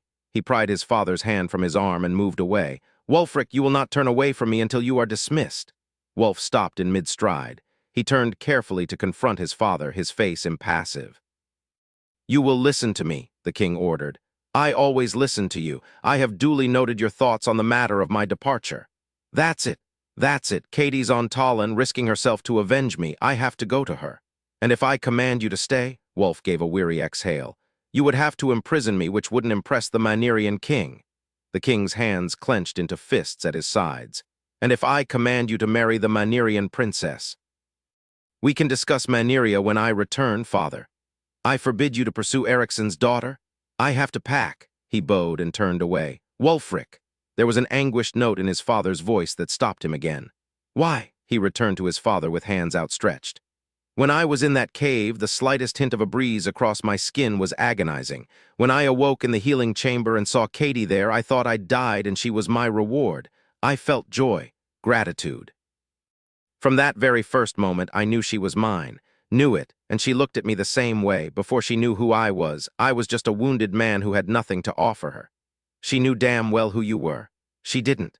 Wulf made a slashing gesture with his hand. "I can say that with absolute certainty. I was there when she was told. I saw the horror and fear, the confusion. She didn't know." "You talk as if she's the only woman to desire you," Anders scoffed. "All women want you."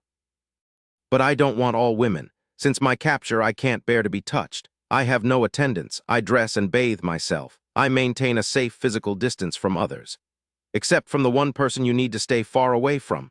She makes me feel. I see her, taste her, smell her. Everything else is gray to me, but she's vibrant. I need her to touch me. I ache for the feel of her hands on me. Part of me died in that cave. Whatever is left exists because of her. I can't explain it any better than that. She's necessary to me." Wulf dropped to his knees. I beg you, father, don't ask me to choose between Dashier and Katie. You've never begged me for anything, Anders said hoarsely. I wish you'd ask me for something I could give you. Her father's support could facilitate the Sarian treaty we both want. Think of the future, Wulf said. The silence that followed his words stretched endlessly. The waiting was torture. I am Wulfric. Accepting Wulf's offered hands, the king pulled him to his feet. The forlorn sigh he released made Wulfric's heart ache. Fetch her if you must, but her presence in your life makes the need for a powerful alliance even more urgent. Wulf embraced him. We'll deal with the logistics when the time comes. Anders's face was lined with strain and disappointment, aging him drastically. I'll do my best to pacify the Manerians, for your sake, son, because I love you. You won't regret this, Wulf promised. I already do, but I can't think of any other way to hasten your boredom with her. As Wulf turned his gaze toward the window and its view of his beloved Dashier beyond, his gut knotted. He remembered Katie standing in front of it, bathed in the reddish glow of the setting sun, her presence a soft memory. He didn't know if he could live without either one of them. His hand lifted to rub at his chest. I have to go now. I'll return as soon as I can. Sapphire moved swiftly through the urban darkness, her glaive hilt gripped tightly in her hand. The mercenary moved with casual ease along the pedestrian strip, completely unaware that she shadowed him so closely.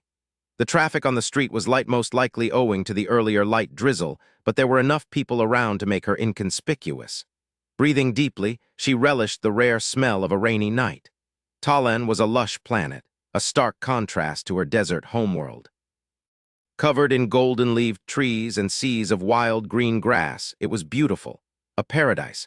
Sadly, the perfection of the planet was marred by the massive cities, the favored metallic designs glaring in the light of Tallen's twin suns. Do you have a light? Gordmere stopped a passing woman in order to ignite his cheroot. Sapphire slipped beneath the shadowed overhang of a closed establishment. After the 2-day trip to Tallen, it had taken almost 2 weeks to track the mercenary down. Gordmere was wily enough to switch aliases constantly, which made it difficult to monitor him through the interstellar system. It might have taken longer to locate him, but she'd learned he had 2 powerful weaknesses: gambling and arrogance. He didn't fear anyone, and he couldn't seem to quit while he was behind. Some gaming hells were more forgiving than others. Once she'd established which hells would let players get deep in the hole, the rest had fallen into place. In a way, Sapphire was grateful for the attention the hunt had required. The time spent tracking Gordmere had kept her busy enough to prevent pining over Wulfric, at least during the daylight hours. The nights were another matter. As Gordmere continued on, Sapphire rejoined the foot traffic, her nostrils teased by the tendrils of fragrant smoke drifting over his shoulder. He paused at a doorway and glanced from left to right. She walked right past him, careful to draw no attention to herself. Finding nothing suspicious, Gordmere disappeared inside. Dalen, she whispered. The reply came through the tiny comm link in her ear. Yes, mistress. He just walked in. I see him, she sighed. It was difficult to leave so important a task to someone else, but it was a gentleman's club and she wouldn't be allowed entry. Make sure you sit close enough to overhear his conversation. I understand. Please don't worry. I'm very good at making friends. I'll be nearby waiting for you.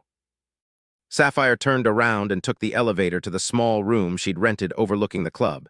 It was a hovel, but despite its condition, it still cost her 2 cases of sorry wine, far more than it was worth. But there was no help for it.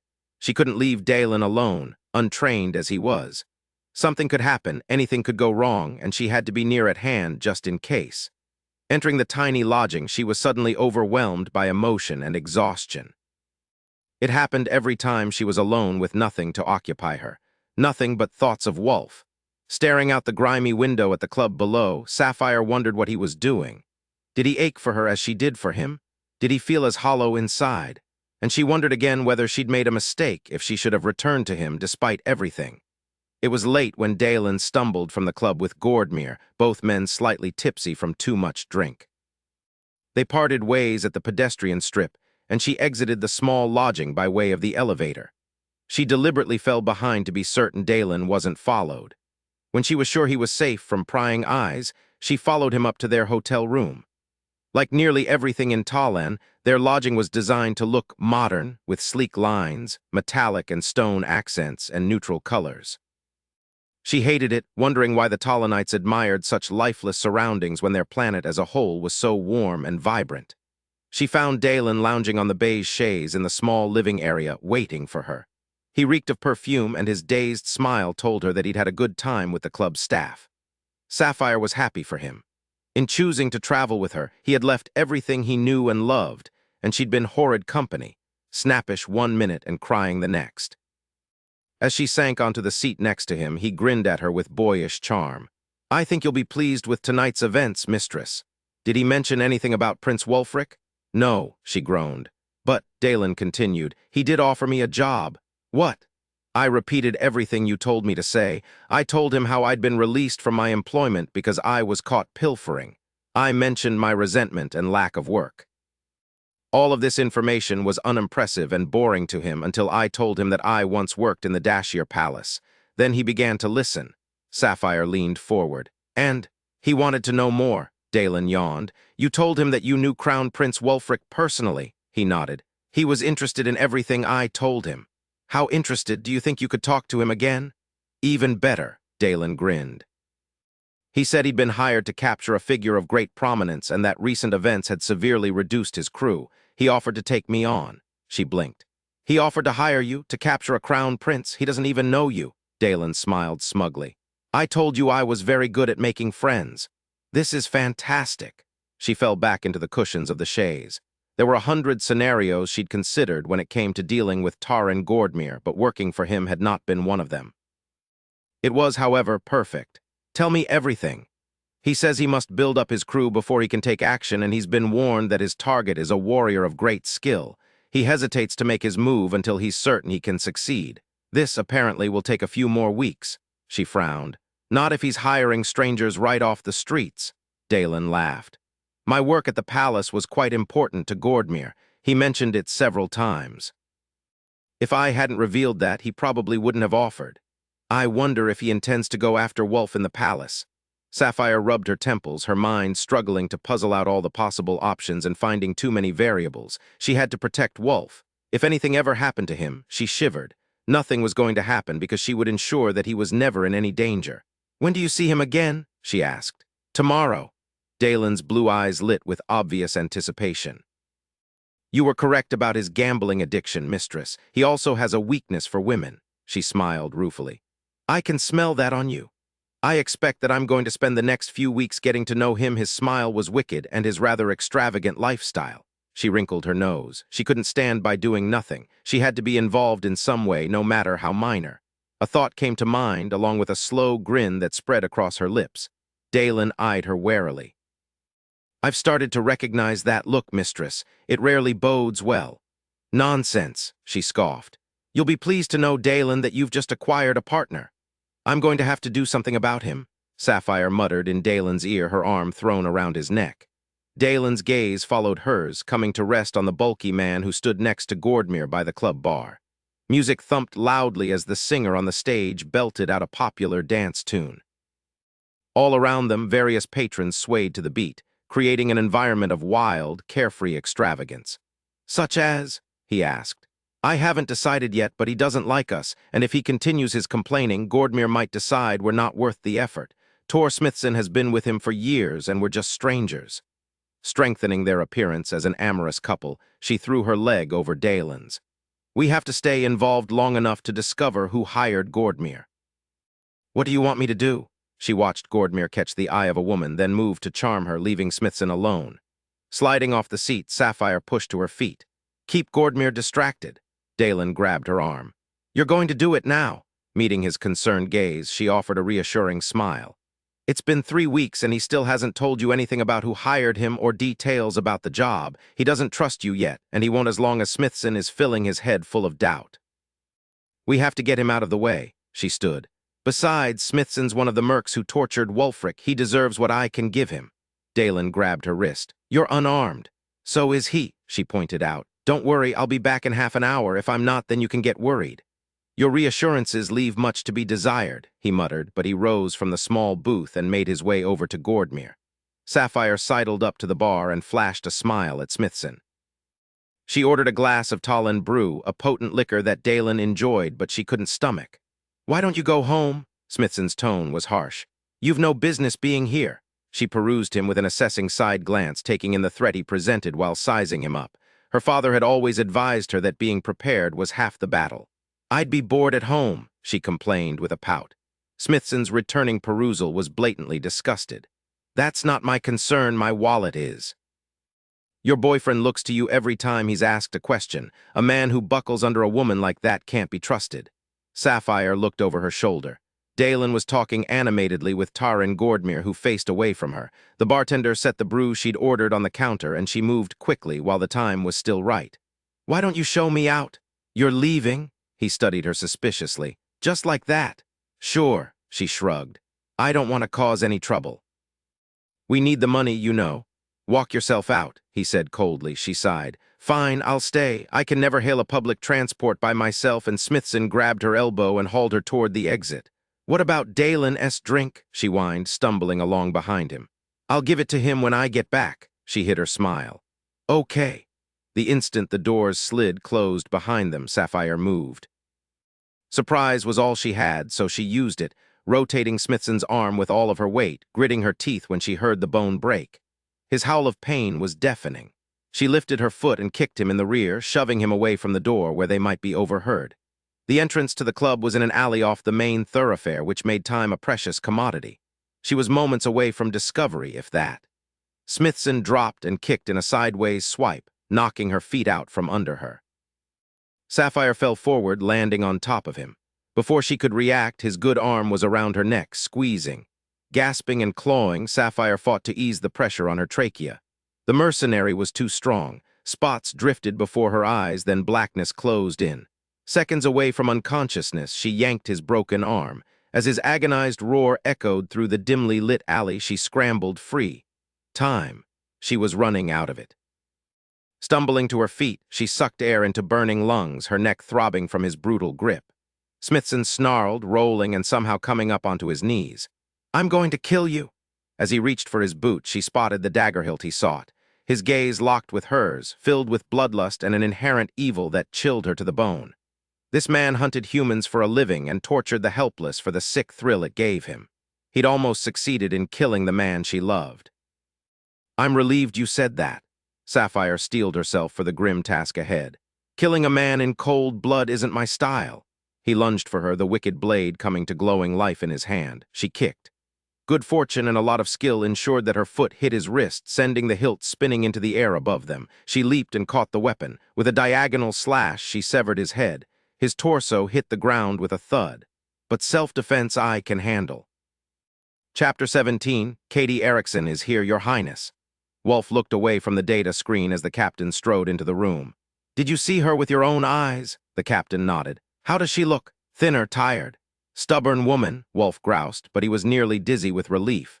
6 weeks of searching, and Katie was finally close enough to touch. He stood to get ready, but a quick look around his quarters turned his anticipatory pleasure into a scowl of distaste. Talon was a relatively new member of the Interstellar Council. The planet's foray into high automation was so new as to still be something flaunted with pride. Everything everywhere was stark and lacked color. He tried to picture his love, Katie, in such a dismal place and was unsuccessful. The fact that she was here in Talon entirely on his account made his heart ache. "Where is she now, Captain?" "She and Dalen are at the concourse as specified by Gordmere." Wulf began stripping from his robes. "I want to see her.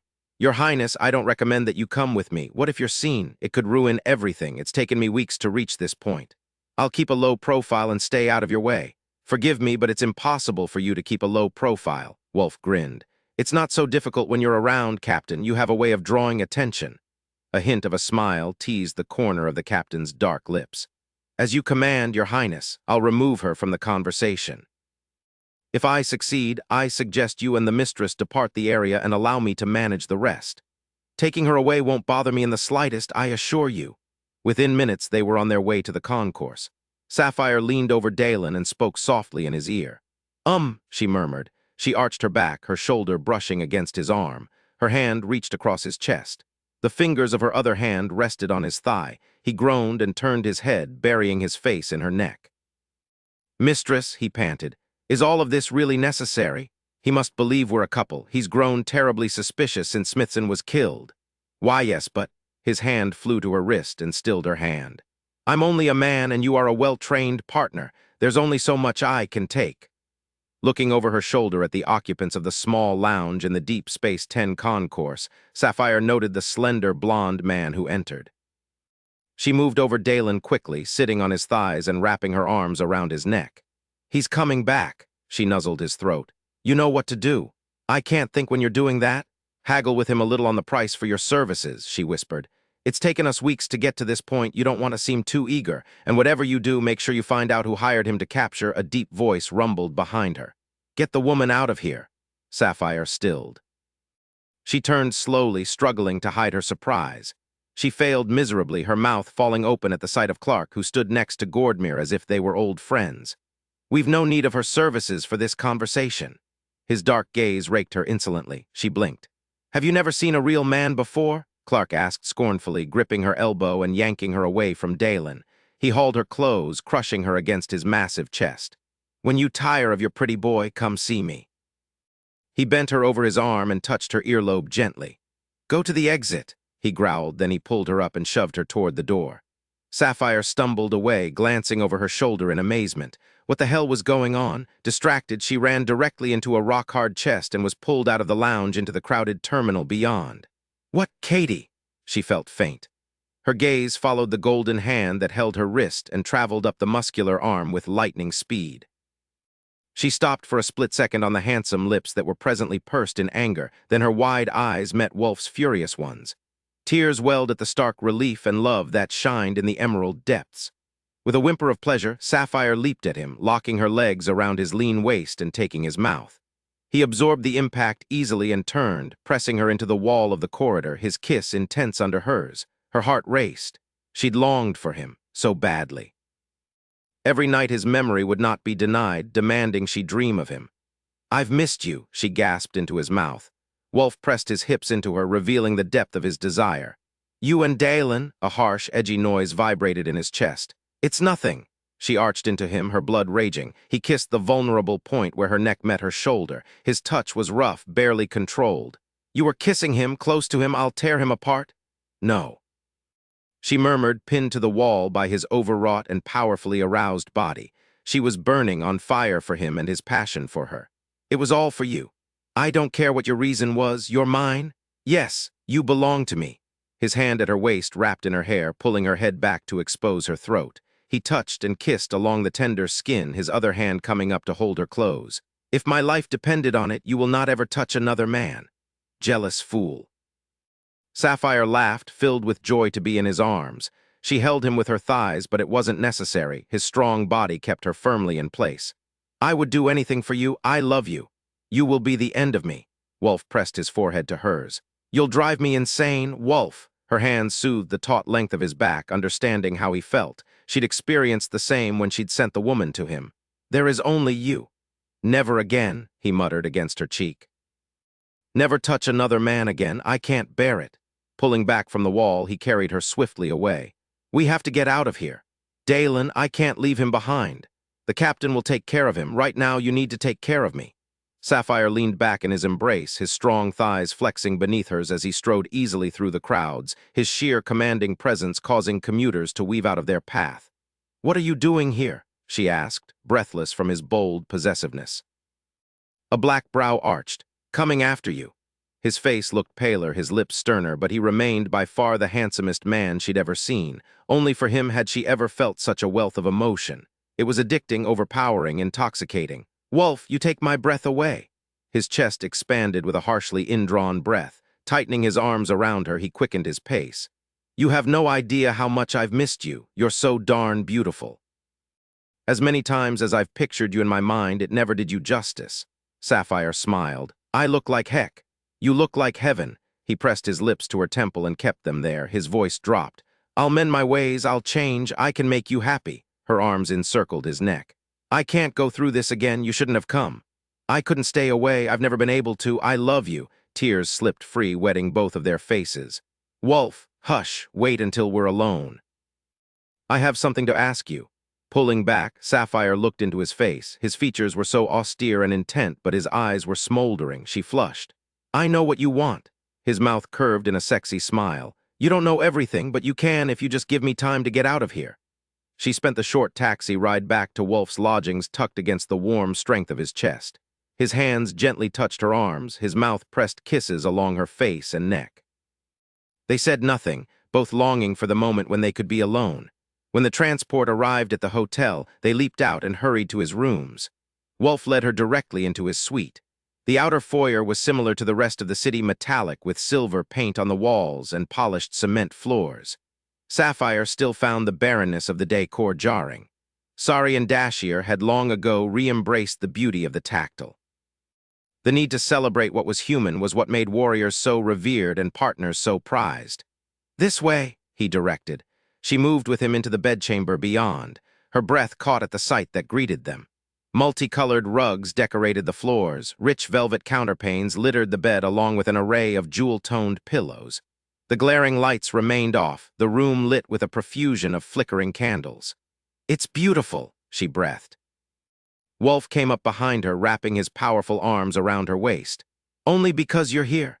He turned her to face him, then sealed his lips over hers. She melted under his kiss. The heat that sparked between them was hotter than before.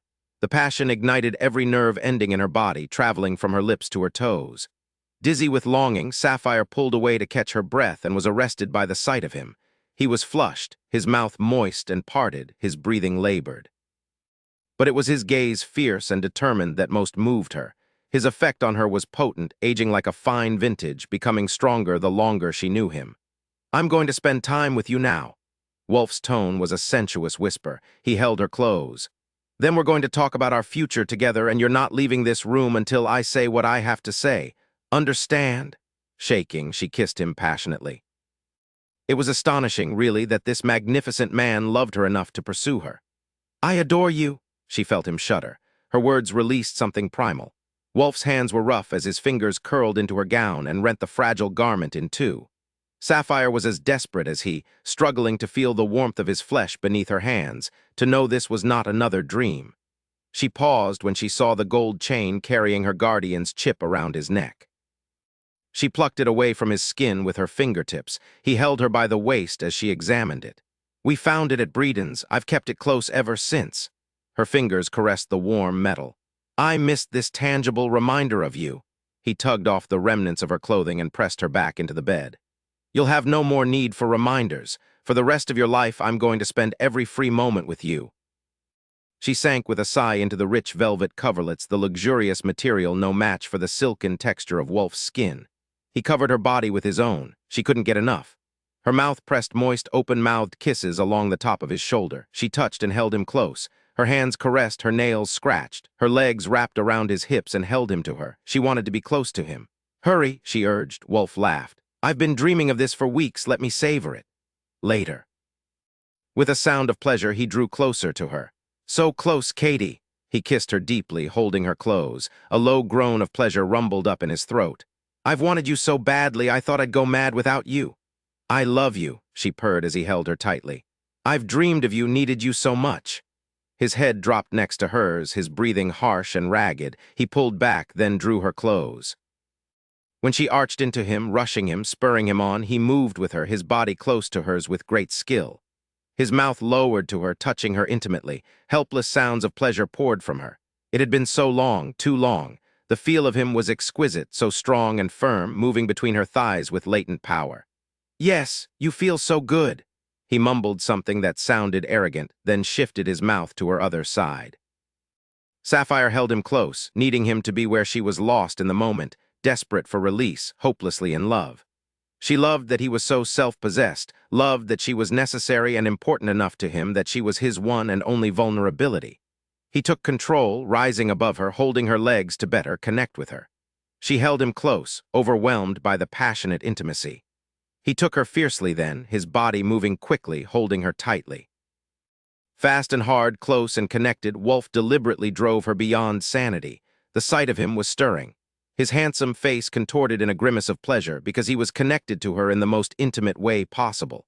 "I love you," he groaned. His passion-slurred words pushed her over the edge, her spine bowing in climax. She murmured as she moved with him, her entire body racked with endless shivers.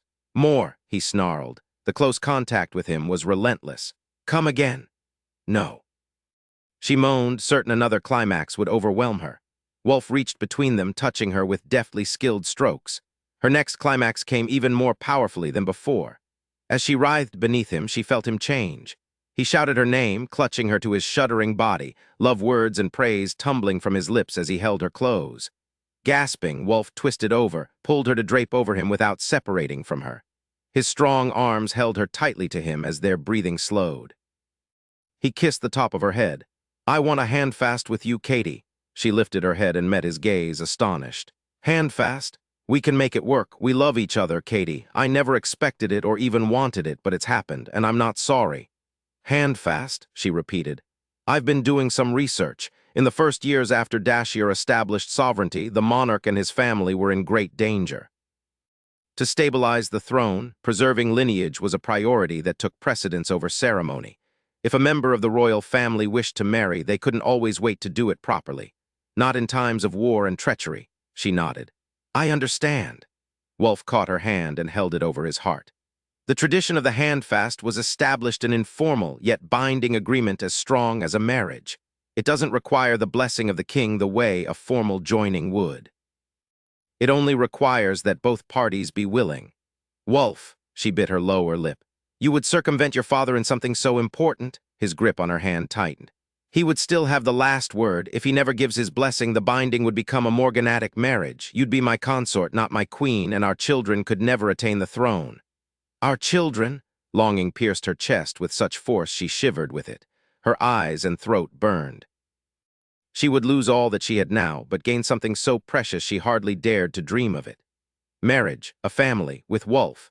His green eyes were brilliant and laser-focused. She'd rarely seen him look so determined. "You deserve more, Katie. I wish I could promise you more, but this is all I can offer now: my heart, my presence, the respect and prominence of royal consort, and the promise that I will do everything in my power to sway my father and gain his blessing. I believe it's possible. And if he never concedes, you would still belong to me. I would belong to you. Nothing could break the vows we make to one another." Sapphire linked her fingers on his chest and rested her chin upon them. "I don't want to be responsible for causing a rift between you and your family." Tucking a pillow beneath his head, Wulf locked his gaze with hers. "I need you in my life to be happy. It's as simple and as complicated as that.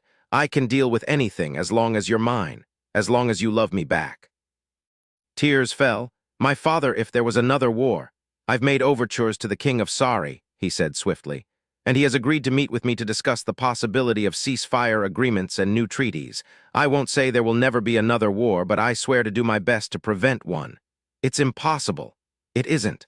Wulf's strength of will was so powerful it charged the air around them. "I won't lie and say things will be easy.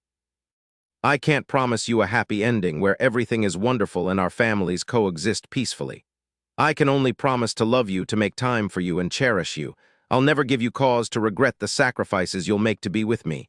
We'll survive the trials together. We'll find a way, and when we can't, we'll still have each other." Her heart ached. "I love you. That's all we need. Say yes." Sapphire nodded, her throat too tight to speak. He wanted to bind himself to her at great personal and political cost. She couldn't refuse. She wanted him just as badly. He flopped backward in an exaggerated collapse. "Good," she managed a smile. "You look so relieved." Wulf's returning smile was sinful, yet ardent. She sat up and held him close. "What would you have done if I'd refused you?" Wulf held her close. "Moved to Plan B, which was," though she suspected she knew, "taking you again and keeping you in my room until I convinced you to marry me." She released a mock sigh. "I should have held out for Plan B." One black brow rose. Wulf gripped her hips, lifting her. "Well," he moved closer to her in a breathtaking thrust, "just because Plan A worked doesn't mean we have to forego Plan B." Her head fell back on a low murmur. "I'm all yours." "Yes," he purred, holding her, loving her. "You are." Wulf was starving. Seated at the small metal table in the sitting area, he plunged into his meal with gusto. He looked at Katie and his heart ached. Her lovely lips were curved in an indulgent smile, her dark gaze filled with love as she watched him. He thought about their future and how he would see this same vision every day for the rest of his life. He hadn't thought such joy was possible. There was a soft beeping at the door. He called out permission to enter. The captain and Dalen walked in. They bowed, then straightened, looking grim. "What is it?" he asked. "What did you learn?" The captain stepped forward. "Your Highness, we have identified the target." Katie stood. Her voice was tight when she spoke.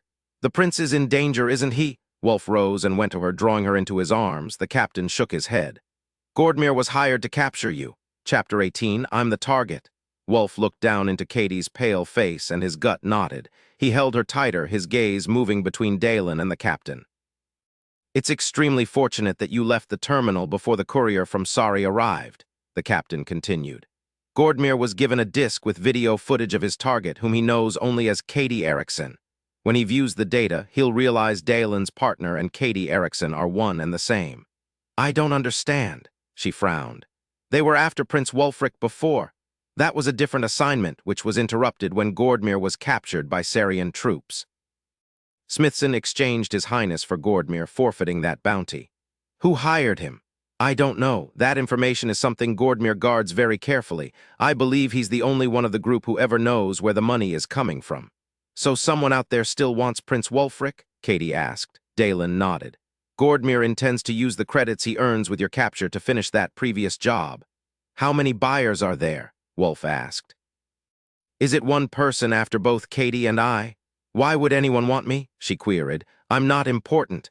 You're important to men of importance, Dalen pointed out. However, my understanding is that these are two separate assignments. Wulf looked at the captain, who nodded. I agree, Your Highness. Katie's hand clutched his forearm where it crossed beneath her shoulder. So what do we do? Dalen's out of commission now that his motives are known, the captain said. But I'll remain with Gordmere and learn what I can. I don't think he'll give up the job, even though his group has been infiltrated. Once he watches the disc and sees how well his quarry can fight, he'll realize she's the one who killed Tor Smithson. From what I've gathered of his personality in these last weeks, Gordmere will hunt her merely to avenge his friend. Wulf stared at Katie.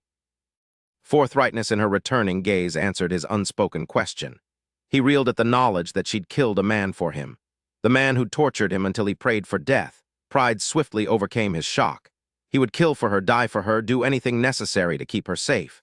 She'd proven again and again that she felt the same way. He gripped her convulsively, his insides squeezed in the grip of fear. He hated the feeling of having so much to lose. Does Gordmere know why this person wants her? No, the captain exhaled harshly. Frankly, he doesn't care. His orders are to bring her to a drop-off point that has yet to be specified, and that's all he's concerned with, where and how many credits are involved. Wulf pressed his lips to the crown of Katie's head, holding her extra tight in response to the surprising way she clung to him. He was out of his depth here, away from his home and the safety it represented. If we have to battle a malicious force, I would prefer to do it on ground I'm familiar with. I agree, it's not safe here on Tallan. Go back to Gordmere. Katie and I will depart in the morning. As you say, Your Highness, the captain bowed. I'll contact you whenever I find the opportunity. Wulf turned to Dalen. It's too risky for you to return to your previous lodging. You'll stay here tonight. The servants will see to your comfort. I owe you a great deal for your support. Dalen bowed. He looked at Katie and offered a reassuring smile. You're in capable hands, mistress. Not that you need them. Your own hands are sufficiently capable. Katie managed a faint smile. None of them understood what was happening. Wulf wouldn't rest until he knew. Crown Prince Wulfric Anderson of Dashir was handfasted to Katie Erickson, a common citizen of Sari, with little fanfare in the Interstellar Council embassy on the foreign planet of Tallan. He wore no crown, only a simple travel robe. The consort-to-be wore a deep red gown with long bell sleeves and slender waist. A golden girdle hung low on her hips with a length of chain that fell to her knees. Dangling from the end was the jeweled crest of the royal house of Dashir. They'd bought the gown and girdle off the rack at a local shop. The jewel-encrusted crest had been brought by the prince from his homeworld. The only other person in attendance was the embassy cleric, a thin man with a bored expression which altered when he reviewed the license. Your Highness, he bowed, I am honored to preside over your marriage. Come with me. I have a much more suitable venue for such a momentous occasion. They could have been wed in a transport cargo bay for all the prince cared. It was the bride herself who mattered to him. But he followed with a hand at her elbow, eagerness lightening his steps. The massive embassy ballroom stole Sapphire's breath away. The ceiling rose at least 4 stories above them. The chandeliers that lit the room were the size of small antigrav crafts. Silver and gold satin ribbons crisscrossed the skylight above them, dappling the sunlight, which glittered on the marble floor. The brief ceremony passed in a daze. She remembered little of the proceedings, only the soothing timbre of Wulf's voice as he vowed his troth and the sharp prick of the needle in her fingertip as they placed their palms on the blood collector to seal their marriage in the interstellar records. Awareness began to set in when Wulf lifted her hand and slipped the gold and talgorite promise ring on her finger. On her right hand, she wore a signet ring like Wulfric's, only much smaller her means to transfer back to the Dashier palace, just as Wulf had done when he'd first taken her away. Then he was kissing her with passion, his arms wrapped around her, warm and protective. Everything came into crystal clarity. Wulfric was hers, forever. "I love you," he whispered against her lips. Tears streamed down her cheeks. "I love you too, my darling Wulf." Dashier, the royal palace, nervous. Sapphire nodded in answer to Wulf's gentle query, although nervous didn't come close to describing the turmoil she felt. He pulled her closer to his side, offering her the support of his powerful frame. "Just be yourself." "The last and only time I met your father, it didn't go well," she reminded him. "You were a foe's partner then. Now you are a princess consort of Dashier." "I'm pretty sure that isn't going to make me more likable," she muttered, her slight confidence faltering. He grinned and kissed the tip of her nose. "Every time you start to have doubts, I'm going to remind you that it's too late to change your mind. It's never too late for a woman to change her mind." "It's too late for you," he growled. Her lips twitched. "I love you, my arrogant prince." "Much better. Now smile and show my father how thrilled you are to become my wife." She turned her gaze to the double doors that led to the king's wing of the palace. It was time to face Wulfric's family. Fingers linked with Wulf's, Sapphire entered the informal receiving room, a part of the palace she'd not been allowed to see before. Sunlight flooded the intimately sized chamber and illuminated the dark-haired man who stood within a golden halo. The royal palace in Sari was beautiful and many centuries old. The Dashier palace was much newer, using more advanced technology in the design, which allowed the use of massive windows without compromising security or cooling efficiency. The walls were made of a beautiful white stone, heavily decorated with multicolored jewels of all shapes and sizes. Sapphire fought the urge to spin around and gape in wonder at the magnificence of the home, a residence that was now her home as well. She promised herself to explore every millimeter of it at her first opportunity. Turning her attention to the sovereign who awaited them, she tensed against her will, feeling a profound pressure to make this meeting pleasant for Wulf's sake. The king of Dashier was impressive. A handsome man, every bit as virile and healthy as his sons, both of whom looked so much like him. Tall, dark, and barrel-chested, he was formidable, a monarch who easily commanded respect with the force of his presence alone. The lines of strain around his mouth and eyes didn't diminish him, but they did betray how he felt about the news Wulf had broken to him earlier. Sapphire was about to bow before him when her movement was checked by Wulf's hand at her elbow. She shot him a quizzical glance. He shook his head. "Don't start me off on the wrong foot," she protested. "Father," Wulf raised his voice, "I have advised Katie to curtsy as befits her new position." The monarch's full mouth, so like Wulf's, thinned. "You'll do whatever you like as usual." She hid a wince and curtsied. "Your Majesty." The king studied her carefully from her head to her toes. "I think my son is wrong about you, but Wulfric is stubborn and does as he pleases. I have to trust that he will manage you when that becomes necessary. I love him. He is the most important thing in my life. I will do everything in my power to keep him safe and happy and to make him proud." Sapphire wasn't surprised that Wulf's father said nothing and continued to look at her with enmity, but it still hurt. Her grip on Wulf's hand tightened. "Excuse us, father," Wulf said, his voice harsh. "Katie and I need to make arrangements for our Shar el-Asal. We will be leaving after breakfast tomorrow." "Wulfric," the monarch's voice carried a note of steel. "You are the crown prince. The people want a union they can celebrate, one that would strengthen them, not one certain to take them to war." "The binding is done, father," Wulf reiterated. "Certified in the interstellar records for all to see. You may arrange a reception with dignitaries and other important persons if you like. Heck, arrange a second wedding if you want the people to celebrate. Choose whatever day you like, but the marriage stands." Sapphire was stiff. She felt the corresponding response in Wulf. He was so attuned to her. The king's face reddened. "This is intolerable." "We appreciate your felicitations," Wulf said dryly, leading her away. "Good night." "That was horrid," she whispered as they exited the room. He squeezed her hand. "Lucky for you, I'm worth it." She leaned into him. "I hope you think I'm worth it. You're worth far more to me. I'd fight any war for you." As they walked the length of hallway toward their rooms, she asked about Prince Duncan, knowing that was yet another battle he would face to be with her. "Why wasn't your brother with the king?" After a brief explanation of the drafting, he said, "By all accounts, he has adapted to military life. He'll be commissioned first lieutenant soon. Your punishment hasn't adversely affected his feelings for you?" "At first it did," Wulf admitted.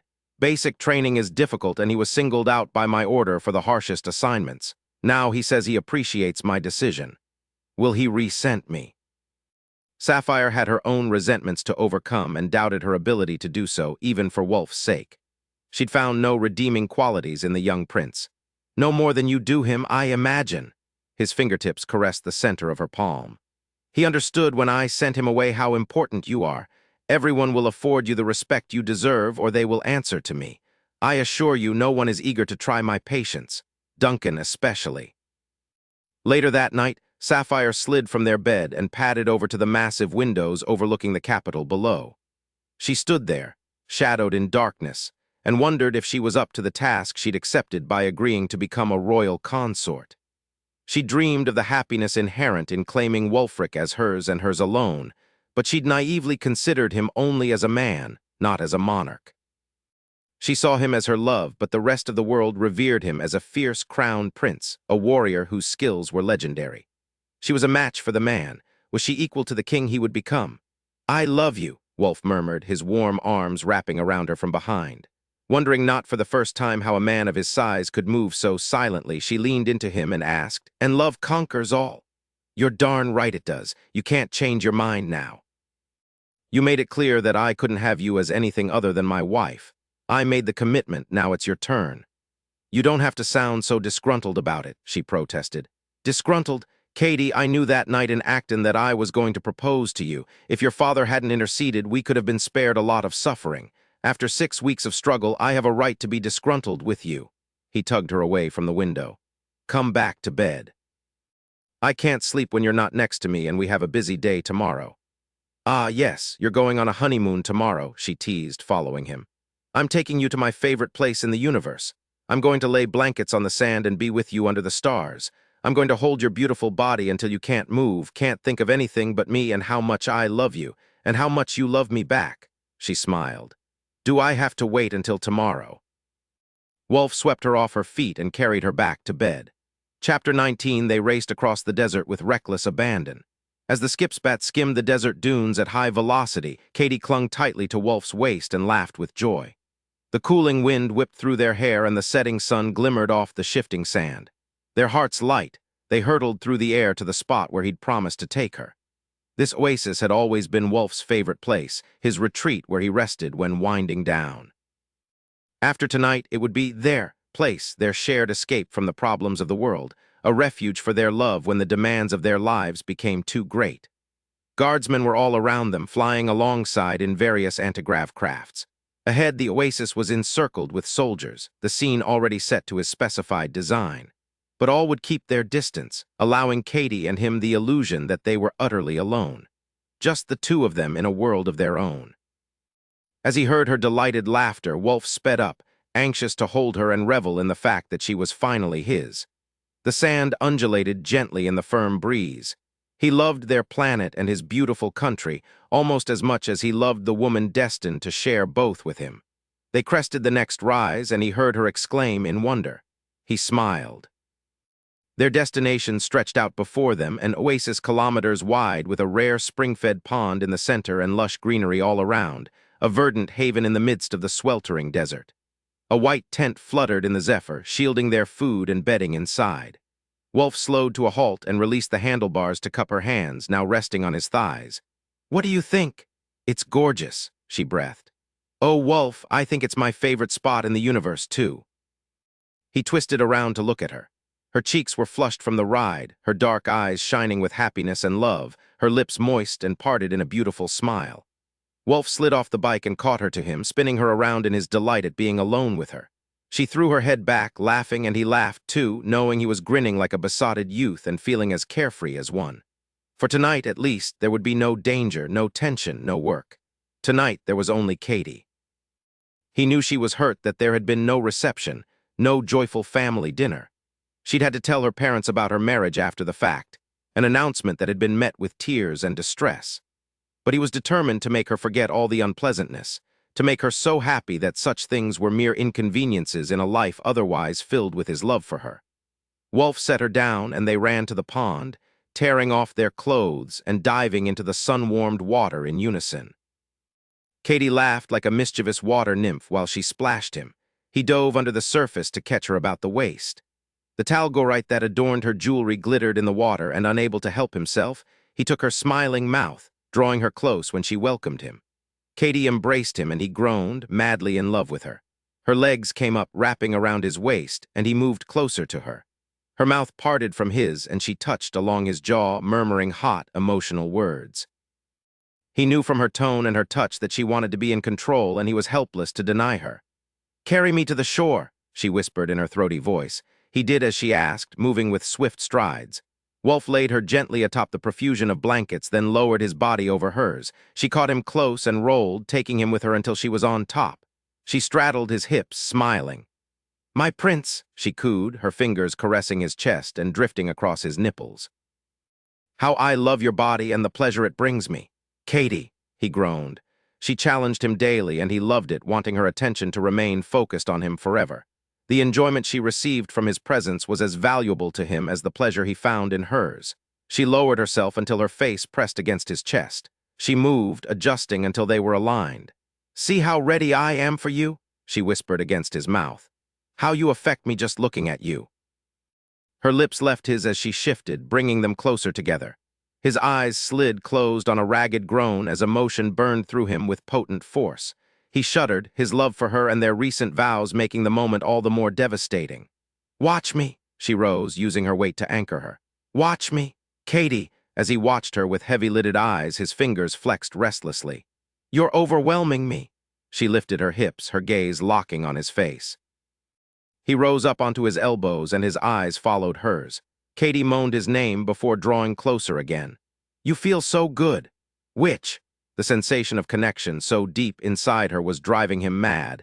He, a man who had faced battles without strain, was on the verge of breaking after only moments, because he loved her and had no defenses against her, and she knew it. He could see it in her eyes.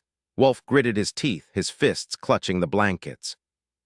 She moved with brilliant skill and excruciating leisure, her head downcast. "I love the way you feel inside me." The odd note in her voice made him ache. "I love the way you fill me. I was built for you." Sweat dampened his hair. She began to move with feverish, violent passion, their bodies meeting as she took him without restraint. "Made for you." "You're mine," she gasped, her nails raking his chest. "Mine, yes." His muscles grew taut as pleasure seared him, swift and sweet. He'd been hers the moment he first saw her from the healing chamber. Raw, carnal words poured from her mouth, goading his emotions until he was mindless with need. His body was drawn tight and aching, his fingers cramping from their grip on the blankets. "Katie, me first." Her hands moved from his chest to dip between them. She began to move in time with the frantic rhythm of her hips, the talgorite in her promise ring catching the light of the torches around them. The ripples started inside her, the first signs of her pleasure, and Wulf took control with a snarl, rolling them over and driving into her until she screamed his name into the desert night. When Katie settled limp and pliant beneath him, Wulf slowed, relishing the tiny pulses that rippled through her. Stroking slow and deep, he gentled her, even as he built his own desire to a raging need. Her fingertips brushed across his knee. "Wulf." "I'm not done," he bit out, rolling his hips as he pushed into her. She was tighter after her moment, hotter, plusher. She stretched, arching her ripe body like a gift. The sight of her made his chest ache. "I'm all yours. Never forget that." In the simulated torchlight, her dark eyes glittered up at him. "You captured me," she purred. "Stole me, vulnerable. I'd do it again." He continued the measured plunge and retreat, working her with his body, stirring the places inside her that would arouse her again. "You locked me away and took my body." Her lower lip stuck out in a pout. "You are a wicked prince who forced pleasure on me." Wulf's smile was feral. Drunk on endorphins, his consort wanted to play. In his present mood, burning with emotion and on the knife's edge of control, he was more than willing to play the role of pillaging conqueror. "You flaunted yourself before me. You tempted me to do it. I'll tempt you again, captive," he growled. "Before I'm through with you, you'll beg to sate my lust." Never, she cried, her arms crossing her breasts to cover them. I'll never beg, I'll never give in to you, you'll have to take what you want. The sight of her shielding herself demurely while daring him with her eyes fired his blood. She was strong and skilled, able to fight him to the death if she chose. He loved that about her. Loved how it added a layer to the game they played. Loved that she used intimacy to bring them closer together in more ways than just the physical. Raging with emotion and possessiveness, he thrust harder into her than he intended. She gasped.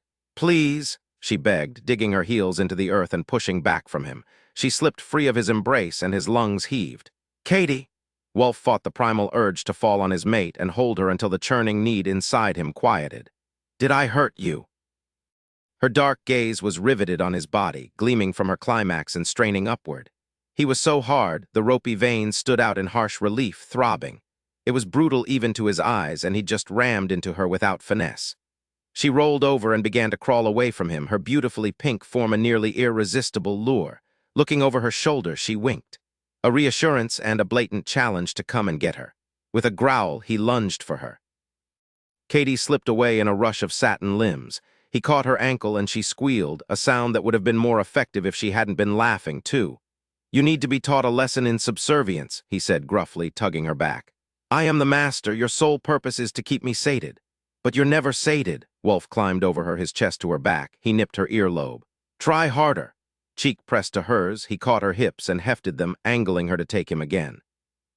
He notched himself at the tiny entrance of her core and yanked her onto him, stealing her balance and hitting the end of her. Her moan drifted on the night zephyr. He straightened. Pulling back, he thrust again, groaning in pleasure. In this position, she was tilted in a way that let him go deep to where she narrowed into a plush, suctioning fist. His body was so enamored with that part of her, it filled her with small spurts he couldn't hold back. Please, Katie's voice came slurred with pleasure. No more. But you're mine, he growled. By your own admission, why shouldn't I do whatever I want to you? Because you'll make me come. A rough, edgy sound escaped him. Damn right. There was nothing like the feeling of her climaxing around him, the tiny muscles shivering, squeezing him so tight he thought his head would explode with the pleasure of it. Holding her hips aloft, he pulled free in an agonizingly slow glide. Wulf paused at the cusp, the broad of himself spreading open the clutching mouth of her sweet core. The expectation was both torture and the keenest of pleasures, the feel of her trembling, the breathless pleas.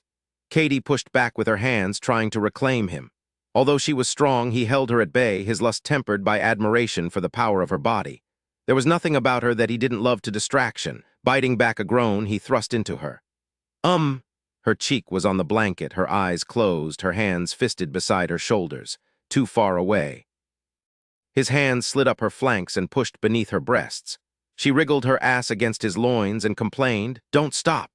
But you wanted me to stop, he drawled, catching her close and straightening until he was upright and kneeling. You begged me to stop, she whimpered when he settled her in his lap, her legs tucked behind her on either side of his knees. His hand moved up to wrap around her throat.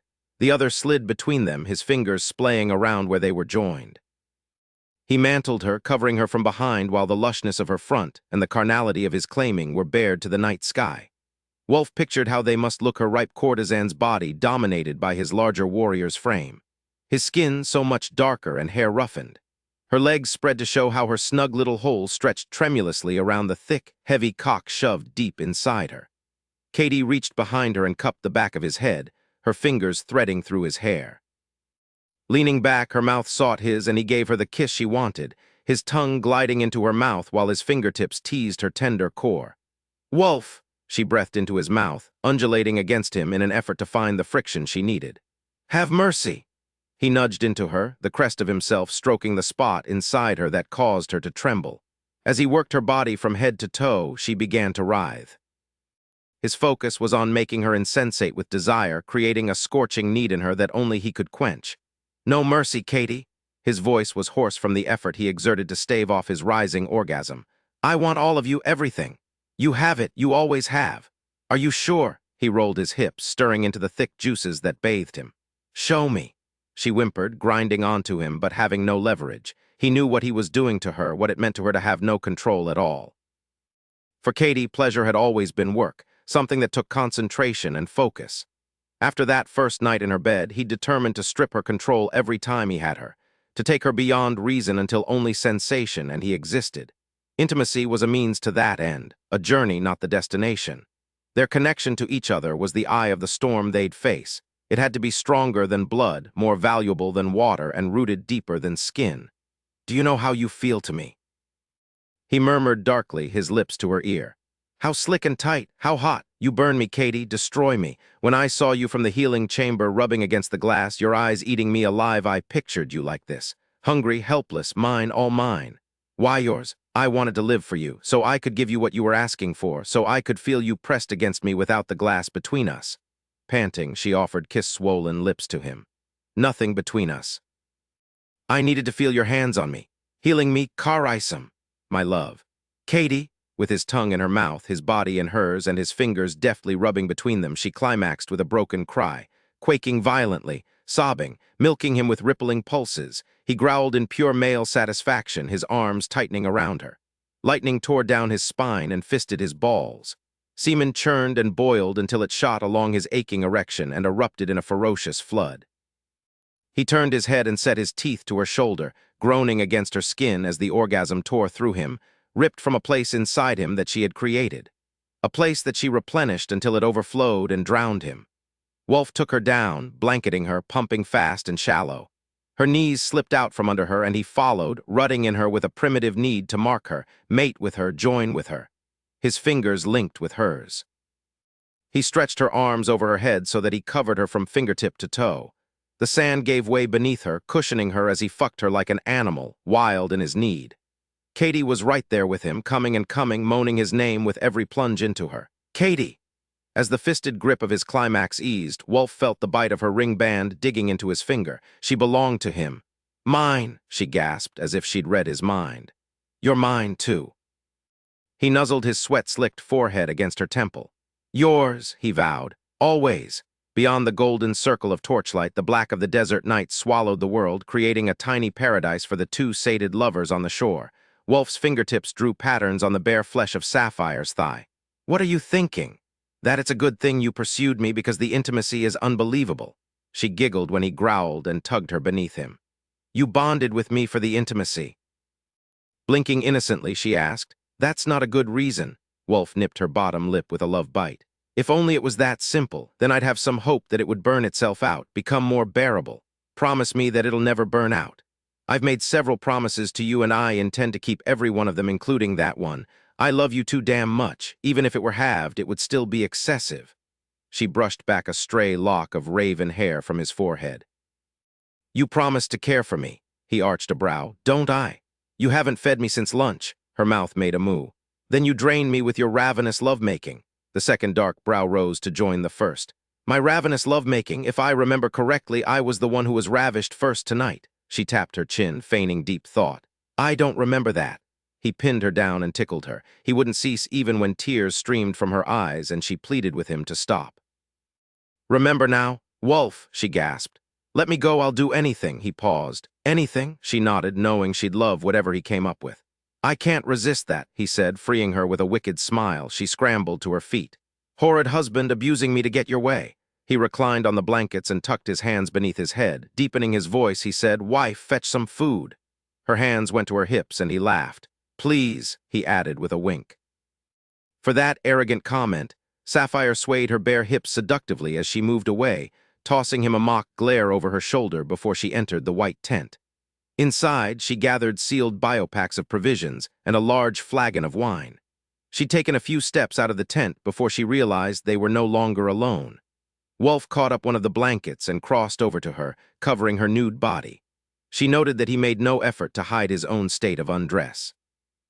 He stepped aside, revealing their visitor a soldier she recognized from the palace. The young officer bowed to her. "Forgive my intrusion, Your Highness." "Has something happened, Lieutenant?" Wulf set his arm around her shoulders. "Remember I told you I was making overtures to Sari in an effort to stabilize relations between our countries?" She nodded. "Of course, I remember." "The lieutenant has come with news from the palace. An emissary from Sari arrived unannounced this evening with a message from the king. It appears Gunter is willing to meet with me, but it must be tomorrow and it must be at the coordinates he specified." "Is that normally how such matters are arranged?" "Number summits take months to prepare for. The king has declined to meet with me these last 6 weeks. Now he's had a change of heart and wants to see me immediately. Sapphire turned under his arm to face him fully. I don't like it. It doesn't feel right. I don't want you to go. His thumbs circled soothingly against her neck. I promised you to do my best to resolve this rift. The king is hot-tempered and rash. He's already shown his willingness to go to war over matters that could easily have been mediated. If I don't go, I could exacerbate an already combustible situation. Then I'm going with you. No, his gaze narrowed. I won't have you anywhere near him. Wulfric, you and I are bound. What can he do? I don't want to find out. I'm coming with you or you're not going. A reluctant smile tugged at his lips. Is that so? That is. Wulf looked at the lieutenant. You heard the princess consort. Go to the palace. I'll rely on you to gather our formal attire and accoutrements. Return in the morning with everything we need to progress from here to the location specified for the summit. Sabine will assist you, and send a battalion to the coordinates to ready the site for our arrival. The lieutenant bowed. I'll see to it, Your Highness. Excellent. Good night, Lieutenant. We're staying, she asked as the officer departed. Wulf's gaze was both tender and filled with seductive promise. The king's not ruining my binding night. Good, because I'm famished. For me, she hefted the biopacks and flagon. First food, then Wulf. They warned me about marriage, he grumbled. Sapphire huffed back to the blankets, allowing the one draped over her shoulders to fall to the ground. She heard him whistle appreciatively, and she tossed a smile over her shoulder. You haven't seen anything yet. Chapter 20, raising the field sight lenses to her eyes. Sapphire scanned the profusion of blue domes only a few kilometers away, and the large force of troops just beyond them. She pivoted slowly, moving the lenses in a wide semicircle, studying the terrain while mentally mapping vulnerabilities and strengths. She knew her father was responsible for determining the location. The tactical advantages were overwhelmingly in the Sarian camp's favor. She lowered the lenses and released a deep breath, her stomach churning. Here she stood, firmly on the side of Dashir, while her beloved father made the necessary arrangements to engage her husband in war should that become inevitable. Wulfric was also preparing, his camouflaged domes a sign of his warrior's mindset. When she'd left him just moments ago, his handsome face had been grim and the mouth that had pleasured her mere hours before had been tight with tension. This is hard for you, isn't it? A deep voice murmured behind her. She stiffened at the familiar but unwelcome intrusion. Turning to face her brother-in-law, she retorted, Of course it is. She couldn't bear to be around Duncan, so she moved to pass him. Wait, he said hastily. Please. Pausing, she stared at him. They both wore dammer suits to protect them from the fierce sun. The tiny gold stitches around their lapels subtly proclaimed their status as members of the royal family. She studied him carefully, noting that his boyish frame had filled out with muscle since she'd seen him last. He remained smaller in stature than Wulfric, but that would change. Already she could glimpse the man he would become. He'd be handsome like Wulf, a pity that his looks would exist only on the outside. What do you want, Duncan? To apologize? Sapphire turned away again. Damn it, he snapped. Listen to me for a moment. Her lips thinned. Who do you think you're talking to? No one, because you won't stay still long enough. He ran his hand through his hair, and for an instant he looked like Wulf. That brief flash was enough to remind her how important it was that she at least attempt to tolerate him. I'm begging you. He met her gaze directly. Give me a chance to say my piece. I'm listening. Thank you. Duncan turned away from her then, looking out over the landscape as she had just done, although from this distance he couldn't see the Sarian camp without the aid of lenses. I'm sorry for the way I treated you, Katie, and for the things I said. They were lies, every one of them. He released his breath in a rush. I was jealous. Why? You're an only child. You have no idea what it's like to try to live up to an older sibling. That alone would be hard enough, or so I've heard. He shot her a glance over his shoulder, his mouth curling derisively. With Wulfric, it's impossible. He has always been the best at everything. Not just better than me, but better than most men. He won't do anything if he can't do it precisely. Sapphire watched Duncan as he spoke, noting the slightly defeated slump to his shoulders and the hint of despair that colored his words. To compete against Wulf was folly. When Wulfric put his mind to something, nothing less than perfection would do, and this young boy had attempted to compete with that. Something Wulf, most likely, still didn't know. Duncan returned his gaze to the endless dunes.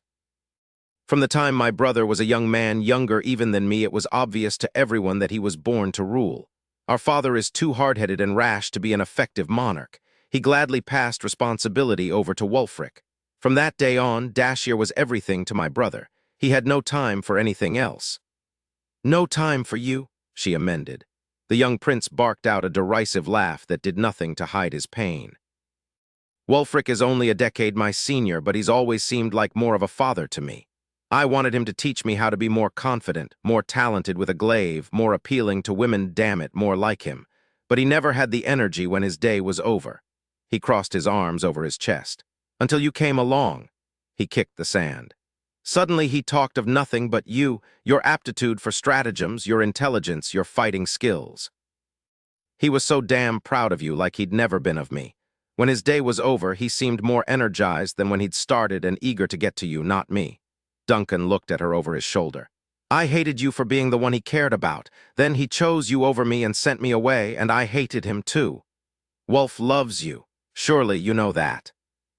The picture he'd painted of a young boy with a hero who had been too absorbed to spare even an hour or two with him was moving, but her antipathy would not be so easily soothed. I do know that, Katie. I knew it then too, but he faltered and swallowed hard before continuing with fervor. I don't know.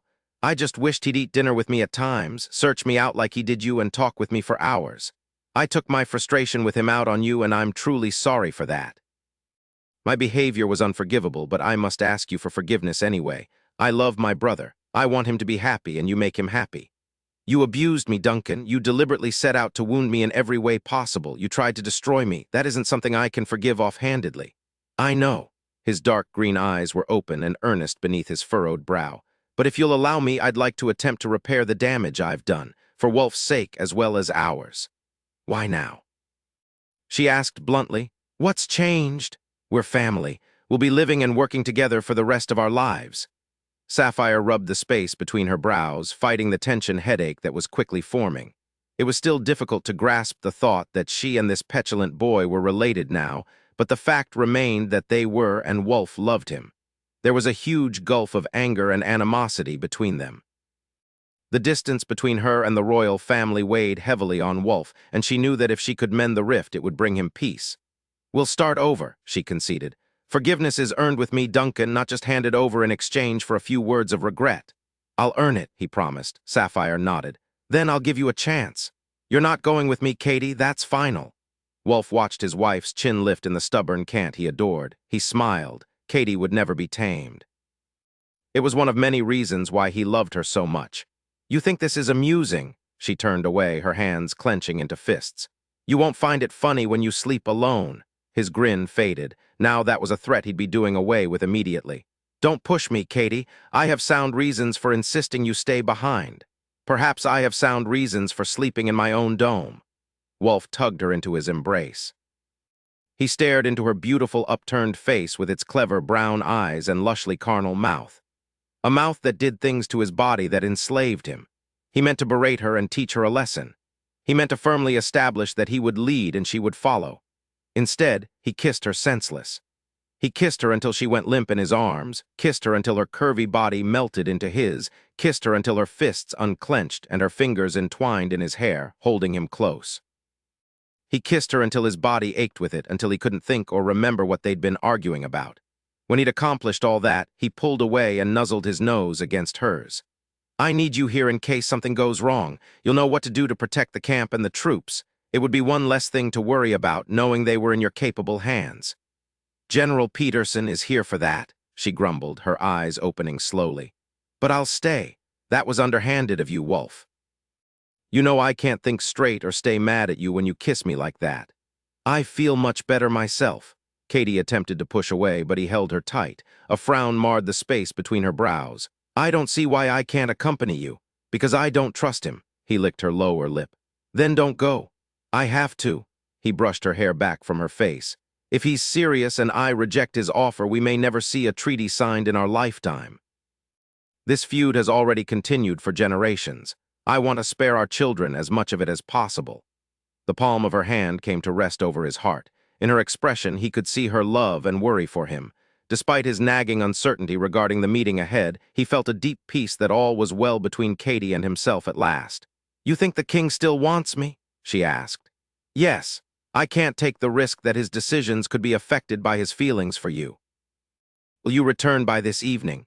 He brushed his mouth across hers, relishing the feel of her wrapped in his arms. Of course, I have no intention of ever spending a night away from you. Negotiations won't be finished today, but I'll return to you regardless.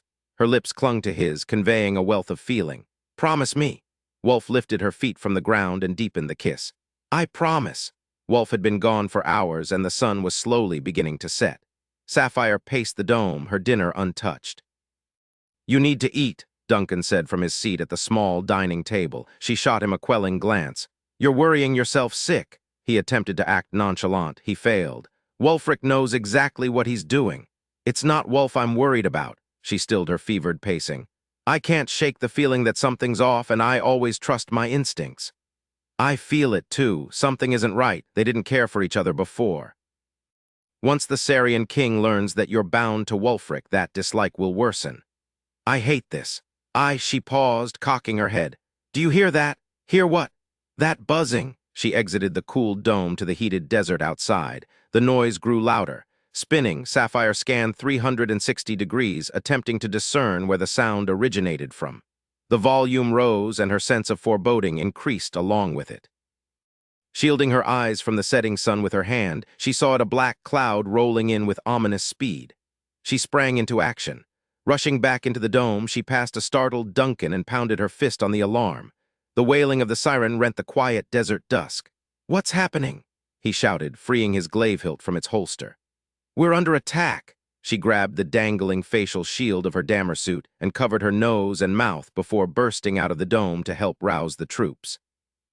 As General Peterson rushed to meet her, she engaged her blade. His voice crackled through her mask headset. Skip spats, 100 or more by the sound of them. His Highness, Peterson set a large hand on her shoulder. I heard them coming a moment before you sounded the alarm. I've already dispatched 2 companies of men to extract Prince Wulfric. She nodded, but the fear that gripped her didn't ease. Wulf was at the neutral meeting dome halfway between the 2 encampments. But if the King of Sari was willing to arrange this bold attack, what else would he be willing to do? Sapphire didn't have time to contemplate the danger further, because the skips were upon them, thick like locusts in the air, their guns blazing blaster fire. By necessity, she tuned out the screams of wounded men and the acrid smell of smoke, concentrating instead on saving her own life and the lives of the men who battled alongside her. Some of her adversaries wore the Sarian uniform, but most did not, and she understood that mercenaries had been hired to supplement this assault. It was difficult fighting in the sand, despite her lengthy training in similar situations. She needed a skip if she hoped to be most effective, but all were in use. When an enemy rider approached at a moderated attack speed, she took the opportunity presented. Sapphire ducked and rolled when he attempted to cut her down, then swung her blade as he passed over her, cutting the line that connected the throttle to the engine. The sudden loss of speed sent the driver flying over the handlebars. He was quickly captured by Dashier troops, freeing her to commandeer his skip. Mounting the bike, Sapphire reached into the engine compartment and transferred the throttle signal from the right pedal to the left, which was an emergency brake. Testing the success of her hotware with a tentative push of the pedal, she smiled grimly when the skip leaped forward. Pulling back on the handles, she forced the bike to climb into the sky at full speed. She circled and approached the battle from the north, hunched low to make herself less of a target. She was preparing to swing at an oncoming rider when the rear of her bike was rammed by another skip, sending both her and her bike spinning violently. Losing her grip, she fell to the sand. As she rolled down the steep slope of a berm, her glaive fell from her hand and her mask dislodged. She cursed as she came to a stop at the bottom. Her body ached from the force of the crash, but the pain was mitigated by adrenaline. She leaped to her feet and searched for her weapon. It's lovely to see you again, Sapphire. She tensed at the sound of the familiar voice. As the blond man approached her, she instinctively reached for the glaive hilt that was absent from its holster. Surprised to see me. His smile didn't reach his eyes. You and I have unfinished business. You had to know I'd come for you. She wanted to find her weapon, but knew it would be a deadly mistake to take her eyes off him. She pulled off her mask to reply, Not here, not like this. No one expects to die when they do. Her returning smile was grimly determined. Well, Gordmere, that won't be a problem for you. Oh, the mercenary palmed his glaive hilt. You can expect to die now. Sapphire lunged at him. Wulf drummed his fingers atop the ridiculously long table and glared at the king seated some distance away at the opposite end. The whole meeting was slightly ridiculous, right down to the separate twin entrances, as if they couldn't enter the summit tent the same way. Presently, the monarch was stalling. Wulf had more productive things to do. He stood. "Perhaps you should study my proposal in private," he suggested. The king arched a blonde brow. "In a hurry, Wulfric?" "As a matter of fact, I am." "I thought this treaty was of great importance to you." "They are all important to me," Wulf reiterated, "but it's unnecessary for me to sit here while you read." "Maybe I'll have a question to ask," Gunter pointed out with suspicious innocence. "Write it down, I'll answer it in the morning." Wulf turned toward the exit, gesturing to his guardsmen to follow. "Your manners still need improvement," the king bit out. Wulf laughed. "Let's wrap this up so we can get on with." The door burst open, and a large contingent of Dashir guards poured in. The commanding officer, a captain, made a quick bow before speaking. "The camp is under attack, Your Highness." He shot a venomous glance at the Sarian king. "Some of the men wear Sarian uniforms." Wulf rushed to the exit and caught a faint glimpse of black smoke rising from the direction of his camp. "Katie, where is the princess consort?" he demanded. "She fights with the soldiers." "No." His heart stopped. If something happened to Katie, he faced the king, who paled beneath his artificial tan. "You son of a bitch!" Wulf leaped onto the table. "This was never about treaties." He ran toward the king. Gunter pushed to his feet and stumbled backward straight into Grave Eriksson, who rushed in through the secondary door. "Come no closer, Your Highness," the general growled, "or I will be forced to stop you." Wulf paused mid-stride, seeing the stark tension that tightened the older man's features.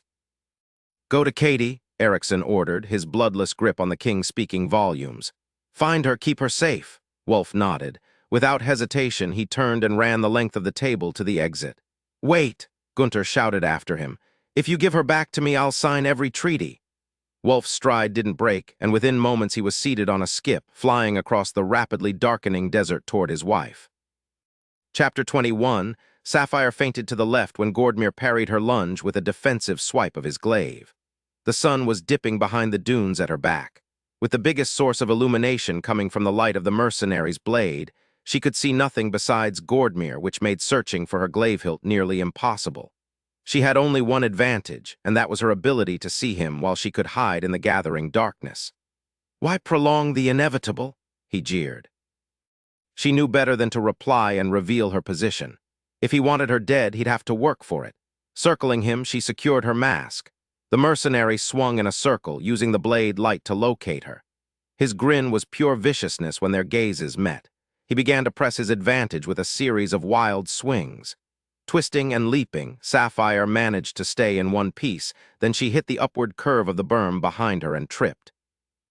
Rolling in an effort to stay a moving target rather than a stationary one, she fought the embrace of the shifting sands. As Gordmere used the elegant weapon as a blunt force instrument, hacking into the desert floor, she staved off panic by ignoring the heat of the laser, which could only be felt in close proximity. He was getting too close. She kicked out blindly and felt triumphant when she connected. "Bitch! Asshole!" Kicking out with both feet, the heels of her boots connected squarely with his shins. She heard the thud of his body hitting the ground, then the darkness was complete as he lost his glaive, the blade disengaging as it broke contact with his palm. For the moment at least, they were almost even.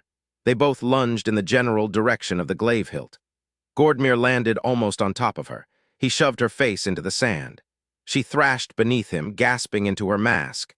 He was so heavy, too strong, and he killed for a living. She felt his weight shift, his knee digging into her spine with paralyzing intent. She hissed into her mask, her fingers clawing at the sand, searching for his lost weapon. She felt it. With the last of the strength she had, she shifted him enough to catch the hilt in her fingers. The blade engaged, turning the surrounding sand to glass and startling Gordmere into leaping back, freeing her. Sapphire rolled, wielding the glaive in an arc above her. Gordmere bellowed as she nicked him. He kicked out and the hilt was dislodged from her hands, sailing over the berm far beyond her reach. She scrambled away. He leaped and caught her ankle in his hand, tugging her back down.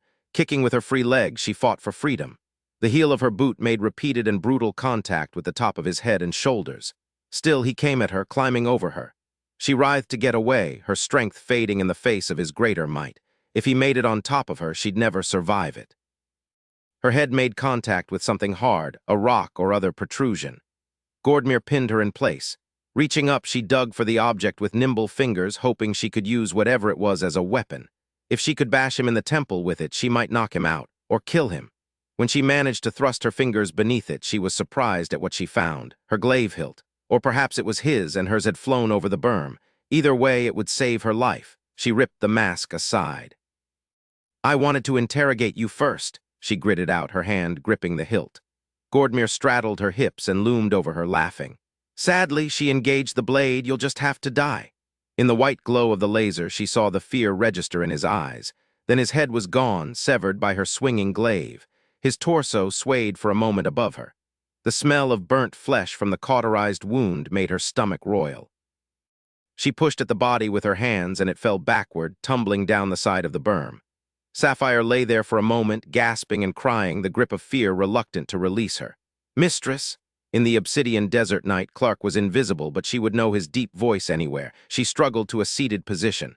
"Captain, I'm over here." "Are you unharmed?" As he climbed over the rise, the sound of his voice strengthened. "I saw the light of a glaive." "I'm fine. Gordmere's dead." "Give me your hand." She reached blindly and found him. The captain pulled her to her feet and pushed her toward the faint glow of flames visible just beyond the rise. "We must get you back to camp. Prince Wulfric is going mad looking for you." Hearing that, she ran. She scrambled up the side of the dune, following the orange glow of destructive fires just beyond. She reached the top and looked out over the Dashier encampment, and saw a nightmare. Every dome was ablaze and damaged skips lay crashed and burning, releasing thick smoke to pollute the air. Bodies littered the valley floor and horrific screams tore through the night. War. She'd never seen it firsthand like this. She would never forget it. Searching through the fighting forms below, Sapphire caught sight of two glaive blades cutting a large swath through the camp. The deadly beams moved with obvious impatience, and the arms that wielded them, while swinging precisely and with a minimum of exertion, betrayed the bearer's panic. Wulf. She stumbled down the steep side of the dune, her heart racing. She fought off the same confusion and worry she knew he was feeling. Snatching a glaive hilt from the hand of a dead man, she engaged the blade without a hitch in her stride. She threw herself into the fray with a singular madness, furious at the betrayal that had needlessly cost lives. Sapphire fought her way through to Wulf, shouting his name all the while, but the din was deafening and she couldn't even hear herself above it. She was close, just a few feet away, when he turned and caught sight of her. His face was pale beneath his tan, lines of worry and tension rimming his eyes and mouth. He strode toward her, his ceremonial robes billowing behind him as he fought his way through to her. His gaze never left her face, despite the smoke that stung their eyes and made them water. She battled her way toward him as well, the path clearing as more of the mercenaries fled and the Dashier force overtook the Sarian soldiers who remained. As they closed in on each other, she saw the fury in his gaze and the bloodlust. His was a frightening countenance of torment, and she ran to him, leaping over a falling enemy soldier when he crumbled to the ground in her path. "Wulf!" He disengaged his blades the instant before she threw herself at him. He crushed her to his chest. With the ringing in her ears and her face pressed tightly to his skin, it took her a moment to realize they were in the palace transfer room. Wulf shook her until her teeth rattled. "What the hell were you still doing out there?" She blinked, her mind faltering from the shock of the day's events. He crushed her against him again, and her hands wrapped tightly around him. "Damn you!" His hands moved feverishly over her body, checking for injuries. "Why didn't you come back here? When I couldn't find you, I thought." He choked. "I almost lost my mind." Gordmere blocked the ring. Her voice was hoarse from yelling. "I was going mad searching for you. I was over the rise, Gordmere's dead." She stared up into his face, noting that he was still so pale. "I can't believe he arranged all of this. It was Gunter." "What? He wouldn't dare start a war." "He did, and he has. He knew you were with me." Wulf exhaled harshly. "As long as you're safe, I can manage the rest." Her hand slid up to cup his face. As her touch left a trail of blood behind, she gave an alarmed cry. She pulled back, searching for wounds. Ripping open the clasp to his robes, she found the deep gash in his right side. "Dear God, no. It's nothing." He attempted to pull her closer. The fact that she easily resisted his strength belied his words and made her stomach knot. "You need a healing chamber, my love." He nodded wearily. "You should have left when you were injured," she scolded, but her voice was shaky and she knew she sounded more frightened than chastising. She was terrified. "I couldn't leave without you." Her hands shook as she applied pressure to the wound. And I can't live without you." The deep red color of his robes had hidden the amount of blood lost, but now she could see that he was bleeding copiously. His dammer suit was soaked on the right side down to the knee, and the stain was spreading rapidly. She gestured to the guardsmen surrounding the room's perimeter. They rushed forward to assist their prince. "Take him to the medical wing," she ordered. "Hurry." The guards moved him toward the door. "Come with me, Katie," Wulf slurred. "Nothing could keep me away." Covered in an icy sweat, she followed him to the healing rooms. Once he was safely inside the tube and she verified for herself that his vitals were stabilizing, she relaxed, her forehead resting against the glass door. Dizzy with relief, her heart finally slowed from its frantic rhythm. Fingertips tapped against the glass and she lifted her teary gaze to his. Their gazes locked as fierce and possessive, hers filled with love. Wulf rested his open palm against the glass and she lifted her hand to press opposite his. The moment was similar to the first time they'd met. The moment they'd first fallen in love. Sapphire could see in the tenderness etched on his features that he was remembering, too. She pressed her lips to the glass in a soft kiss. "I love you," she mouthed, placing her hand over her heart. The emotion that crossed his face at her words made her chest ache. She loved him so much she could scarcely breathe. This was the last time she would allow something like this to happen, the last time she would ever come close to losing him. She'd had enough, and she knew just where to go to put an end to it all. Sapphire backed away, and Wulf, who knew her so well, understood what she intended. He shook his head furiously, his black hair blowing around his face in the swirling air pressure. She looked at his wounded side and watched his injury healing. She didn't have much time before he came after her. Knowing the clock was ticking, she blew him a kiss and rushed from the room. As she made her way to the transfer room, the flat heels of her boots tapped in rapid staccato on the marble floor.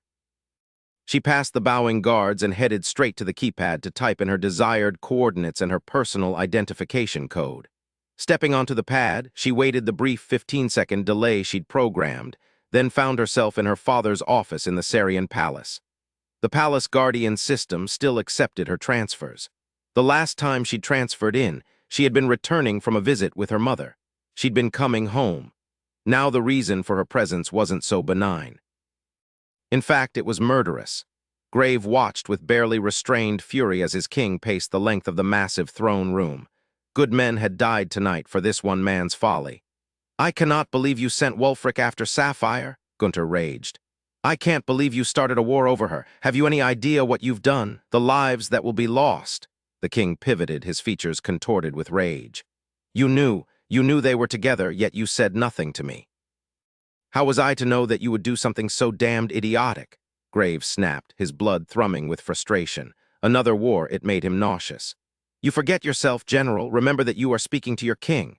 "I never forget it, but I'll speak my mind regardless. I'm only valuable to Sari if I dedicate myself completely to her safety. No lies, no reservations." The monarch ran a hand through his blonde curls and sighed wearily. "Why didn't you tell me, Crave? All this time she was gone, you knew she was with him, didn't you?" "Not at first, but yes, later I knew. You'd released her from her contract. Your right to know anything about my daughter was severed by your own choice." The king growled. "She's angry with me and hurt that I released her without saying goodbye. We argued the last time I saw her. If I have a chance to speak with her, we could work this out." Crave choked on an incredulous laugh. "You don't seem to comprehend the gravity of the situation, Your Majesty. It's over between you. Forever. She's in love and she can't love him," Gunter roared. "It's not possible. She's been with me for years. She has only known him for weeks. Months." They both turned at the sound of Katie's voice. "But it took me only a moment to fall in love with him," she said. As she entered the room behind the Queen of Sari, Sapphire offered a reassuring smile to her father. Her glaive hilt was held loosely but securely in her hand. The front of her dammer suit was stained with blood, as were her hands.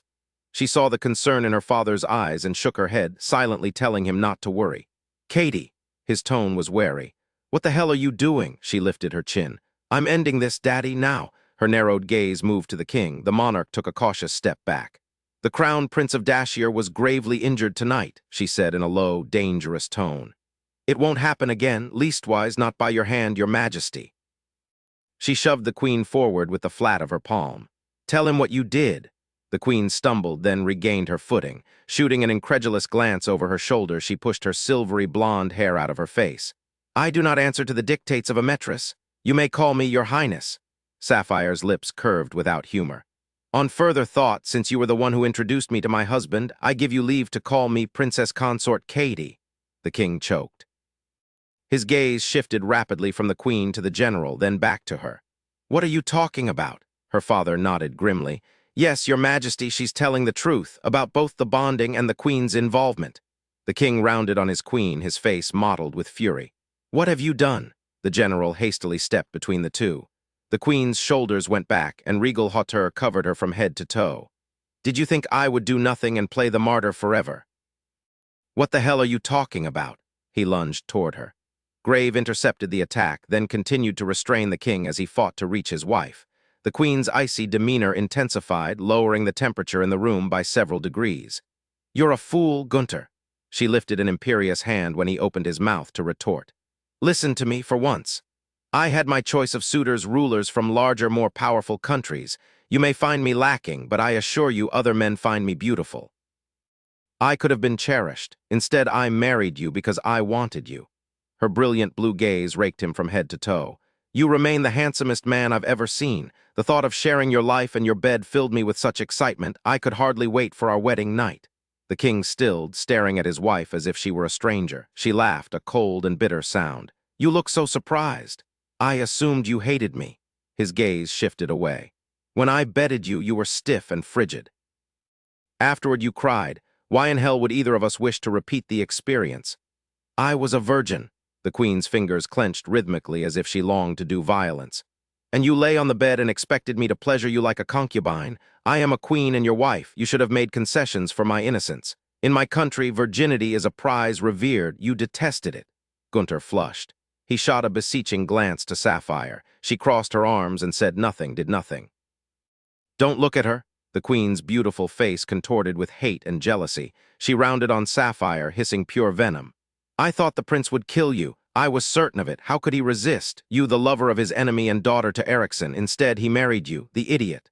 "I take offense to that," drawled a deep voice from the doorway. Sapphire pivoted to face Wulf. "You shouldn't have come. It's too dangerous." Wulf's emerald gaze remained locked on her. His long legs ate up the distance between them. "We're going to have a long talk about obeying orders." "How did you get in here?" the king barked. Wulf snorted. "As if anything could keep me out while my wife is here." "Guardian," Gunter bellowed. "I'll kill you just as soon as look at you," Wulf warned with deadly softness, "and leave here without a scratch on me. It's your choice, but if I were you, I wouldn't call the guards." The queen's smile was spiteful. She glanced back at her husband. "I admit the outcome is not as I intended, but regardless, she's permanently out of your reach." "You would have seen her killed, Brenna?" the king asked, clearly astonished by the thought. "You have no notion of the things I've done to win your regard." As Wulf drew to a halt beside Sapphire, he wrapped his arm around her waist. She felt the combat readiness he hid beneath the casual facade. "Care to explain to us how and why I ended up in my wife's possession?" he asked. The queen gave a brittle smile. "You're stepping into the conversation belatedly, Prince Wulfric. A brief refresher is all I require. I catch up quick." The queen moved to the dais and sat regally upon her throne. "After I realized my husband had no intention of sharing my bed, I understood that drastic measures were necessary. When the patrols reported a disturbance just across the border in Dashir, I dispatched several of my guards to investigate." "Without advising me," the general muttered. "I knew you had no knowledge of it," she said, "and I hoped that my handling of the matter on my own would please Gunter. Taran Gordmir was captured, and you said nothing of this to me?" The king resumed his fevered pacing. His hands clenched into fists. Brenna shrugged. "I intended to tell you. I thought you'd be pleased that I'd caught the bounty hunter, especially since his men offered me Prince Wulfric in exchange for his release. You had agreed to retire the Karamai from her contract." "I was thrilled, thinking this would be a new beginning for us. Then I saw how distressed you were over her loss and realized you loved her." The queen settled back in her throne with both arms laid elegantly atop the armrests. "Until that point, I'd believed that luring you back to my bed was all that was required to win your heart, but your love for the Metress would never allow that to happen." Her smile turned feral. "The solution came to me in the form of Prince Wulfric. He would rid me of the Metress and take all of the blame for her demise. I, of course, would console you in your grief." "You heartless, conniving bitch," the king spat. "Oh, I don't know," Wulf said. "It's deviously clever considering the information she had to work with. I can't find it in me to be too angry since the end result is my marriage." The king paused, his robes swirling to a halt around his legs. You truly love him, he directed his question to Sapphire. Yes, she replied, very much. He winced. Why? Who can say how these things happen, your majesty? It was simply meant to be this way. I thought you were angry with me for releasing you. I thought we could get past this and be together again. I love you. It never occurred to me that you didn't feel the same. There was a time when I wanted to love you, she admitted, but you saw only what you wanted to see in me and disregarded the rest. She leaned heavily into Wulf, exhausted. I wish our contract had ended amicably. Now thousands of people will suffer. It's nothing we can't, nothing. Anger gave her strength. Good men died tonight and I nearly lost my husband. I didn't plan the attack. The king turned away and sat in his throne next to the queen. I trusted the details to Gordmere, Brenna gasped. Taran Gordmere? Yes, I hired the bounty hunter to find Sapphire. He found me, Sapphire said grimly. He nearly killed me. The horror on the monarch's face was clearly genuine. That was never my intent. Gordmere was only to bring you to me unharmed. I urged him to make haste because I knew Prince Wulfric had you. I'd hoped you would find it romantic that I would go to such trouble to rescue you. I knew nothing of the attack on the Dashier encampment until it happened. You lie, she accused him. You insisted on the summit. I thought Gordmere meant to find you without incident, he protested. I was attempting to distract Prince Wulfric, that was all. I would never hurt you, you must know that. If you don't want to hurt my wife, leave her alone, Wulf growled. Forget she exists. Gunter's fingertips beat a rapid, agitated staccato on the armrest. You say it so simply, as if I weren't tearing my heart out and giving it to you. Imagine having her in your bed for 5 years, then returning her to me. What would you do? How would you feel? Wulf's chest rose and fell in rapid rhythm. He glanced down at Sapphire, then his gaze swept around the room. It returned to the king. We're leaving. He gripped Katie's elbow. Did you get the answers you were looking for? He asked her. I'm not leaving until everything is settled. She looked at the king. What will happen to my father? Don't worry about me, the general answered. He's in no danger, the king replied, but the tone in which he delivered the pronouncement set her on edge. Grave crossed his arms over his chest. I won't lead a war over this. There won't be a war. Gunter ran a hand through his disheveled hair. There are ways to cover this up. He looked to Wulf. Wulf inhaled sharply. We'd have to withhold the information of what happened in the desert from our peoples. The fallen soldiers' families would have to be misled. They'd insist on vengeance. But the survivors will know, Grave argued. They won't understand why they're being asked to hide the knowledge. Rumors will spread. We can't contain it fully. Gunter waved his hand carelessly. We have no other choice. I hate lying to my men, Grave raged. They deserve better. Wulf turned his gaze to Grave. Neither of them said anything, but Sapphire sensed a silent communication flowing between them. Later, she'd question Wulf about it. After a long moment, her father nodded. He came to her, wrapping her in a tight embrace. Come with us, she whispered. I can't. He pressed his lips to her forehead. They'll never let you leave if I don't stay. I'm their new leverage. What will you do? Whatever I have to. She rose to her tiptoes and kissed his cheek. You and Mother aren't safe here. We'll be fine. I can't say more. He crushed her to him. But trust that nothing will come between us, Katie, ever. She felt him stiffen against her, and his breath hissed out between clenched teeth. Alarmed, Sapphire pulled back. Wulf's hand rested on her father's shoulder. My apologies, General, he murmured, tilting his hand to Sapphire to reveal a tiny injector cradled in his palm.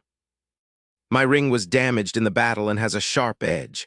A nanotac. Her lower lip quivered as she looked at her husband, loving him more in that moment than she'd ever thought possible. I'll take care of her, Wulf promised. You damn well better. Grave's dark eyes were filled with warning. Sapphire linked hands with Wulfric and tugged him backward toward the door, her glaive hilt held at the ready in front of her. It's been lovely, but we have to go now. The queen smiled with pure malice. Until we meet again. Chapter 22. Wulf stood in the darkness in his room, staring out the window at the sparkling lights of the city below. At the moment, everything seemed peaceful, but he knew the illusion was fleeting. Tomorrow was another day, more work to be done, alliances to be made. Arms encircled his waist the moment before she pressed against his back. He wrapped his arms over Katie's with a pleasured sigh. Her warm breath gusted across his skin. We still have to find the person responsible for hiring Gordmere to capture you. I won't be able to rest until I know who it is and what they want with you. We can't ever lower our guard around you either. The King of Sari is like a petulant child, and I've stolen his favorite toy. He's the type who would prefer that the object he covets be broken, rather than allow anyone else to have it. Turning in her embrace, Wulf gazed down into Katie's luminous, dark eyes. His back blocked the light from the window and cast her beloved features into shadow, but the lack of illumination didn't matter. Her face was forever etched in his mind. As long as he lusts for you, he continued, the Queen's hatred will fester. I worry about my father. Her voice was small. Wulf rested his cheek atop the crown of her head and drew her tighter against him. As do I, his nanotac signal is being monitored, but in the morning, you and I will have to plan a better way to protect him. Knowing your father's location is only half the battle, and he'll fight us the rest of the way. He loves you, but he's wary of me. He'd remove the nanotac if he knew it was there. Katie sighed. No happily ever after, you said. No, probably not. Pressing her cheek against his heart, she said, I don't have any regrets. Neither do I, none. He smiled into her hair. I wish I'd proposed to you sooner. What will you do to make up for your delay? With a wicked grin, Wulf lifted her and descended into the pillowed seating area. I'll spend the rest of my life making you happy. Sounds promising, Katie purred, welcoming his presence with open arms. As he settled near her, Wulf's heart ached with love for her. You haven't seen anything yet.